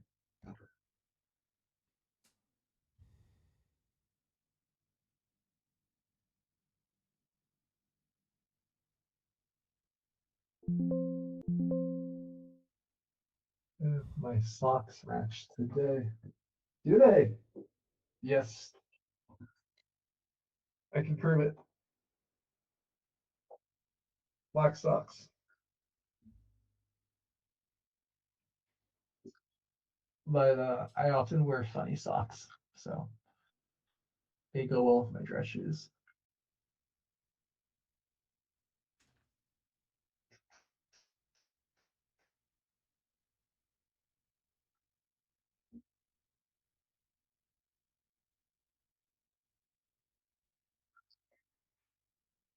I think the refrozen.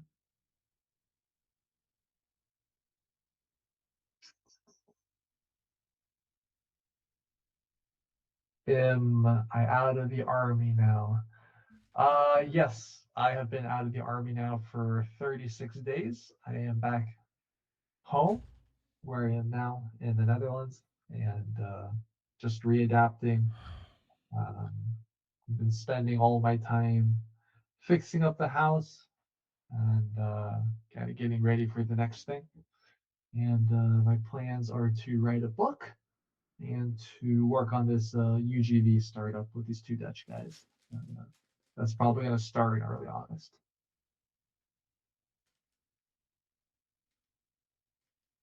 But yes, I am no longer an active service member of the 411th Advanced Systems Brigade, which I used to be in.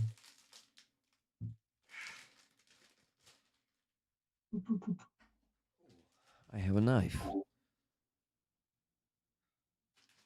I forgot. Rick, I couldn't open this one, so.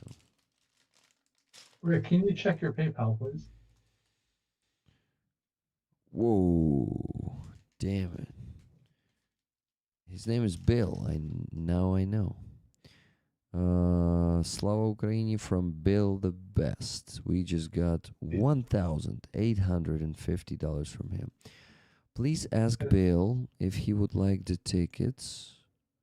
Oh, he doesn't. He's not really a regular watcher of your channel. So can you like? It's kind of hard to explain the whole thing. Whole I don't know if he's system? watching right now. Whole system. Let me see really quick if he's online. Okay. Damn, thank you so much, Stefan, and Bill, of course. But without Stefan's request, this wouldn't be possible.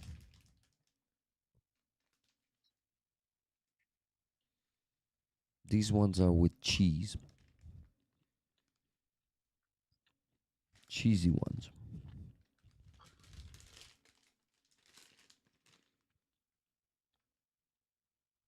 Yeah, but that's yeah. When you have your poop problems in Beza Vipe, that stuff's your best friend. Yeah. Yeah.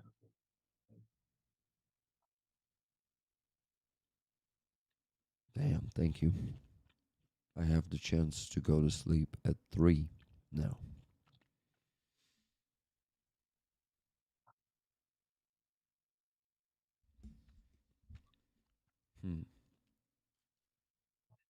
No, Cheryl. He was not in Scala. He was in 411th.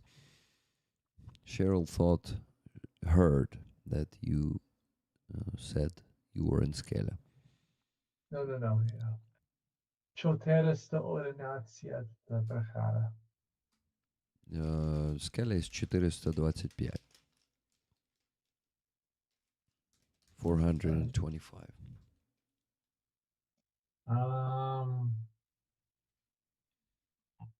Let's see. I'm still waiting for a reply from him. Mhm. But in the case that he is listening, could you just quickly explain who the Da Vinci Wolves are for somebody who doesn't know yet, and what the donation is for? What the nation is for, or the raffle stuff? What the fundraiser is for the Da Vinci Wolves and who they are. So we are raising funds for a Toyota Hilux for them, year 2015. Basically, I think we need to send to Harley, who will buy the truck in Britain. We need to send him approximately $4,500 more. So, with money raised tonight, I will be able to send him the money on Wednesday, or maybe even today. We'll see if I won't fall asleep during the donation process.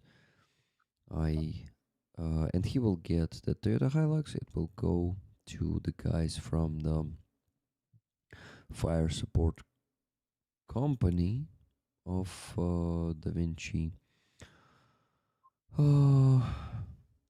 Vinci Regiment. It's not Da Vinci Wolves. It's a different one. It's the one that is a first separate assault regiment.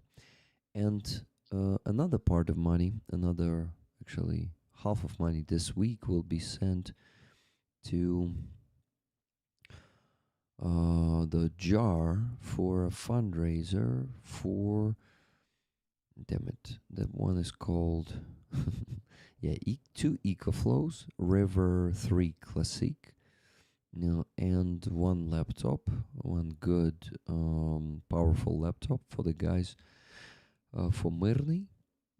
That's his call sign from SBS unit. Cannot say which exactly. SBS, guys, you know that it's the set of units. It's the forces that Magyar is the head of. So basically, that's what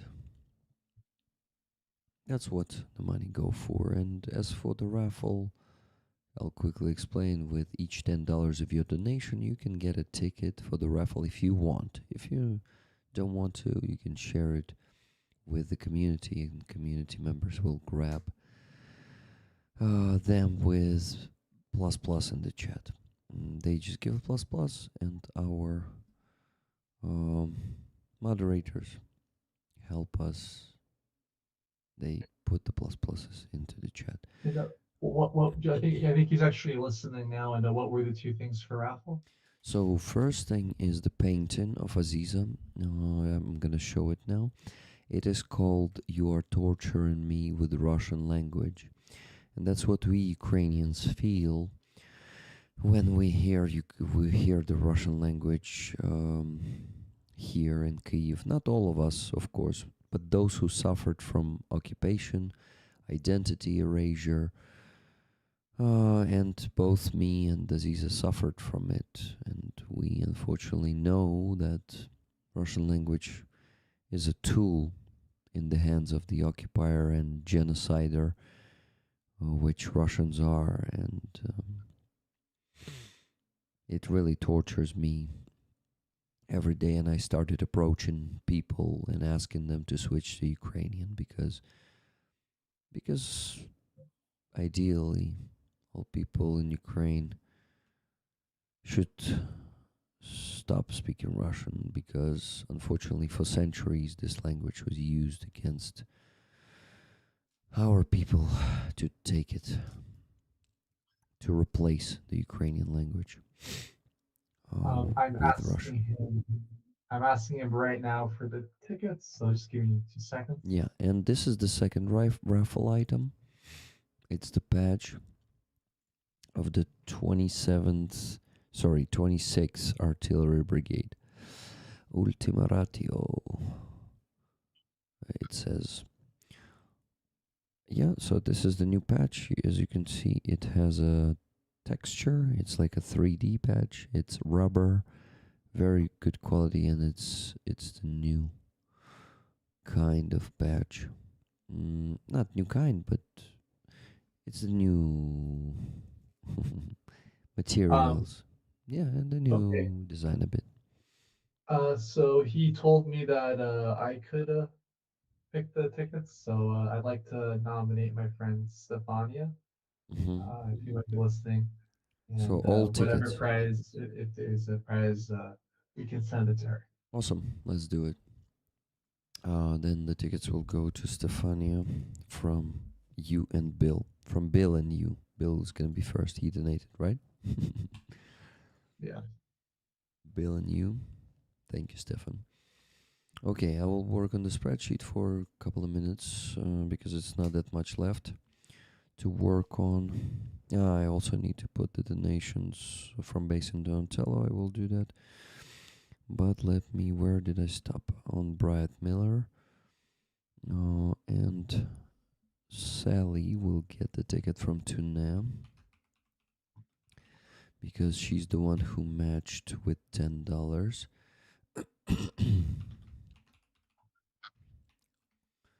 Okay. Next one was from Arena M. So Arena will get all the tickets, even though Arena did not tell us in the chat. Well, us and me. I was asking, so told me, did not tell me. If she wants the tickets, I will. Wait, maybe it's not her, Arena, but it sounds like a female name. Who knows? Maybe in some cultures, in some languages, this could be a male name too. Anyway, I apologize if I chose a wrong gender. Arena, thank you. And Average Ogre. 12 tickets. 12 tickets. Average Ogre, nice. After Average Ogre, $20 from Levy tickets to mods. Mods from Levy.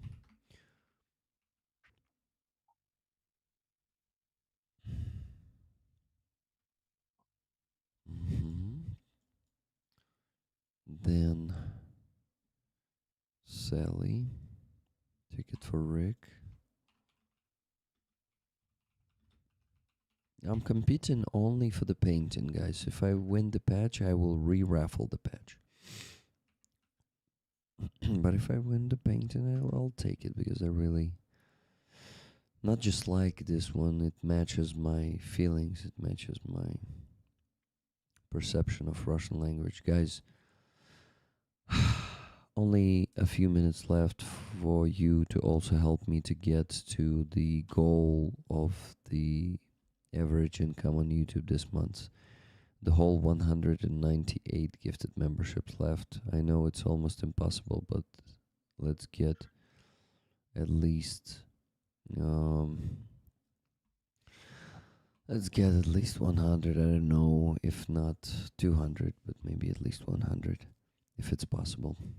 Thank you guys. I really appreciate your support of my salary, and actually you are the only ones who pay me salary, so I say support of my salary, but you're actually how do you call this, you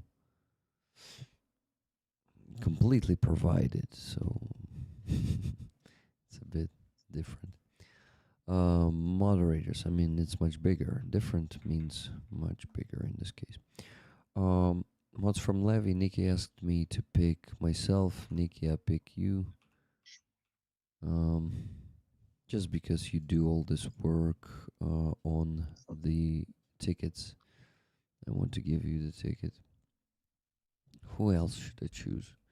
Keith Kane, I saw you in the chat first, so you're gonna get the ticket.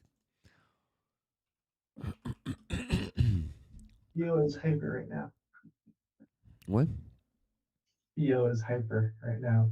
He's like, I have to run in circles right now. Watch. I'm gonna let him go and watch. Just to run in circles for some reason. Jumped off very fast. Stefania. So it's the female version of your name, right? Yes, I suppose that's true.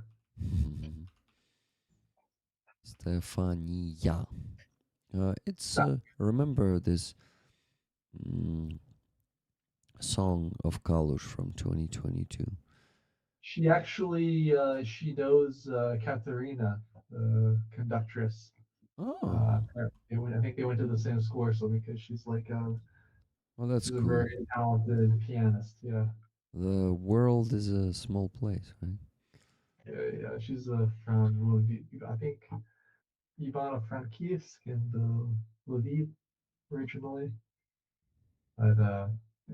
If you ever are in Lviv and you see a 50 States for Ukraine sticker, she probably is the one who put it there. That's cool.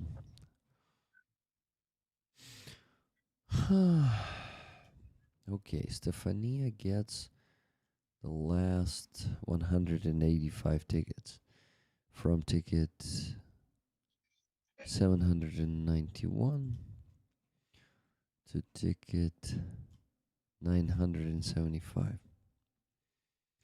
Damn it, Bill, thank you so much for making this donation. It really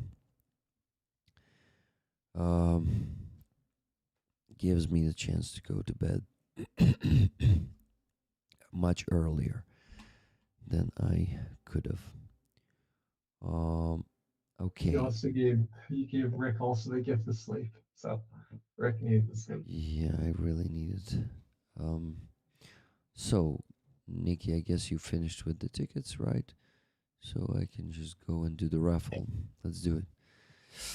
Let's raffle. Let's raffle the painting first.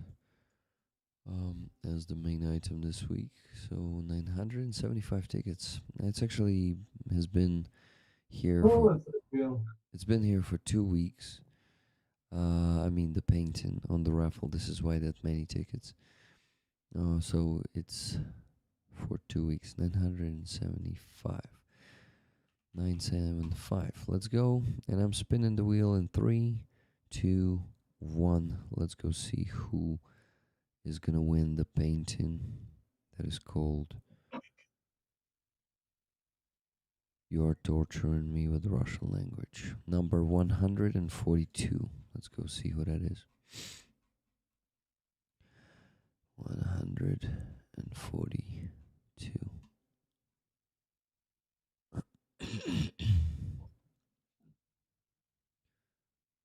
142 is the T-Bone. Wow, lucky T-Bone. He wins the painting of Aziza. I envy you, Trevor. Really. It seems like it's a very symbolic painting. But congratulations. What did you say? I said it's a very symbolic painting. I liked it when I saw it.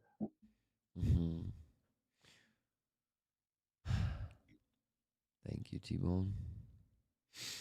And congrats. I hope you're watching right now. If you're watching, let us know in the chat. If not, I'm gonna message you on WhatsApp to let you know. 142 was T-Bone. And now let's raffle the patch. The super cool patch. Yep. I'm raffling it in 3, 2, 1. Let's go. The spiel is winning. I mean, the wheel is spinning. Yeah. The wheel is spinning round and around. And the winner today is number 640. Let's go see who that is. 640. 640. 640 is Rick. Wow. Oh, T-Bone. Let's exchange. I give you the patch, you give me the painting. What do you think? We can actually switch. How do you Sorry, go? Stefania, I tried. I got you so many times. Barter. Well, we'll see what T-Bone values more. Wow, guys, this is insane. But no, wait, guys. I'm not taking this. So there's gonna be no barter between me and T-Bone because I promised to re-raffle the patch if I win it. So let's go re-raffle it. Re-raffle. In 3, 2, 1. And the Go. patch goes to Wheel. Spin that wheel. Go. just like the Oscar. Number 334. 334. It's T-Bone again. Wow. Damn, T-Bone, it's your lucky day. It's his lucky life because he's winning them often. Like, I mean, damn. Congrats, T-Bone. Winning the both. Well, maybe, I shut up. Okay, I shut up. I just really like that painting. That's all. T-Bone is fated to win. Exactly. Okay, T-Bone won both. And he's not watching now. 26 patch. Yeah, nice. I'll let him know after I finish. Okay, now I quickly need to make the donations. Oh, I won't be sending money to Harley today. I'll do it on Wednesday just because maybe I'll have more to send to him than just 2,000. So and to see that I need to wait for Wednesday when I donate to the jar for the second fundraiser. So guys, if you want to see how I donate live and how money arrive to those bank accounts, join that stream. Also on Wednesday streams I report on the previous fundraisers. That's usually a video from the soldier.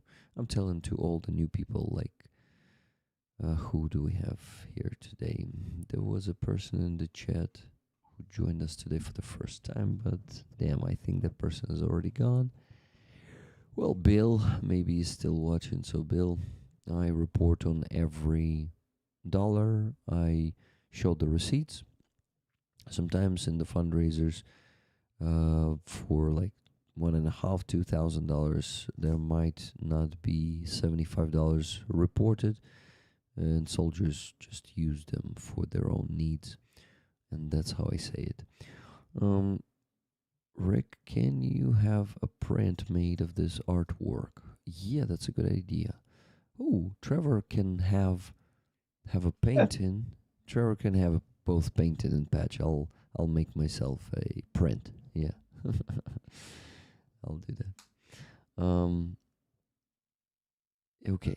So guys, I explained, I guess, everything. Yeah, that I donate. I show the fundraising reports, and also discussing some news with you. Okay, I'm doing the wrong thing right now. I need to send money to Anton Kristopin, Helena's husband. Helena is my medic friend who makes IFACs. So this is the money for IFACs from Rick Rollers, for Helena for IFACs. With love, Slow Ukraine. And yep, sending it. And this one sent. And the second one is for Hostomal Animal Shelter. Yes, Gregory. Gregory Panic. I think you're the new person here, right? Where are you from?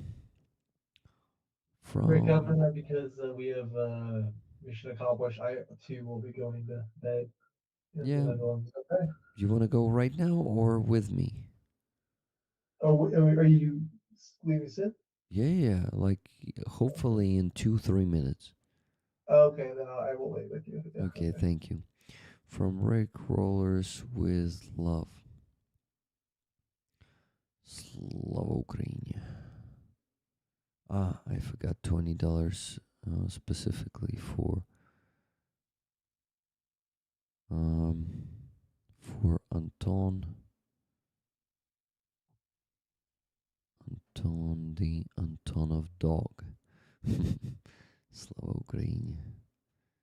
Yeah, Heroem Slava. I followed you from the beginning. Sorry, Gregory. Sorry. Who is the new person then that Brett mentioned? Okay, $200. Maybe he meant Artur. Back when Mercado was going to Ukraine. Ah, well, 2024 it was, right? I began in 2023.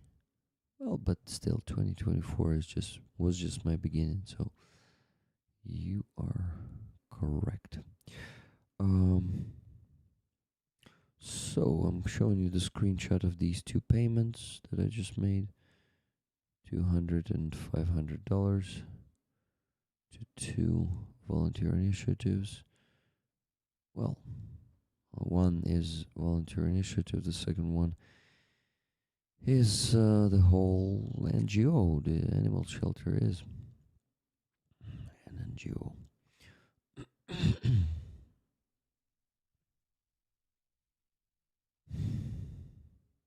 Well, getting to $5,000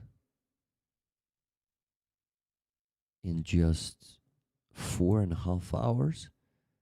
Damn, it's a good result. And it's actually thanks to you, Stefan, because if you did not message Bill, the stream would be much longer. Thank you so much, Stefan. Thank you. Love I from still me. serve Ukraine even if I'm not on the front. So Yeah, yeah. you're doing a good job. Thanks, Stefan. Fuck, I Служу want українському народу. та присягу. Як це? Присягу, що дають присягу, да? Так.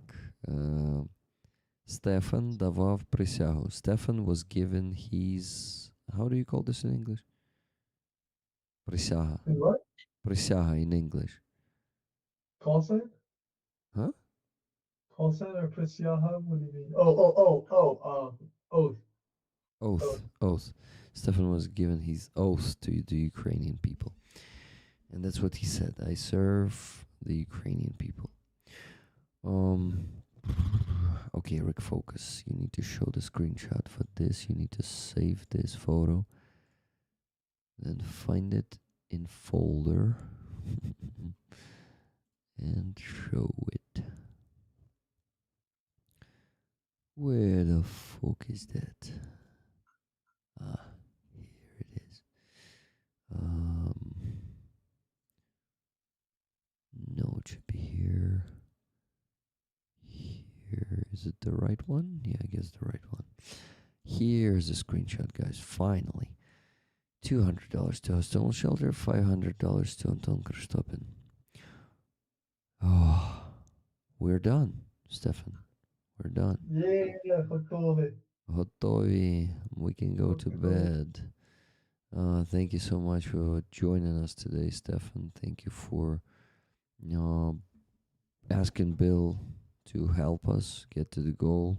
Bill, thank you so much for donating. And not only Bill, we had so many people donating today. So thank you so much, everyone. Without your donations, it won't be possible. And we had a lot of donations today and generous donations. Thank you, guys. It really gives me motivation and hope. So let's talk on Wednesday. Stefan, any last words for tonight? Oh, I should have ended with that oath. The last words are sorry, Stefani. I tried to get you the painting, but maybe the next one. Well, the random was not on Stefania's side this time. Sorry. Yes, yes. You have to keep coming to the live streams. Huh? I said that she'll have to keep coming to the live streams to get it. Nice. You got me one more viewer. I mean, regular viewer. Yeah. Yay. Thank you, Stefania, for volunteering for Ukraine. And thank you, everyone who's volunteering for Ukraine, because I know a lot of people in this community do. Stefan does. So special thanks for Stefan. And yeah, see you on Wednesday. Stefan, see you when you come to Kyiv. Yep. Oh, Bye-bye. maybe. Yeah, good night, everyone, and Slava Ukraine. Героям слава. Heroям Slava. Good night. Good night, guys. See you on Wednesday. I will go try to have that sleep. That so much needed sleep.